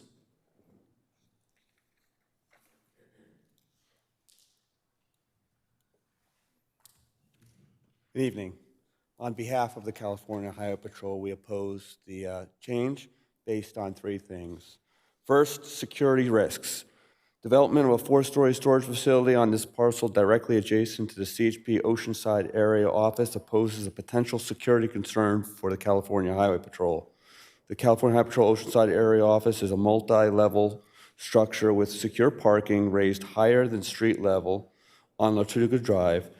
Depending on how the grade is adjacent to the site, it would easily provide direct views into the secured parking area. CHP seeks to avoid property adjacent with multi-story buildings, as occupants of the adjacent building may have targeted employees or views of access to areas limited to the public. While this may be an extreme example, there's a case in May 31st of 2002 in a CHP office standing in a secure back parking lot in the Willows area office where a shooter from an adjacent apartment complex shot at officers in the back parking lot. Second, communication interference.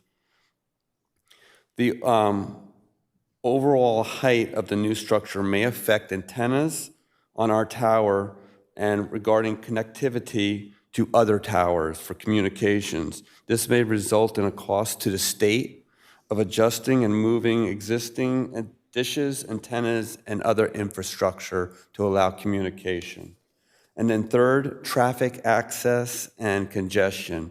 Depending on the design of the entrance of the site, there could be a potential blocking of the street and multiple customers waiting for access, especially when customers of the storage facility are using moving trucks or larger vehicles. This could interfere with rapid patrol deployments and other operations. So based on those three criteria, we are opposed to the change in the construction.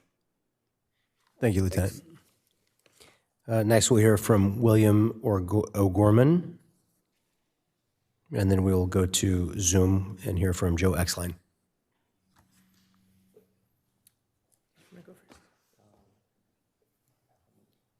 Can we share the time? Alonzo Gonzalez with Pacifica Companies, along with Will Gorman, who's our civil engineer. Sure, all out. Appreciate that. So thank you, Mayor, council members, for the opportunity to introduce ourselves and the proposal. My name is Alonzo Gonzalez. I am the Director of Planning and Entitlement for Pacifica Companies. We have, Pacifica Companies is a San Diego company with a large presence throughout the county, as well as the state, and in Vista in particular, where we have 2 retail buildings, 2 senior living facilities, and a history of successfully developing and managing our properties. In this case, we have an extensive history of looking at the highest and best use for this parcel. So we have the ability to develop a variety of uses, but in this case, the site itself is particularly limiting. So why self-storage? It's good for small businesses, provides easy and immediate access to extra inventory, the lowest traffic generation use, provides a buffer zone between the uses. It's great for access challenged locations like this one, and it's better than leaving the property undeveloped. Based on our feasibility study and public input, what we wanted to avoid were the high traffic uses, traditional retail. We wanted to avoid competing with the retail just east of us. They have superior location to traffic access and yet are not fully utilized. They still have a number of vacancies. Plus, the additional features, the physical features of the site that Will Gorman, our traffic engineer, will get into are also significantly limiting. My name is Will Gorman from REC Consultants, the civil engineer on the project. I just want to briefly touch on the engineering aspects, what makes the site difficult. The site's very steep, and what makes it, there's almost 80 feet of elevation differential, and what makes it perfect for self-storage is we get a reduced parking count compared to traditional retail. I believe retail is 5 spaces per 100,000 or 1,000 square feet of floor area. And due to the steep topography, if we went typical retail, we would have to have additional parking, additional drive aisles, pedestrian access, and that would just mean more retaining walls, and which could potentially make the project cost prohibitive. If you have any other specific engineering questions or site plan questions, we'll be available to answer. Very good. And in conclusion, I would say that we've had 7 community meetings in the past, 2 more recently, for a total of 9. This is the first time we've been hearing of CHP's reservations, but the action today would just allow us to explore a less retail type of use. It's just the schematics that have been developed. We'd be going into design development, and we would be happy to continue coordinating with the community, with city staff, including CHP, to make sure that that's appropriately developed in those phases. Right now, we're just asking for the ability to pursue use that is not traditionally retail with self-storage facility, which the community agrees is more appropriate for this site. Thank you. Thank you very much. Now we'll hear from Joe Exline on Zoom.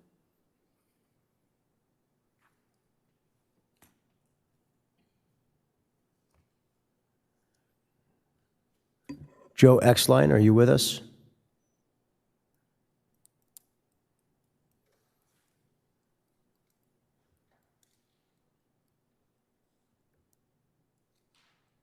Is he still there?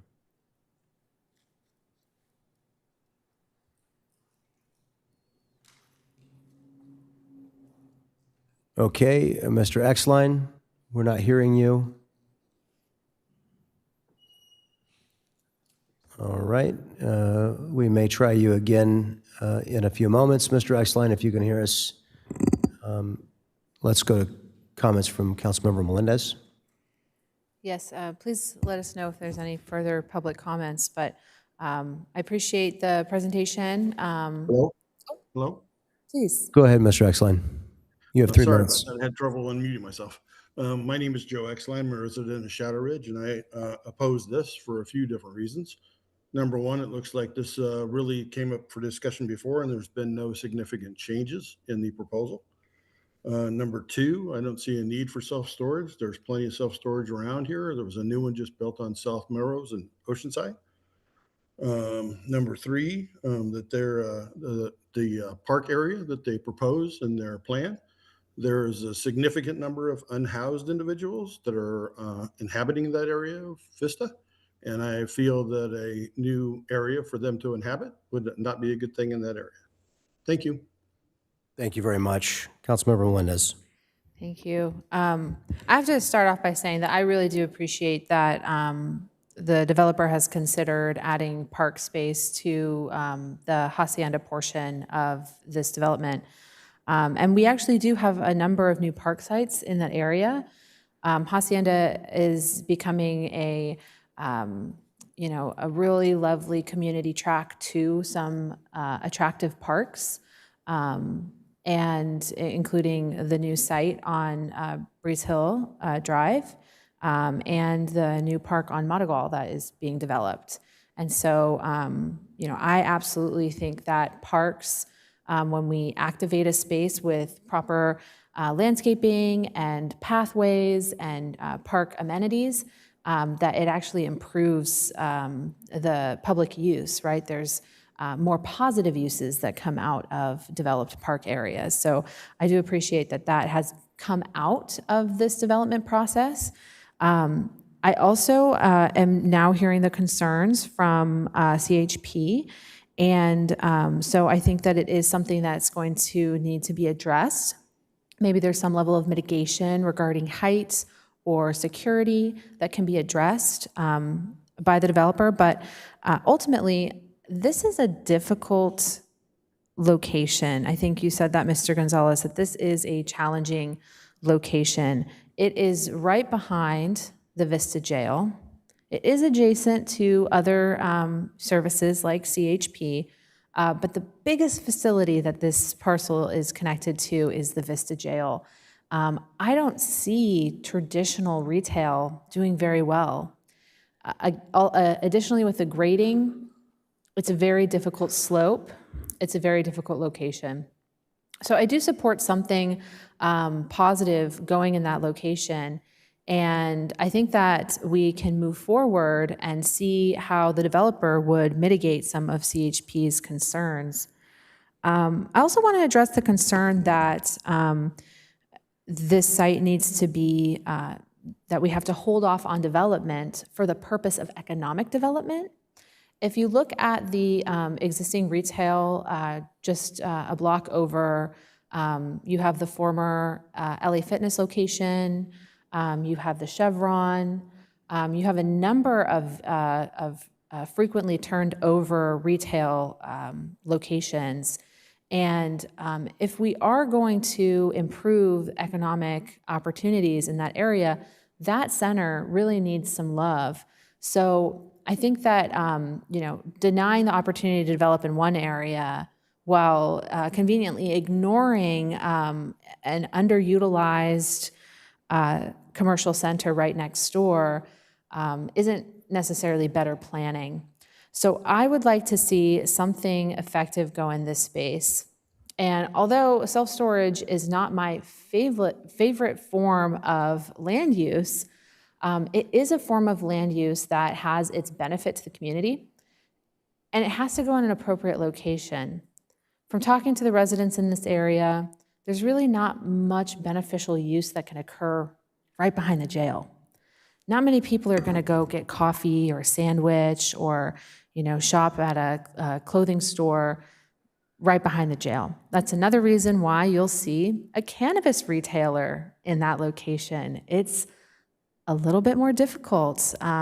It's a less desirable location. So now that we have a developer that's interested in providing something for us in that space, it would be good to explore that. So I do support that. I'm not sure if staff is needing a motion or if we can just have consensus here. But as long as the developer is willing to address and mitigate CHP's concerns, I think that it's something that we can reasonably move forward with. Just out of curiosity, because they are seeking input here, what would your preference be with regard to the more modern style or the Spanish style that they proposed? You know, I'm not too picky in terms of design. I think that that there's a number of designs that would be nice. I think continuity is very important. Again, this is a parcel that's right behind the jail, so any type of design would be prettier than the jail. Okay. Councilmember Contreras. Yeah, you know, I've never been a fan of storage, and I haven't been a fan of storage on this parcel. I understand it's a challenging site, but I feel like that's not the responsibility of the city of Vista. And these are some of the same comments I had a long time ago when I first came on council. So, you know, there was the decision made to go with retail cannabis instead of building something different on this plot of land. And you know, thankfully for the city, we're receiving some good tax dollars from that. But it did take a large portion of the site. And I don't know. I'm not totally sold on the idea of putting storage here. I just feel like we have a lot of storage. I don't know what other retail would look good here, but I'm just being consistent with my previous comments all these years ago to now. So I'm not super thrilled about this project. That's it for me. Thanks. Deputy Mayor. Are we approving a zone change tonight, or are we just discussing? So we'll have to come back. This is for consideration of submitting their application. So if, Early design review. yeah, this is a really tough one for me because I have actively been against storage units coming to the city of Vista since I was elected. I ran a campaign saying I would not approve a single storage unit if it came before this body. So it's hard for me to get to a yes on this. I want to respect the council member who represents the district as well, though, as I know they have afforded me that same consideration and respect in the past.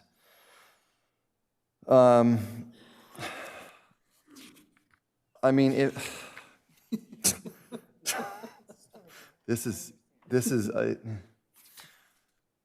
I know this has come before us so many times, and I don't know what the issue is with trying to develop. I mean, I understand the topography and the grade and all the things that go into it. And I also, I patron the little mini mall, whatever you want to call it, the retail shops over off Hacienda and Melrose right there, and I agree, it's not being utilized in the manner I think that they expected it would. And I don't foresee retail performing any better. In fact, I think it would perform worse in that location. So, listen, I'm open to you moving it forward, but I'm going to tell you this. If you have had 9 public meetings with the residents in the area, I would really encourage you to reach out to CHP because I have not heard that concern before, but I will be open to a storage unit in this location, but I want to make sure that all public input, including CHP, is brought forward, and that any design is something that they can approve as well. So, short of that, when it comes back before us, I'll give you the opportunity, but if those things are not met, you're going to probably get a no out of me. So I don't want to waste your time or your money, but I just want to let you know where I'm at and be transparent with you, as I have been in the past on this very location. Councilmember Fox. Thank you. Yes, I don't have very strong feelings as a positive or negative, so my first reaction is to take the opinion of the council member who represents the district, and and to, if I don't have a very strong reason against it, to let it pass or let it go to the next body and for them to put their critiques on it and everything. Design-wise, between the two options, I don't have strong feelings either. Again, it is, I'd like it to match what's near it. So, yeah, but maybe not the jail though. Maybe not match that. This is, yeah, you can match that. So I'm supportive of the motion or the discussion as it is. That yeah, I would also agree to try to work with CHP and see if you can mitigate their concerns. If we can't mitigate those, then I might end up being against it at the end. But if we can mitigate most of those, I see no problem with it. It is probably the best use of the land as it is. You know, it is a tough spot, like everyone said. So thank you. If you had a Spanish-style roof, I like the Spanish thing better. It's more consistent. It's a kind of a timeless architecture. The modern stuff, in my opinion, is destined in 20 years to look not good. So I don't like the modern stuff. I like the stuff that looked good 200 years ago and it's going to look good 200 years from now. If you have a 45-degree roof on that Spanish-style thing, that's kind of like a faux thing, and then you'd have a flat roof right behind it, right? But you could potentially have a high enough perch that you couldn't basically aim over it. I don't know. There might be some way to mitigate it. I don't love it either, but I recognize your right under the law to use your land for the best and highest use, and office space is not at a premium right now. The property is not viable for retail, really. And as far as, storage space goes, people seem to use it, and I don't think they're coming from 3 counties over to store their stuff. So it's obviously people that live in the area that need storage space. So as much as nobody loves the thought of it, it's obviously our residents are obviously the ones using it. So they're getting some value out of it.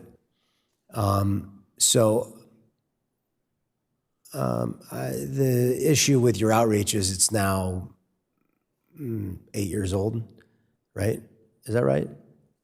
It's 2026 and it was 2018 when you did it. Is that right? We've had 2 recent meetings within the last 3 months. Okay, thank you. I appreciate you letting us know that. Well, yeah, I think the CHP issue is salient. I don't recall them bringing that up when we talked about this before, but there's got to be some way that you could reduce that issue. So one of your designs said a community garden. I wanted to ask, are we having any issues on this land with the maintenance of it, with transient population? Is it causing the city any grief right now? In the area, there are some challenges, but in This specific particular on parcel? this property, not that we know of. Okay, all right. Because that's important too. I mean, look, it is our job to allow you the best and highest use of your land. If this is that best and highest use, and we've been looking at this for a long time now, and we can't imagine with the challenges you have there, what else you would. It is. This is one of the things I don't think we liked about it before, is just the sheer height of it. I want to look again, and I think this would become a significant subject of conversation. At 4 stories tall, I'm looking at this.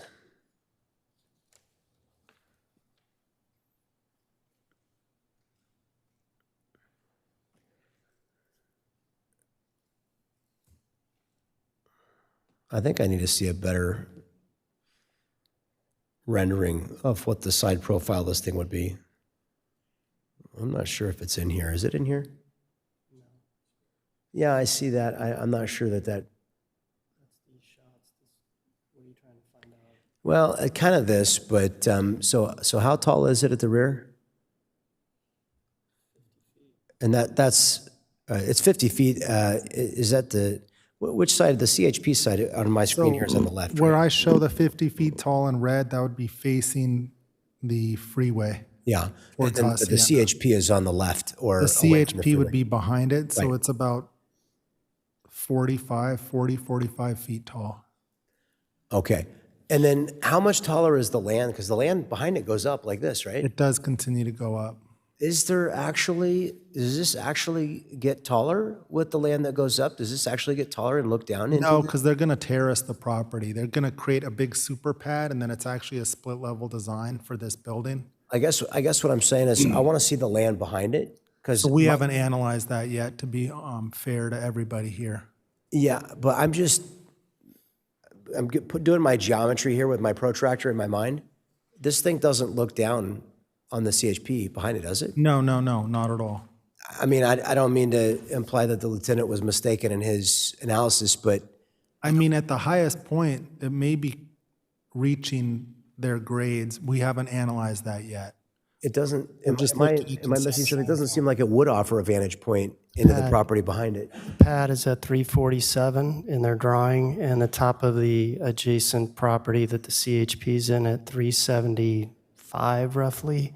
So it's about 28 feet above the pad. So you would have potentially It would some offer windows that. looking onto the CHP property. Okay, all right, that's what I was trying to figure out, because I know the property continues to rise in elevation behind it. So, yeah, I would say if you can figure out how to do something design-wise on the roof that would deprive, maybe it's a very aggressive grade on the wall, on the roof line, a very steep roof line, and the flat roof is so low that you basically would, I don't know, need a ladder or something to get up over the top of it. Does that make sense? There's probably a way to do that. I don't know. It's awfully tall. Boy, if you could shave one floor off of this thing, it'd probably be a lot more palatable. I don't know if you can pencil it out, but it would be a lot more palatable. That's my thought. So a mixed review. But I mean, at the same time, it's a tough site. You guys know it's a tough site. You bought it with that in mind. You've been thinking about it for a long time. You didn't bring an application in 2018 because of some of these concerns. I mean, you might be advised to power through, rather than wait for the better thing. I don't know. It's just a tough site. You guys know that. So we'll work with you, but we're going to need you to work with us too. Sound good? Okay. Very good. That'll bring us to the conclusion of that item. We will move on to item D2, discussion regarding CVBID Advisory Board event recommendations. Any members of the public wish to speak on this item, they may indicate so by using the raise your hand feature by pressing star 9 or submitting a request to speak card. Speakers will be called upon after the presentation. Our Assistant City Manager, Imelda Huerta, will introduce the item.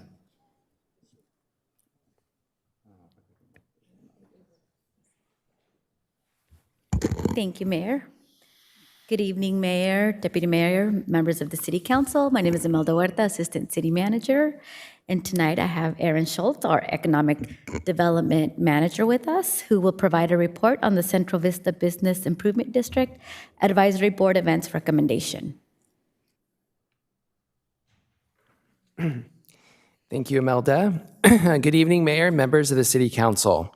On November 12th, 2025, the City Council designated $100,000 from the fiscal year 2024-25 year-end fund balance to fund downtown special events. On April 13th, 2026, the Central Vista Business Improvement District Advisory Board recommended allocating the funds to support a series of signature events.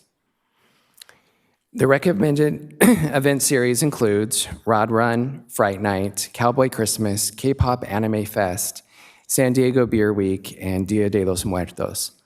The proposed funding allocations total $90,000, and the remaining $10,000 would be reserved as contingency funds to cover unexpected event costs at the discretion of the CVBID Advisory Board.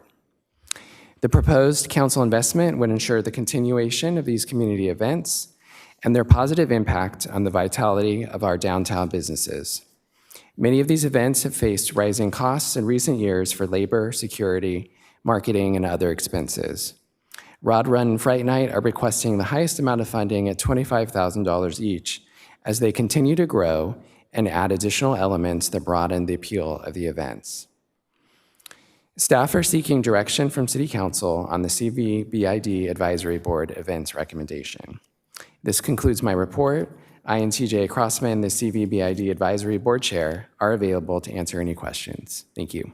Thanks for your patience, TJ. Okay, for brief comments respecting and approving the recommendation of the CVBID Advisory Board, Councilmember Contreras. Yes, thank you so much. So when we first allocated $100,000 towards downtown events, it was under my understanding that the City Council would have the final say, purview over expending the funds or dedicating them. So I appreciate this item coming before the council. One of the things, so looking at the proposed events, I 100% agree with Fright Night. I think there needs to be a lot more investment. The community is super happy with Fright Night, and there's more expansion that can happen and security that needs to happen at the same time. So I'm totally fine with the $25,000 for Fright Night. Honestly, I'm pretty good with all of these with the exception of Rod Run. I feel like the $25,000 being asked for Rod Run, I don't see a justification for it. This is an event that I don't see a lot of community involvement and participation to the level that I think a $25,000 investment warrants. So I would be good with moving the remainder with the exception of Rod Run. That's where I'm at. I'll go ahead and make a motion for that. And I would, in addition, this $100,000 that was set aside for downtown events, what I envision that this funding would be utilized for is to bring new events forward. And, I think potentially what we need to do, just like we did, we had a downtown committee that was short-lived with the purpose of reviewing the historic downtown to make short-term, midterm, and long-term planning for the historic downtown to be a great place for community and for economic opportunity. I do think that we need to set or have some kind of discussion, whether it's another short-lived committee or it's a discussion that we have here at council. But I do believe that we need to have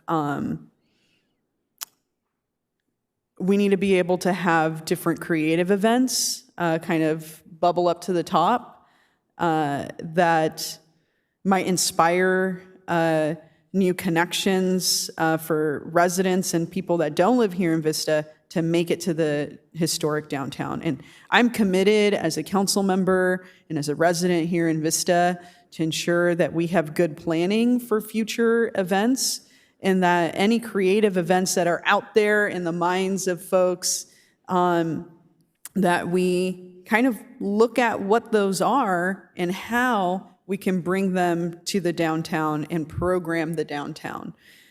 So that's where I'm at. I'll go ahead and make that motion. And I would love to hear from the rest of my council. Thanks. Councilmember Fox. Perfect, thank you. Do we know how much was granted to the Ron Rudd in the past? Is this about in line with what it's cost in the past? So in the for 2024 and for 2025, we granted $15,000 those years. 2024, 25. Okay, so a little bit more this year, but I think that the CVBID, I know that they do a really great job on bringing us events. I know that this list is a lot of the existing events, but I believe that was intentionally, since the other ones have to come for grants through application processes, and so these are the ones they know have had success in the past. We're gonna we've already seeded these events. They're successful. We want to keep them in our city. So makes that so they can free up the additional money, the $50-ish thousand that they get from the local businesses to seed new events and to not have it go towards the same events over and over. Was that kind of the plan? Correct. Correct. That is correct. And last year, the CBBAD and staff, we did go out for a request for qualifications for a downtown event organizer, which brought events such as the Rod Run, activated the AVO. We'll talk a bit about that at the next discussion item as well. But we do have the CBBAD representative here as well as a Downtown Vista representatives. Yeah, and as the CVBAD rep, is that correct? And my assumption is that putting some of these old or these more successful past events into this funding frees you up to do exciting, fun things through the existing grant program. Let me try and explain this the best way I can, because sometimes my ADHD puts me all over the place.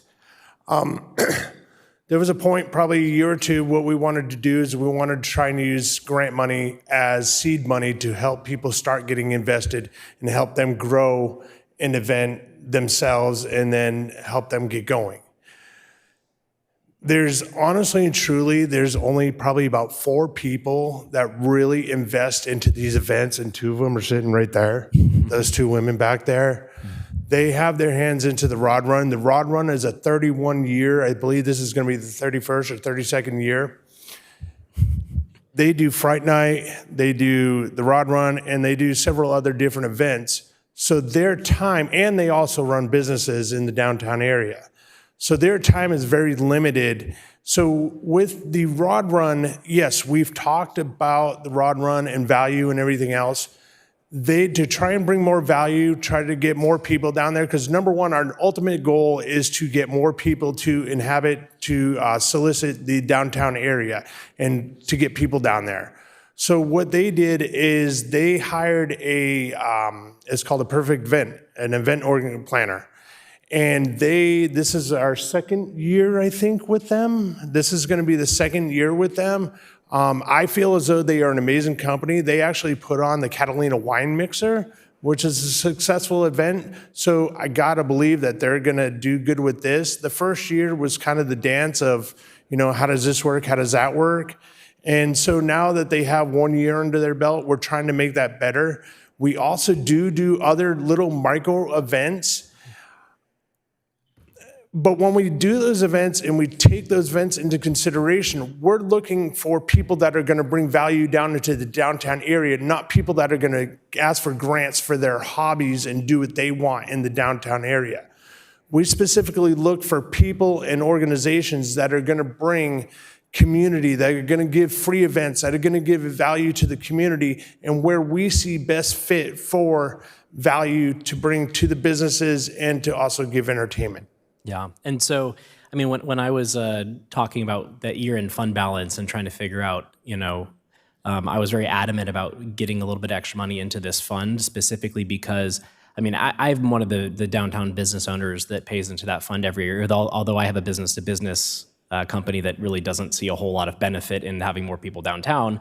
I know that our CVBID board works really hard to find good events, and so with a bunch of downtown business owners spending a lot of their time at these meetings trying to allocate kind of a limited pool of money, that having the city have some skin in the game here, and if we think it's valuable enough to ask our businesses to put some money into this, that we have some skin in the game as well. So when it comes to economic development, having a thriving downtown is important to have a thriving city. And when it comes to local tourism, people coming from our neighboring cities, things like that, having some good events to bring them into our downtown can be massive. So thank you for all of your hard work on that. I'm going to offer a substitute motion to approve staff's recommendations. Tracy Lawson wanted to be heard. Tracy?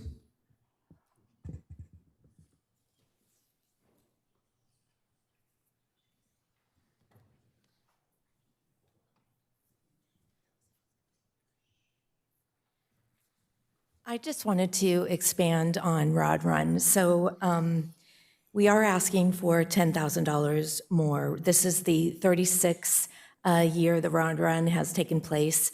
It's one of the longest, well-established events that people really look forward to every year. Rod Run typically is participated by a certain demographic, and we felt that in order to make this sustainable, we wanted to capture a younger audience. Last year, we actually expanded and we added an off-road component to it, which was wildly successful. It was really fun. So we are trying to set ourselves up for, in the event that we don't get participants like we've seen, that Rod Run dies down, that we are in a position that we can transform this event into something different, something bigger, something better. Discover Vista has always looked at an event that we've had, like an outdoor experience, Oxfest. So that is adding all of the outdoor components, surfing, skate, and by adding these little components into it, like we did last year with the off-road, we could transition the Rod Run. Not that we want to eliminate it, but if we had to transition it into a different event, we could. Because we added that component last year, it increased our expenses, trophies, T-shirts, security, the footprint.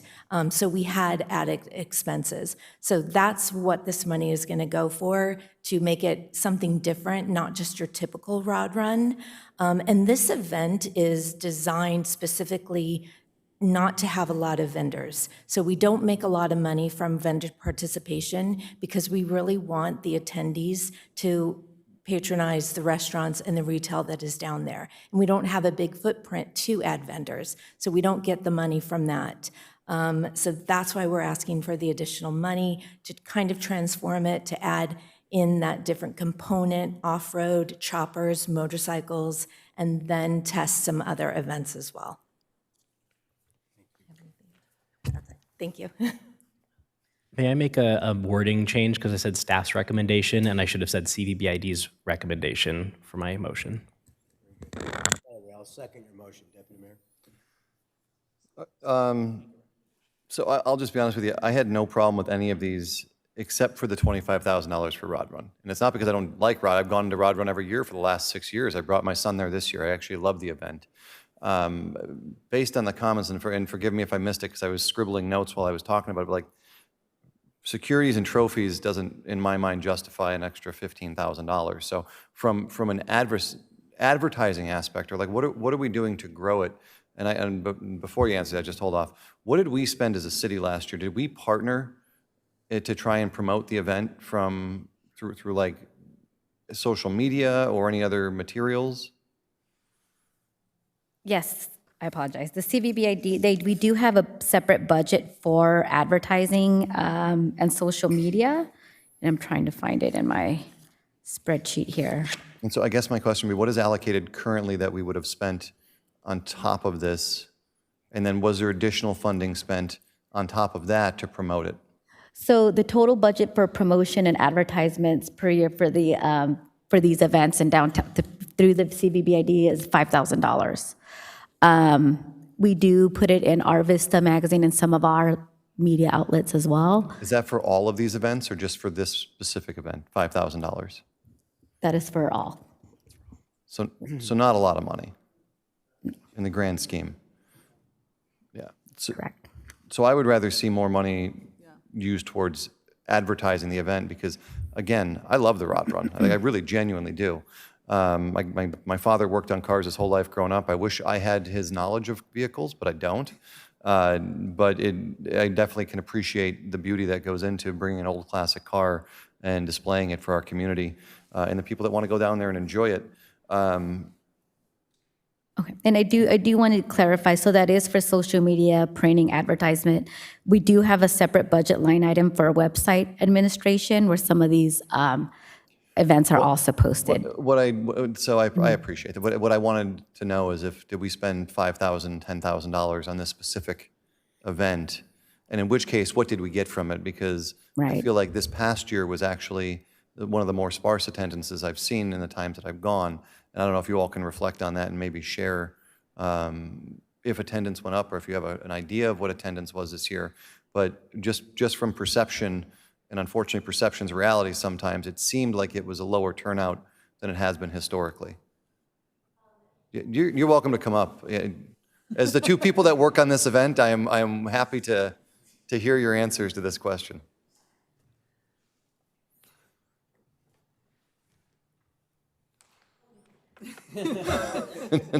So the city actually gives us the attendance report after each one of our events, and it was, attendance was down, but I think it was down like 500. So in 2024, we had, I think it was 8,500 attendees, and this last one was close to 8,000. I just feel like when I went and I want to say it was like 22 or either right after COVID. I mean, I felt like there was a huge crowd. Maybe I'm wrong. I don't know if we have those numbers. Do we have those numbers? Yeah, it was similar to as described. We showed a 2024 attendance of around, 6,400 and a 2025 attendance of 5,100. What about prior years? Do we have that information? We don't have that here, no. Wish we did. That's all right. Yeah. So all right, can you just explain to me while you're up here, because I apologize that my takeaway was security and trophies. What is $25,000 going to go for So this event? It's not just, it's not just trophies, I'm sorry, I don't mean to interrupt you, but also, if that money is being allocated to transition this to a different event, I would rather it just be separated and a separate event created, if that makes sense. Do you know what I'm saying? Yes. Because that's the Yeah. verbiage that was used, and if I misunderstood, please do correct me, but. No, well, last year we broke even. We even lost a little bit because we added in that off-road component. And when you add in that bigger footprint, there was additional security, there was different additional operational setup. So it's security, safety requirements, traffic control, printing, marketing, T-shirts, trophies, entertainment production, stages, restrooms that we had to put all over. So our operating costs have exceeded, and we haven't asked for any more money in the last 2 years, but it's just to cover those costs and to, grow the event in the future and just to set us up for future growth. As someone who has spent a lot of money on things prematurely, are there any takeaways from this to where maybe, if, having done it for the first time in last year's event, you're like, hey, I could have either streamlined this or cut back on that or done this differently to try and cut down the costs versus just trying to say like, hey, this is what it costs, and so that's what we're going to ask for? Yeah, I think we always work with our planners to see where we can cut costs. And, last year we had different color T-shirts, we had tank tops, we had, different varieties, where this year we're going to streamline it to one T-shirt. But still, those costs are more this year than they were the last 2 years. So yeah, we always sit down and plan on where we can cut costs. And so within this $25,000, I know that we have, is it Discover Vista? That's the event organizer. Is that the new, or Yes. who's the new organizer for this, or No, just, the program? Perfect Event is the planners that we hire to plan the event. So now that they're a year into this, what are they going to do differently? Have they given you any plan of what they're going to do differently that would necessitate an additional cost? Because if attendance has gone down, it's in my opinion, it's because it's not being shared with the public enough, right? So do they have an outreach, or do they have some idea of how they can help bring more people in and more patrons in? Can I jump in here for a minute? Yeah. I hear what you're saying, Mr. O'Donnell. I'm sorry, I wanted to call you Dan. I don't know if that's appropriate. TJ, it's okay if you do, it's all right. I'm big into marketing. At my business, I do a lot of marketing. Just got a mailer from you last week. See, exactly. I've been on the CVBID board for, 7, 8 years, something like that, I think. And that's been my number one thing, because even though, you're paying a tax, it's minimal. What is it, $300 a year, something like that? A lot of people have a really high expectation. Is $25,000 a lot of money? Absolutely it is. Does it bring down, I think the $5,000 the 5,000 people population, I think that's a little low. I think Tracy was more accurate on that. And what that is that's the cost of $3.12 a person. That's dirt cheap. Is the 25 grand a lot of money? Sure, it is. We don't have anybody else stepping up. We're not getting other people that we used to hold a bidding time frame of people to come down and apply for grants. Some of them were really lame. Some of them worked out. We accepted some. We didn't accept some. Some people couldn't even fill out the application properly. So these are the people that are actually doing stuff. And for the cost of $3 a person to get them into the downtown area and to give people other opportunities. And we've been trying really hardcore the last few years of getting more people. One of our criteria is they need to get the banner downtown and have that going across the road. That's one of the criteria, because that's whatever that cost is, that's shooting fish in a barrel. But we're forcing them to do that, and we're really forcing to market them. We have a bunch of forward-thinking members on the CVBID now, and especially in the last couple of years, things have been changing and evolving. And I understand 100% your concerns, and I'm 100% with you. But I assure you, we are trying to increase that, and we've been talking to these ladies about this, and we're all working together for a general solution and to bring more people downtown. Now, is there a guarantee? Absolutely not. But those issues have been addressed, and we are working towards bettering that. And once again, it's a 36-year tradition that's been in Vista, and I think it would be a real shame to do it, especially when these ones are the predominant ones of stepping up and taking control and doing these things, and kind of like what they created with Fright Night. That's my opinion on the whole thing. And I want to tell you, I appreciate the work that CVBID does. I really do. I know you guys work very hard to do this. I guess my other question, so I went to San Diego Beer Week, or I'm sorry, you can go ahead. I just want to say one more thing too. We are a nonprofit. We don't make hundreds of thousands of dollars. That's not our goal. One thing that we pride ourselves on is we try to keep our costs down. We did not raise the entry fee this year for Rod Run, and it hasn't been raised in a long time. Just like Fright Night, we keep that ticket price down low. We're not in it to make a lot of money. The expenses, I would be happy to sit down and show you the P&L and, what the expenses were that we paid last year. We don't anticipate that being double.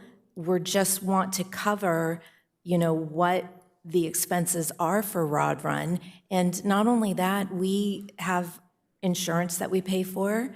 We have storage fees that we pay for. We do our taxes. So part of that money is spread out from all of our events to keep Discover Vista running and keep the lights on. But again, it's not like we're sitting on a cash, bucket full of money. In no way am I trying to imply that you are, because I understand that you're not. But that's one thing too, is we try to keep our costs down so people can participate.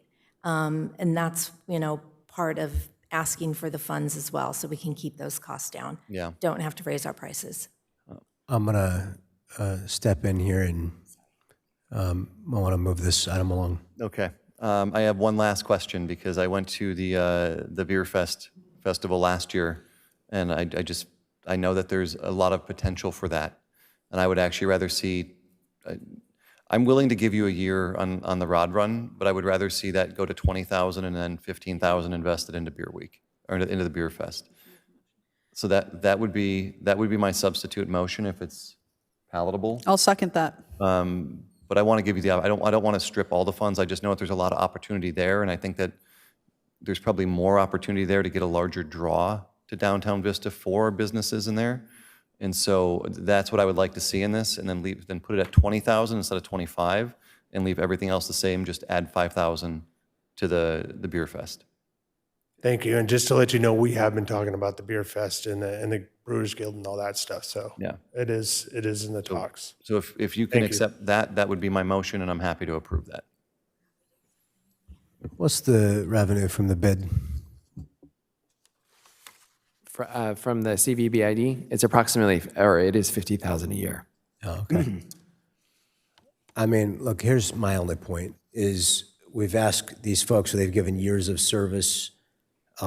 We've asked them to do the hard thinking and decision-making here, and we're kind of, we're Monday morning quarterbacking it a little bit, is my honest feeling.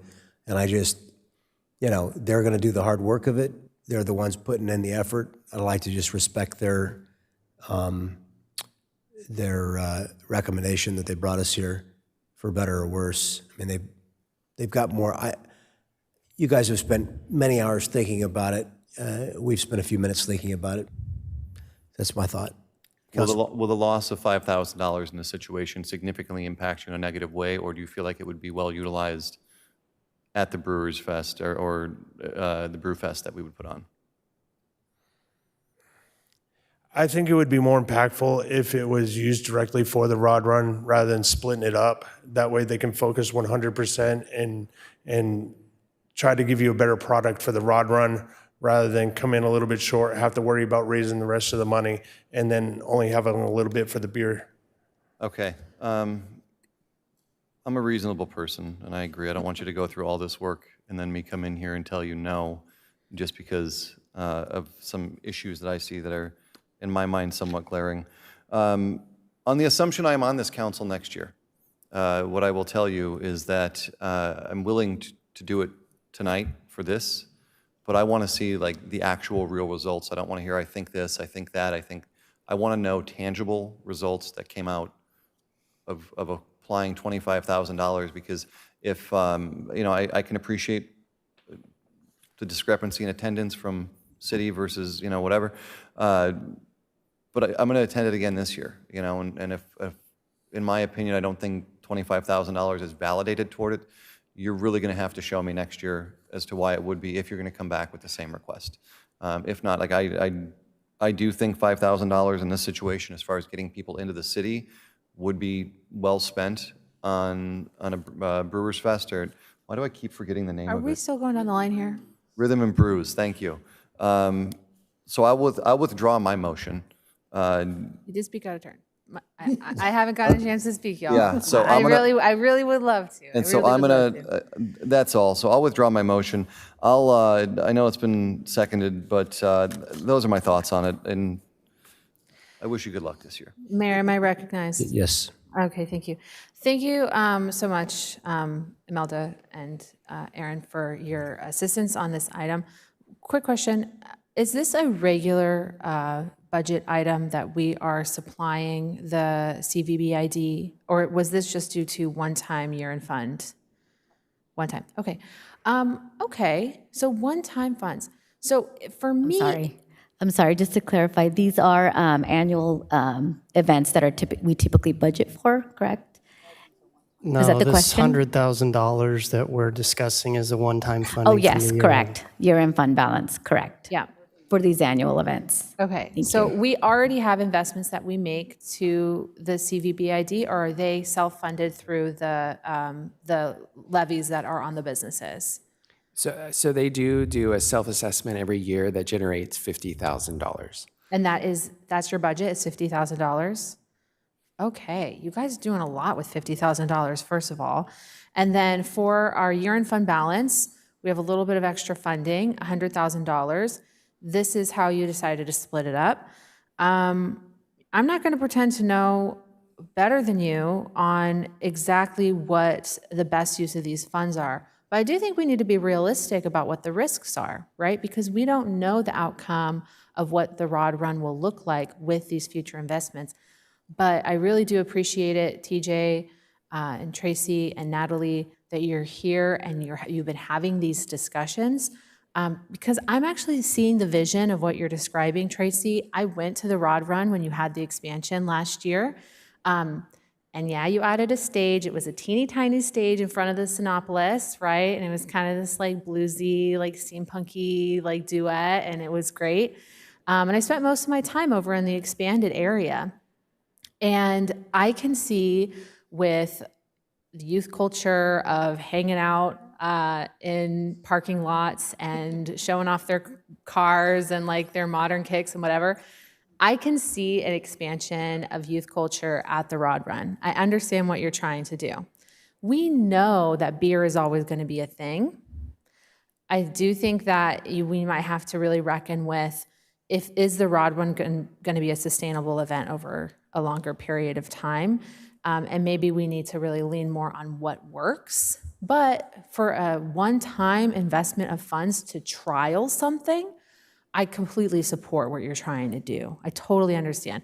But this is also kind of like the disconnect here, I feel, is due to concerns about process, where I'm not necessarily in those meetings with you, understanding how you're coming to these decisions. For our oversight of the CVBID, Imelda, what is the city council and just like the city governance's ability to like review budgets and like audit the process? What does that look like? We do bring the annual levies to the city council, the assessments. We're more than happy to report out at that time the stats for the year. I know during the joint dinner meetings with the CVBID and city council, we also report out the annual report at that event. However, we're more than happy to come back more often to the city council and report out on the events that are being planned for the and upcoming Tracy, fiscal you said year. that you all are willing to share that. I'm not necessarily needing that right now. But you know, I know that as business owners in the downtown, you have a unique position, and this is essential for you. You need to get people's feet on the ground in downtown, and based on all your conversations and your feedback and your experience, if this is how you believe you can do that, I believe you. But we will see, right? We will have to see if people really do want to see an expansion of the Rod Run. I think it would be cool, but I'm not the most popular person, so I won't always be right about that. But I think that we do have like larger questions about the use of funds, right? The extent of marketing, day of operations, street closures are expensive, logistics, toilets, of course, materials and supplies, t-shirts, those types of things. So I think that I would love to talk to you more about what it means to have a successful event, right? What really makes the Rod Run successful? Is it going to be more marketing, or is it really changing the programming? So I'm sure that there's more discussions that need to be had, but I support allotting $25,000 so that you guys can kind of kickstart maybe a new initiative. If it doesn't work out, then we don't have more funds available, so we would have tried. I do want to make a really, I think, important point. I don't want you guys to think that we're coming in here jumping from $15,000 to $25,000. Rod Run is our most expensive event to host. We are capped at the CVBID. That's the only reason that we've been limited to only $15,000. If we could have asked for more money, we would have, but CVBID limits the amount of grants that they can. It's normally a $10,000 grant, and that's the most amount of money that you could get from CVBID. We were lucky enough to get that extra $5,000, so I don't want you to think, oh, we just are asking for all this. It's Not our at all. most expensive, and we've had these funds. I think so that- that's why it's been capped. I think that you could be successful coming back to us with a greater plan for how you want to seed future funds, because we do believe in you, but we do have a governance obligation to see a plan. And I'll give one more piece of advice. In the business that I do, I have to struggle to let go of sentimentality, right? Where like, I want to hold on to something because I love it, even though it's not necessarily working. And I think maybe that's a little bit what's happening with the Rod Run, but you know what? We're going to give it a shot. We're going to give it a shot because we do love it. Okay, so I believe in you and what you're working on, and thank you for putting in the effort and being here tonight. Councilmember Contreras. Awesome. Well, I appreciate getting more details about the $25,000. That's something in the future. It's imperative that the council understands, because this is a significant increase.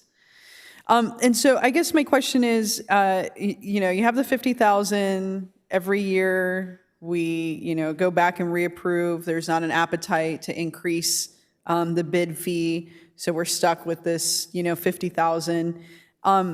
So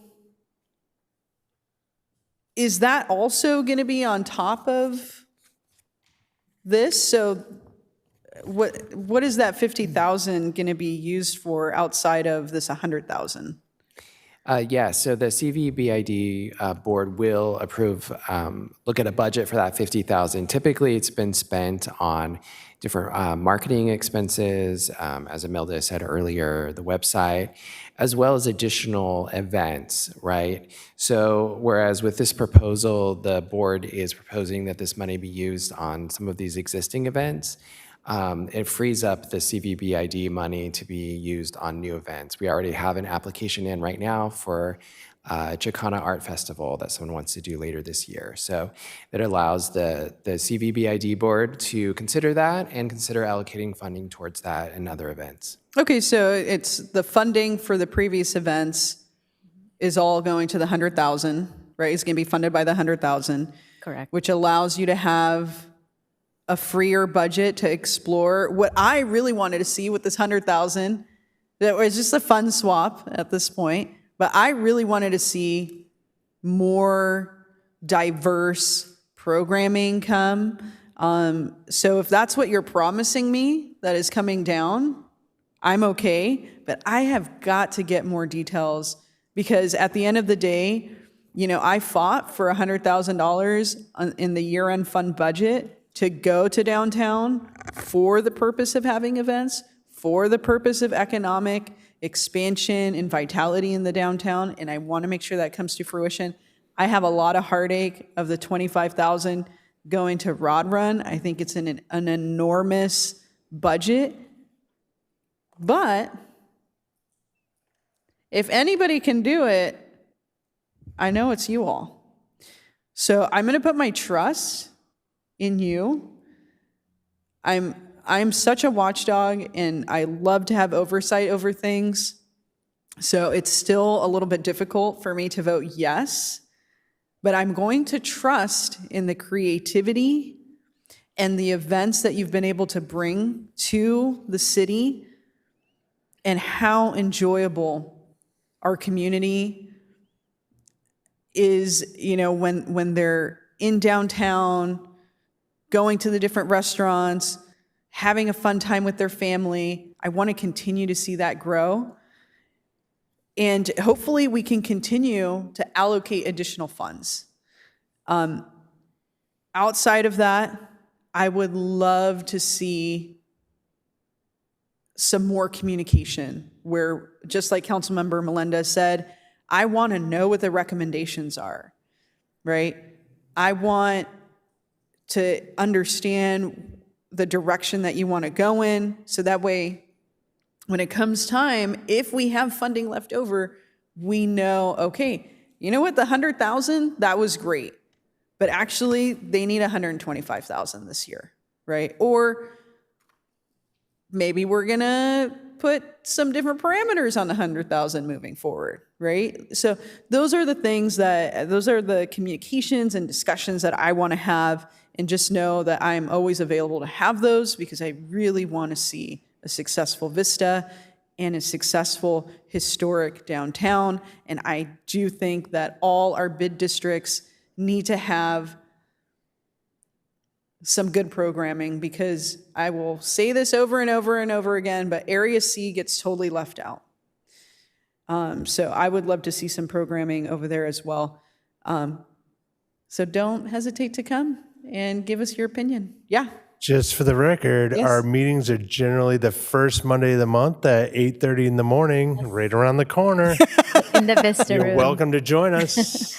Staff will make sure we include details in the Thank weekly you. updates as well. You know, We'll I make can't wait to get the weekly update and I go through it. So We'll put the anything that's in stats. there, I look at it. Please put the stats. I would love Will that. do. I can't always make it, but if I can make it to one of your board meetings, I will definitely go. But don't hesitate to reach out, and yeah, we'll have Thank more you. communication about it. So I'll be a yes on this, but I just need to see it pan out. Thank you. If Doris does not already, please ask her to put those on our calendars. Will do.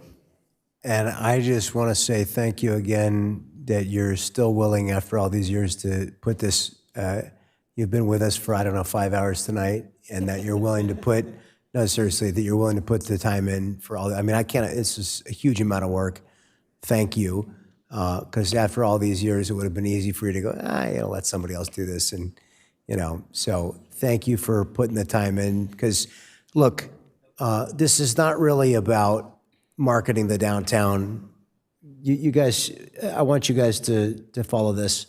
This is not about marketing. Because if it was just about marketing, I don't own your business. I'm not getting anything for it. This is about community. We're not paying for marketing here. We're paying for a community. That's what the real value of this is. These events, they build community. And this is what the city is doing. That's for all the people in the city. I really like that you, TJ, had command of the actual dollar amount. You did your math. You're a great businessman. You knew it was $3.50 for every head that you're bringing in. $3.12. $3.12. I'd love this, and I'm going to stop myself from going down the rabbit hole, but I'd love to know how that compares to the other events, but I'm not going to ask it right now. I'm just glad that you have a command of that number and you know the economy of what the cost is to get these bodies into the downtown.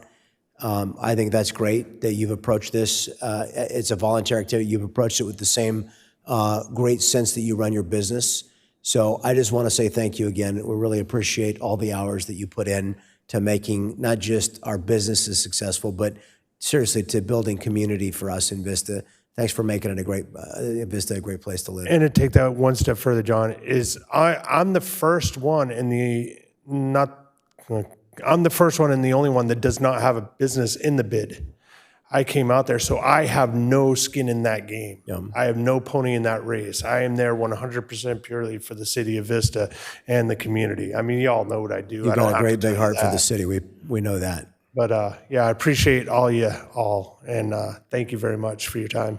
Thank you all so much. Thank you.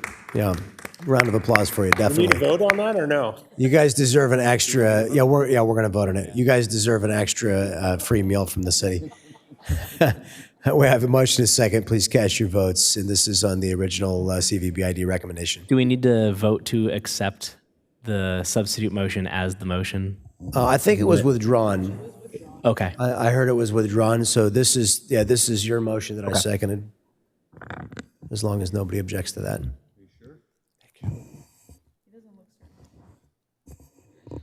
Everybody cast your votes, lock them in. That's approved unanimously. Thank you all.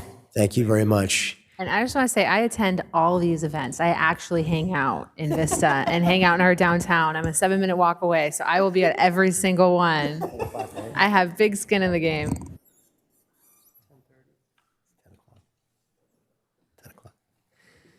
All right. We only have 7 minutes left until we pull the ripcord here, so you guys hear that? We got to move quickly. 7 minutes left. All right, here we go. Third item regarding Avo Playhouse upgrades and operations. Any members of the public wish to speak on this item may indicate so by using the raise your hand feature by pressing star 9, submitting a request to speak right here at the dais. Speakers will be called upon after the presentation. Assistant City Manager Imelda Huerta will introduce the item briefly. Thank you. Good evening again, Mayor, Deputy Mayor, members of the City Council. With me tonight is our Recreation Community Services Director, Margaret Hamer, and we will be reporting out on the Avo Playhouse upgrades and operations. As a brief background, in March 2024, a temporary advisory stakeholder committee was established for the Avo Playhouse. The purpose was to investigate, discuss, and recommend to the City Council ways to increase the use of the Avo as an economic and cultural resource for the city. The committee was tasked with performing public outreach, soliciting public input, and facilitating stakeholder discussions around increased opportunities at the Avo. The committee was comprised of a diverse group of community stakeholders, including 2 CVBID members, 2 downtown business owners, 1 current user at the Avo, 2 representatives from local nonprofits, art organizations or foundations, 1 member of the Parks and Rec Commission, and 1 member of the Public Arts Commission, and a city staff member. The committee met 4 times during a 12-month period. At the recommendation of the committee, staff presented a report to the City Council in March 2025 outlining identified deferred maintenance items and proposed facility upgrades. Additionally, the committee unanimously recommended that the City Council complete the identified deferred maintenance and facility upgrades for the AVO totaling approximately $1.3 million plus contingency to enhance the venue as a modern multi-use destination that supports downtown visitation, increases rental opportunities, and showcases local talent. You can see the breakdown on the screen. The committee also recommended utilizing previously allocated year-end fund balance resources to offset rental fees for nonprofit-hosted events and encourage the council to consider the project cost during upcoming budget deliberations, year-end fund balance discussions, and future grant funding opportunities. On March 11, 2025, the City Council received the recommendation of the AVO Theater Advisory Stakeholder Committee and directed staff to issue a request for proposals that included a public access element and to bring back potential funding sources for repairs, AVO Theater usage data, and lower fee rate opportunities for the City Council review. Staff released the RFP for the AVO Playhouse operator in November of last year. The RFP proposed the development and operation of the AVO Playhouse as a high-quality mixed-use entertainment and educational venue that aligns with the city's general plan, attracts visitors, provides cultural community benefits to the residents. The RFP required proposals to include the design and renovation of the existing city-owned theater, including upgrades to the sound, lighting, signage, and other identified improvements, along with the initial financial investment to transform the AVO into a modern, attractive, multi-use destination that increases rentals, supports local talents, and enhances downtown economic vitality. After 3 extensions, the RFP closed on February 9th of this year. One proposal was submitted and was deemed non-responsive as certain requirements outlined were not met. Staff received feedback indicated that the limited response to the RFP was primarily attributable to the projected maintenance costs, which prospective operators determined would render operation of the facility financially infeasible. Staff reconvened and updated the AVO facility deferred maintenance and upgrade costs, which now total $1.8 million. On the screen, you can see the breakdown of the different maintenance items, which includes the sign tower, lighting, seating, carpet, hanging globe lights, sound upgrades, video, etc. I did want to note in 2024, staff received $250,000 from the state. 2023 general fund specified grant project advanced by Assemblymember Lori Davies. These funds were used for the installation of new roofing at the AVO.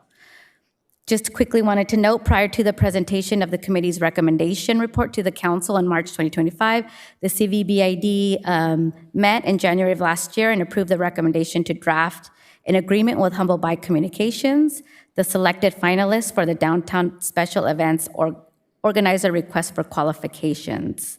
On February of last year, the CVBID reviewed the draft agreement and approved the agreement as presented. The agreement was fully executed in February 27, 2025, and included key proposed events such as AVO Unplugged, a series of live audience performances featuring musical artists and podcasters. Recent AVO Unplugged events have included the Shred Talk skateboarding history event, featuring a screening of Skate SD documentary and a panel discussion, concert by Dutch Interior, Rocky Horror Picture Show, the Beer versus Wine Sip-Off events, Couples Unfiltered, the Haunted Vista Live Ghost, and other events such as the K-Pop and Strawberry Festival, which activate the AVO, excuse me. Tonight, staff are requesting City Council discuss the operations and propose upgrades to the AVO and provide direction to staff regarding next steps. This concludes our report, and we are happy to answer any questions. Councilmember Melendez. Mayor, do we have any speakers? Oh, yes, we do have some speakers. Thank you for reminding me. We have Bill Hornung and Jacob Friedrichs. As we wait our speakers, I would like to see if we have unanimous consent from the council to extend for 15 minutes. Certainly. Without objection. Oh, we're on time. Never mind. I will not withdraw. support that. Thank you. I'd love to hear from our speakers. Thank you. I thought we were limited till 10 o'clock. No. I know what time it is. Mr. Hornung. Good evening. We know how to clear a room. So, good evening, Mayor, Deputy Mayor, Council staff. Just wanted to quickly give some feedback. We have been very involved in the Avo Theater the last 7 or 8 months. Melda showed you kind of a list of some of the things that we've put on, a bunch of indie concerts, Murdy Mister podcast, the Vista Skateboarding Society celebration, K-pop festival, on and on. And what we really tried to do during that whole effort as part of the Downtown Special Events program was really just to kind of try out a lot of different things. And I think we've had some really good successes in all that. But maybe just as important also is just trying to realize what the facility itself has really needed to kind of go through to pull off some of those things. And so when it comes to the actual facility improvements, we really have found that we've had no complaints, at least from people who've gone into the AVO, about the particular status of the venue itself. They love it. They love the, the character of it, the feel of it. If you talk to like the bands and stuff, they think it's just amazing we even have a green room because they're used to being out in their car. So from that perspective, we don't really see the huge need for major facility improvements, although it could really use some facility improvements. And so we think all the recommendations that came back are totally spot on if we have just an extra $2 million lying around. So we're 100% behind that. But if you do have to prioritize, what we've heard loud and clear and through our experience is really number one by a large margin is having a really awesome projector and screen in there. That's really prevented us from doing a lot of other things that we hope to do in there. Whether it's movies, almost all performances these days like to have some kind of video imagery and in the background, and it's really kind of hard to do right now. So that would be by far number one. Number two, the marquee obviously has seen better days. And if any of you ever want to just enjoy the sheer torture of changing that marquee, come on down. The staff from the Recreation and Community Services Group have to go through that, and it's definitely a challenge. And last but not least is just maybe some basic upgrades to the concession.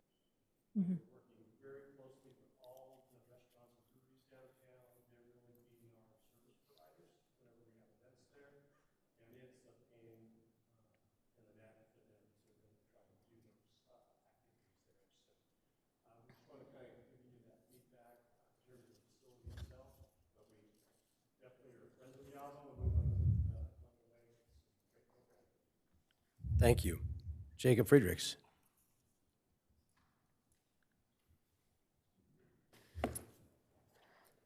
Good evening, Mayor Franklin, council members.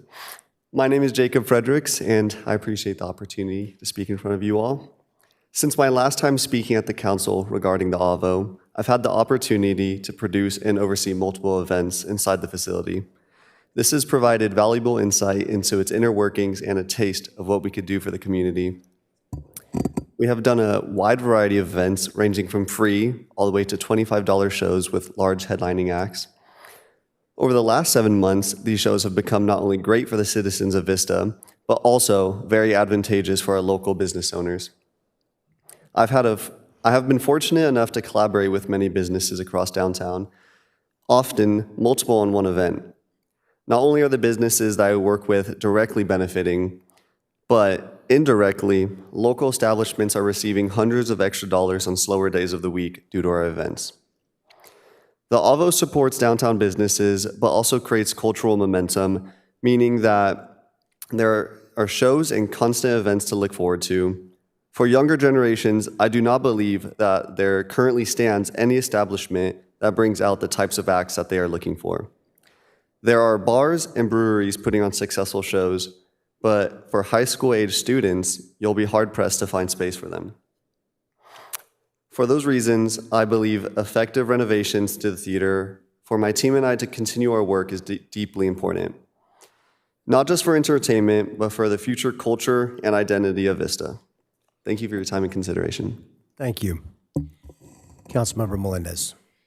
Yes, thank you, staff, and thank you, Bill and Jacob, for speaking on this topic.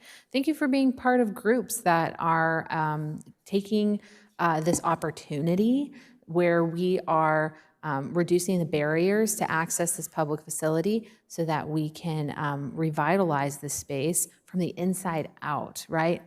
It makes me so happy. For years I've been saying, we don't have, a problem with the AVO except for that there's no programming.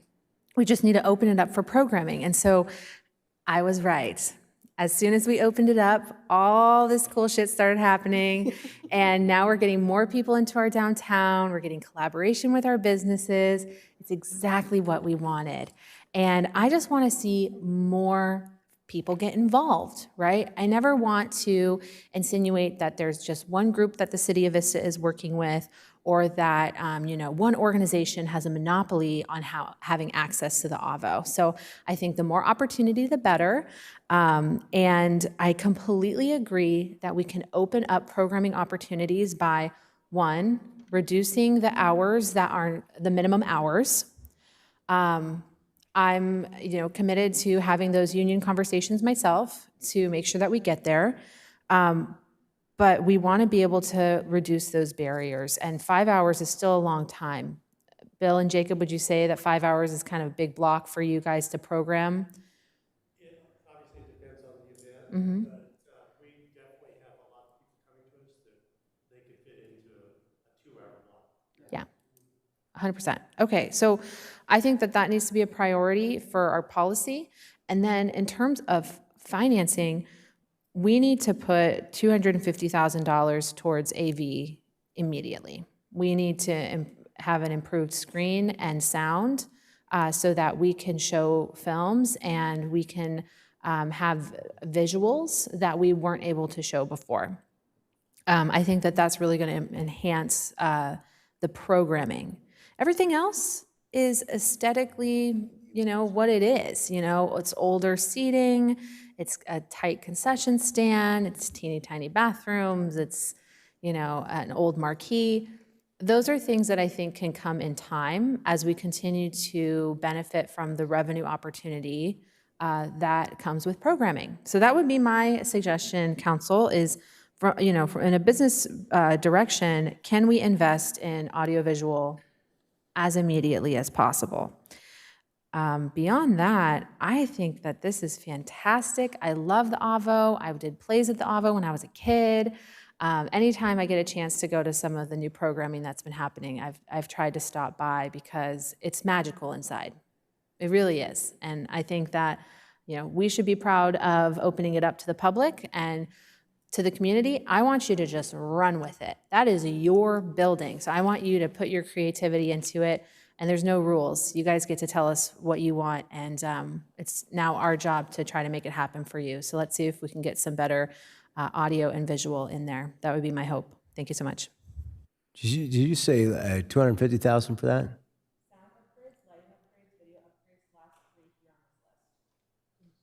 Because I was just going to say, one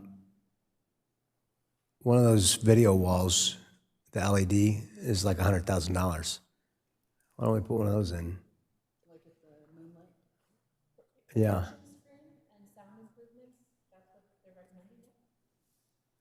I'm looking at the list. The last 3 items are AV. Am I right? That adds up to 240. No, I'm just saying if you're going to put that kind of money into it, where is this money coming from? Did we set aside money? No, I'm saying that We have not identified a source for this. We wanted to make sure the council was comfortable with the list, and then we were going to bring it back at the year-end fund balance. And Mayor, I'm reflecting that in terms of priority, I would say, well, maybe not even lighting upgrades, but sound upgrades and video upgrades would be the top priority. $120,000 would be the priority first spending that we should do.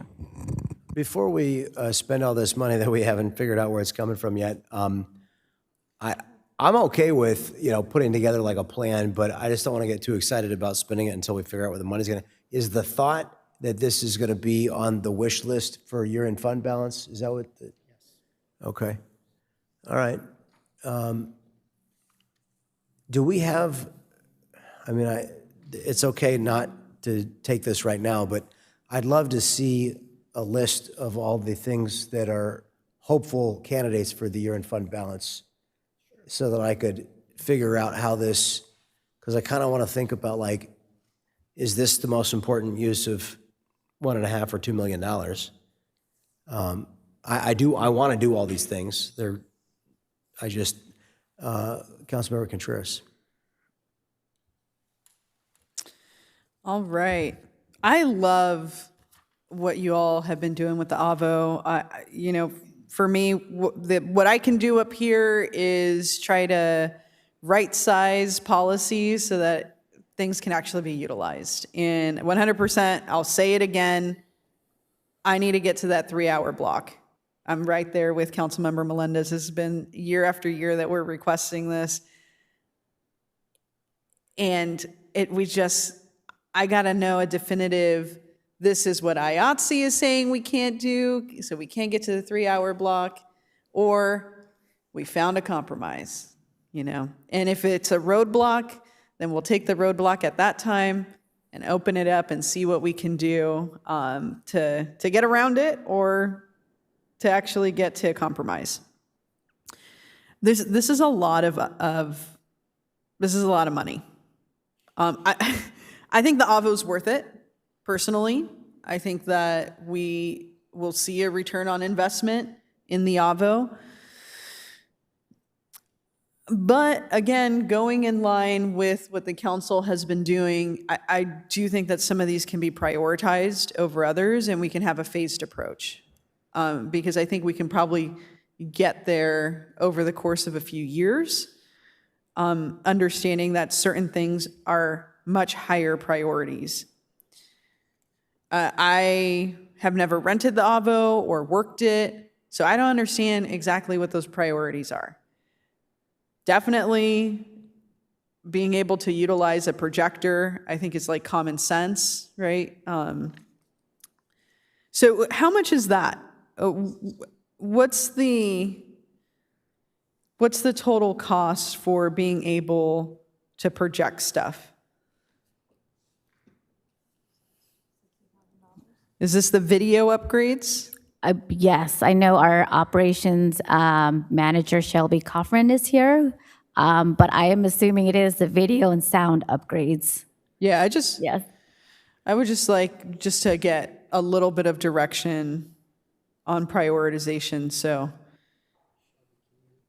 lighting, sound and video at $60,000 each. Correct. The video would encompass the projector and projector screen that we would need to upgrade, and then the sound would be a new soundboard that we need.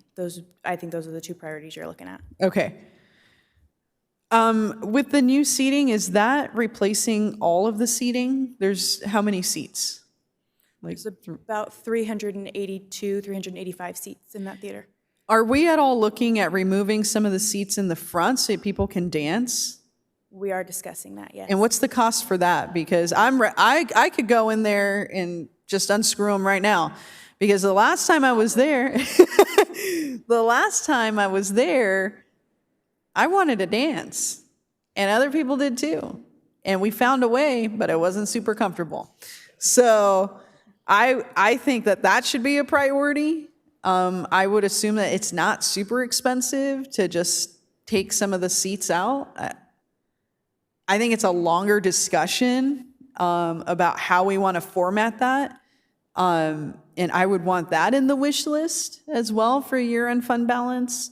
But I think $120,000 for the sound and lighting, I feel like we have that somewhere. You're smiling. You're telling me no. To clarify, the sound upgrades is $60,000, video $60,000, and then lighting upgrades is $120,000. Right. So you're thinking. But do we need the lighting upgrade as well, or just the sound and video?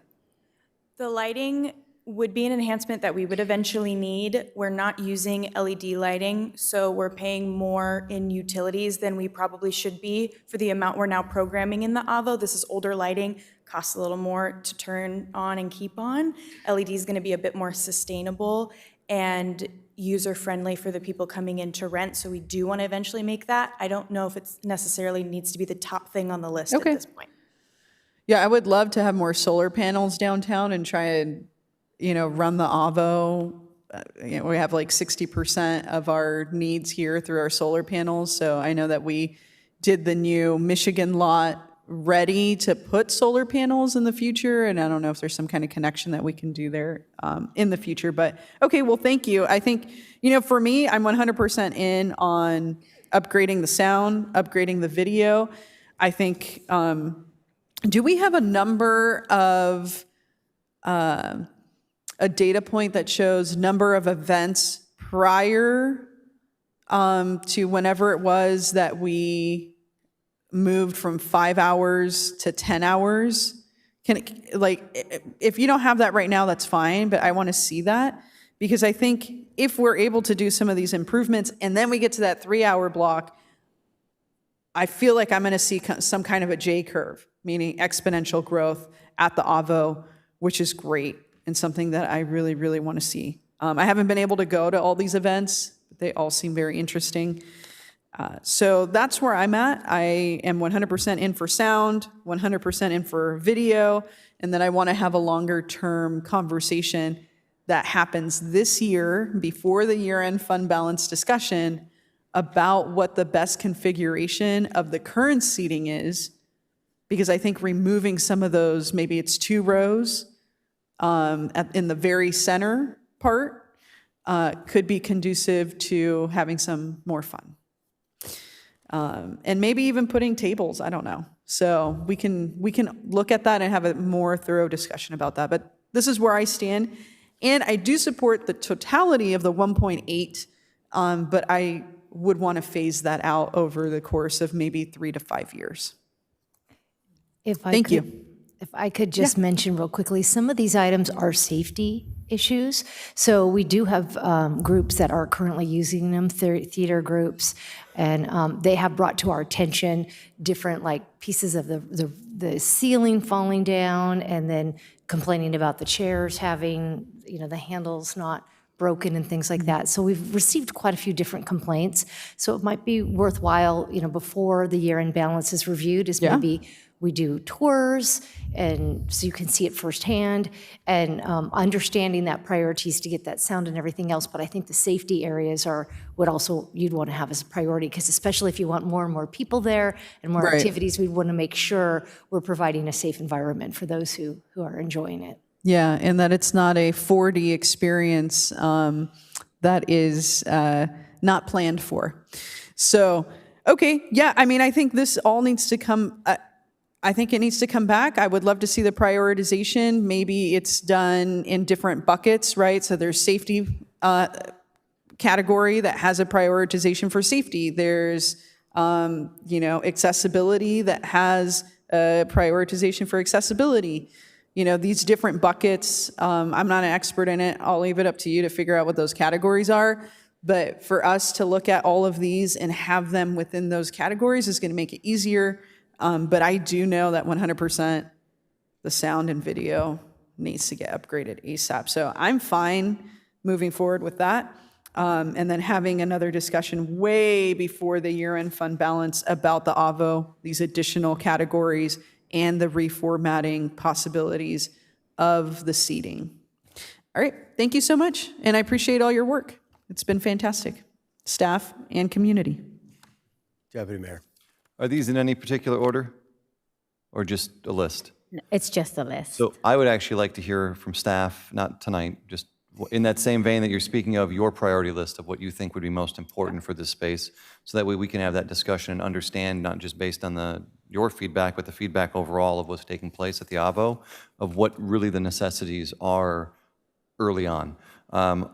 I'm not going to support funding it tonight, but I will support funding the 120. I just want to know where it's going to come from and if we actually have it. So I'm sorry. I thought you wanted to do it tonight. I'm like, no, we're gonna let's hit the brakes. There actually may be free solar programs available for the AVO, and Replace the roofs. yeah, and I think we all have that information, but I'm happy to send it over. I guess every time we have this discussion, I just want to know, what is the end goal? Like, what are we trying to do with the AVO? I still have these grand envisionments of it being something like the Belly Up.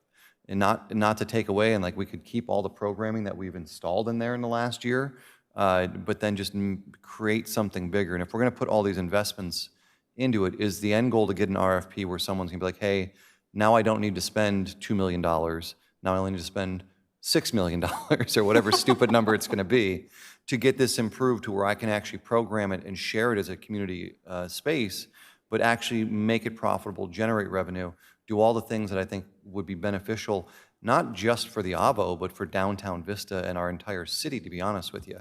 I mean, I know there's so many great ideas of things that could be happening downtown.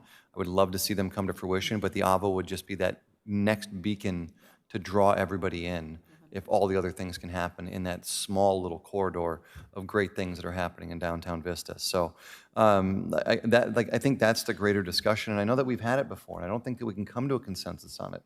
But I think that if we're going to make a $2 million investment, which I think is necessary and I support doing, we just need to have an idea of what the end game is. Because if we just keep throwing money at this and it's not going to be profitable, and I understand the community benefit to it, but there's got to be a way to activate this to make it generate revenue for the city.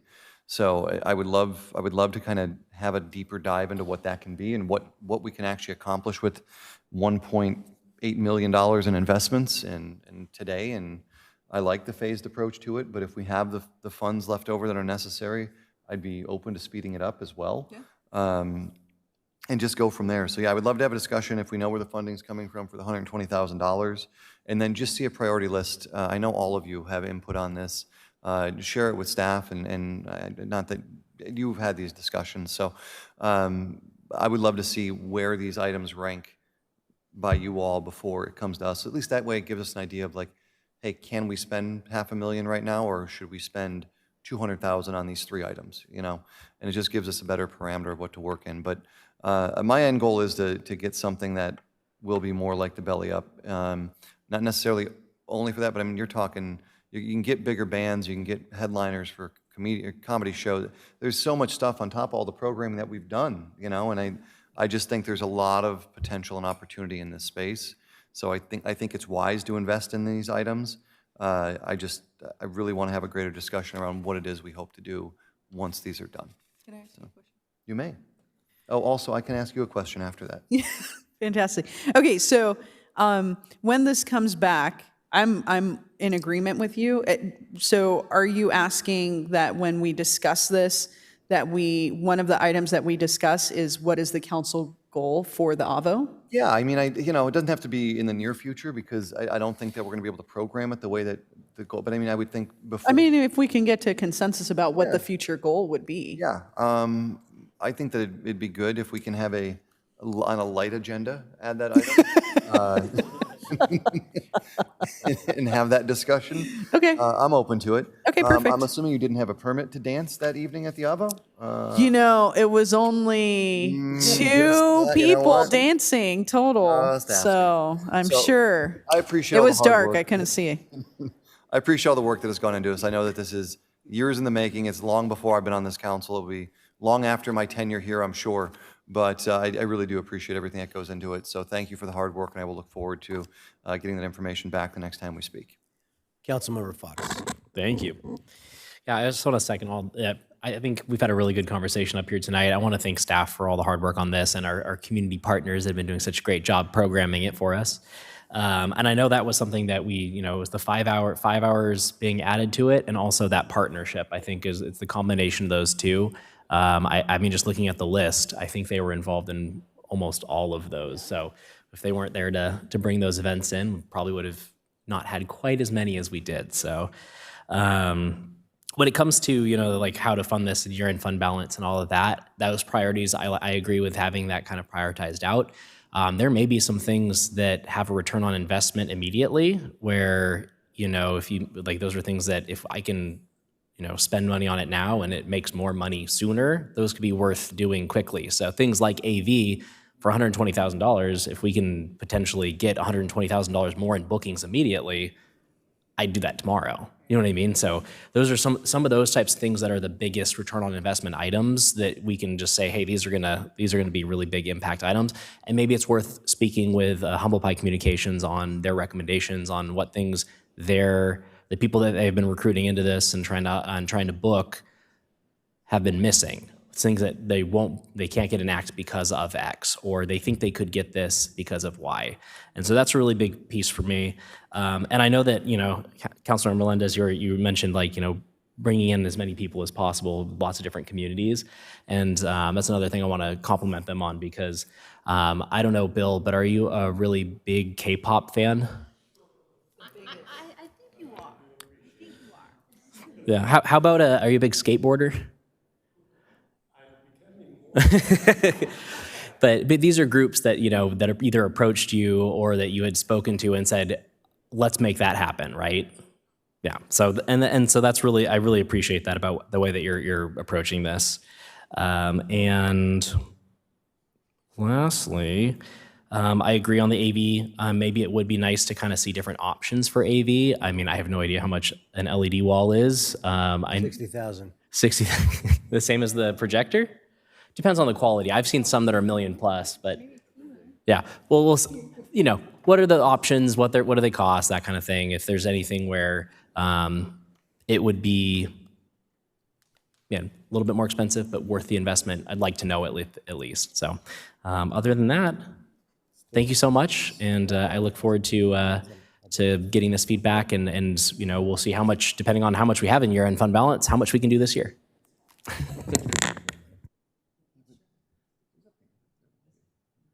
Councilmember Melendez. One more comment. No, truly. I saw on some of the materials for the presentation that Moonlight branding was coupled with AVO branding. Could we uncouple those? I'm not sure how that has occurred. These are distinct venues and facilities. If anything, it's like City of Vista AVO, City of Vista Moonlight, but somehow those got coupled. Yes, I see it here on the seating chart, but I've seen it in other places too. So that would be if I have the support from my council on that, can we uncouple those? I think that they're distinct. I would agree with that. Thank you so much. I agree with that as well. Will do. So I look forward to having a conversation about how this fits into all of our priorities and needs for money. No, I seriously do, because I want to do all this stuff too. Look, the AVO is a historical and cultural gem for Vista. It's an important part of downtown Vista, but I'm tired of seeing it sit empty. And I would really strongly agree with what the deputy mayor said, which is I'd like to see somebody, even if it means we have reduced, I'm not saying no access to it, but if we could negotiate that we have certain community access to it, I'd love to see somebody come in and operate it in a way that activates the thing. I want employment there. I want families coming in. I want people to be excited about, oh my gosh, do you know what? This is what's going on at the AVO. We want to come see this band or this, I'd love to have entertainment and be able to take my wife down there and not have to, go to Carlsbad or go downtown but we need some major investment. We need somebody that can operate this thing as a business. And, so somebody's going to have to take a risk. I just think we need to negotiate how much we get back in terms of, if we're going to put some money into it, we got to get a certain number of days a year that can be programmed. That's fine. I mean, nobody sells, no theater sells 100, none of them sell all their program days. And, if it's Wayne's World Cable Access, then it might not be on Saturday night. It might have to be on a Wednesday night. If it's, Dan O'Donnell's slam poetry contest might have to be on a Monday night. I don't know. You couldn't handle it. Right? No, I definitely couldn't. And yes, how wide is the stage at the AVO? Does anybody have any idea? We don't know how wide it, yeah, we'd have to look. I'm thinking like it's 24 feet, something like that, right? Maybe it's wider. Maybe it's 30 feet. About 40 feet. Anyway, one of those video walls, it's not that much more than what you're talking about. Unfortunately, the video walls are not movable once you install them. That's why you put it at the back of the stage so that everything else comes in front of it.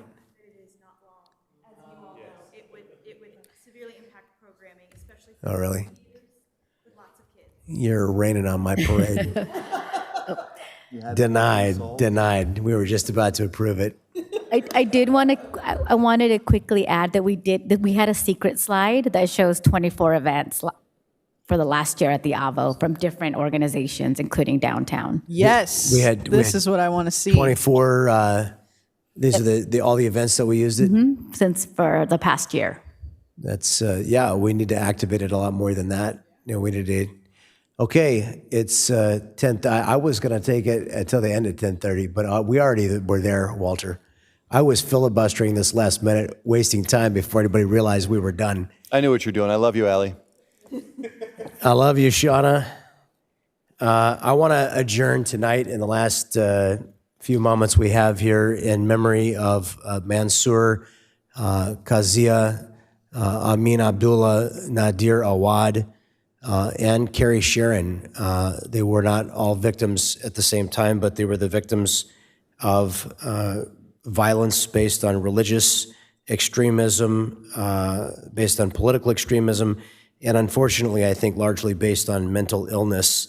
But we've got to treat each other better in our community, in our country, and we've got to stop the political violence against one another. So I want to remember those individuals who died in our community from violence in the last, unfortunately, week or so.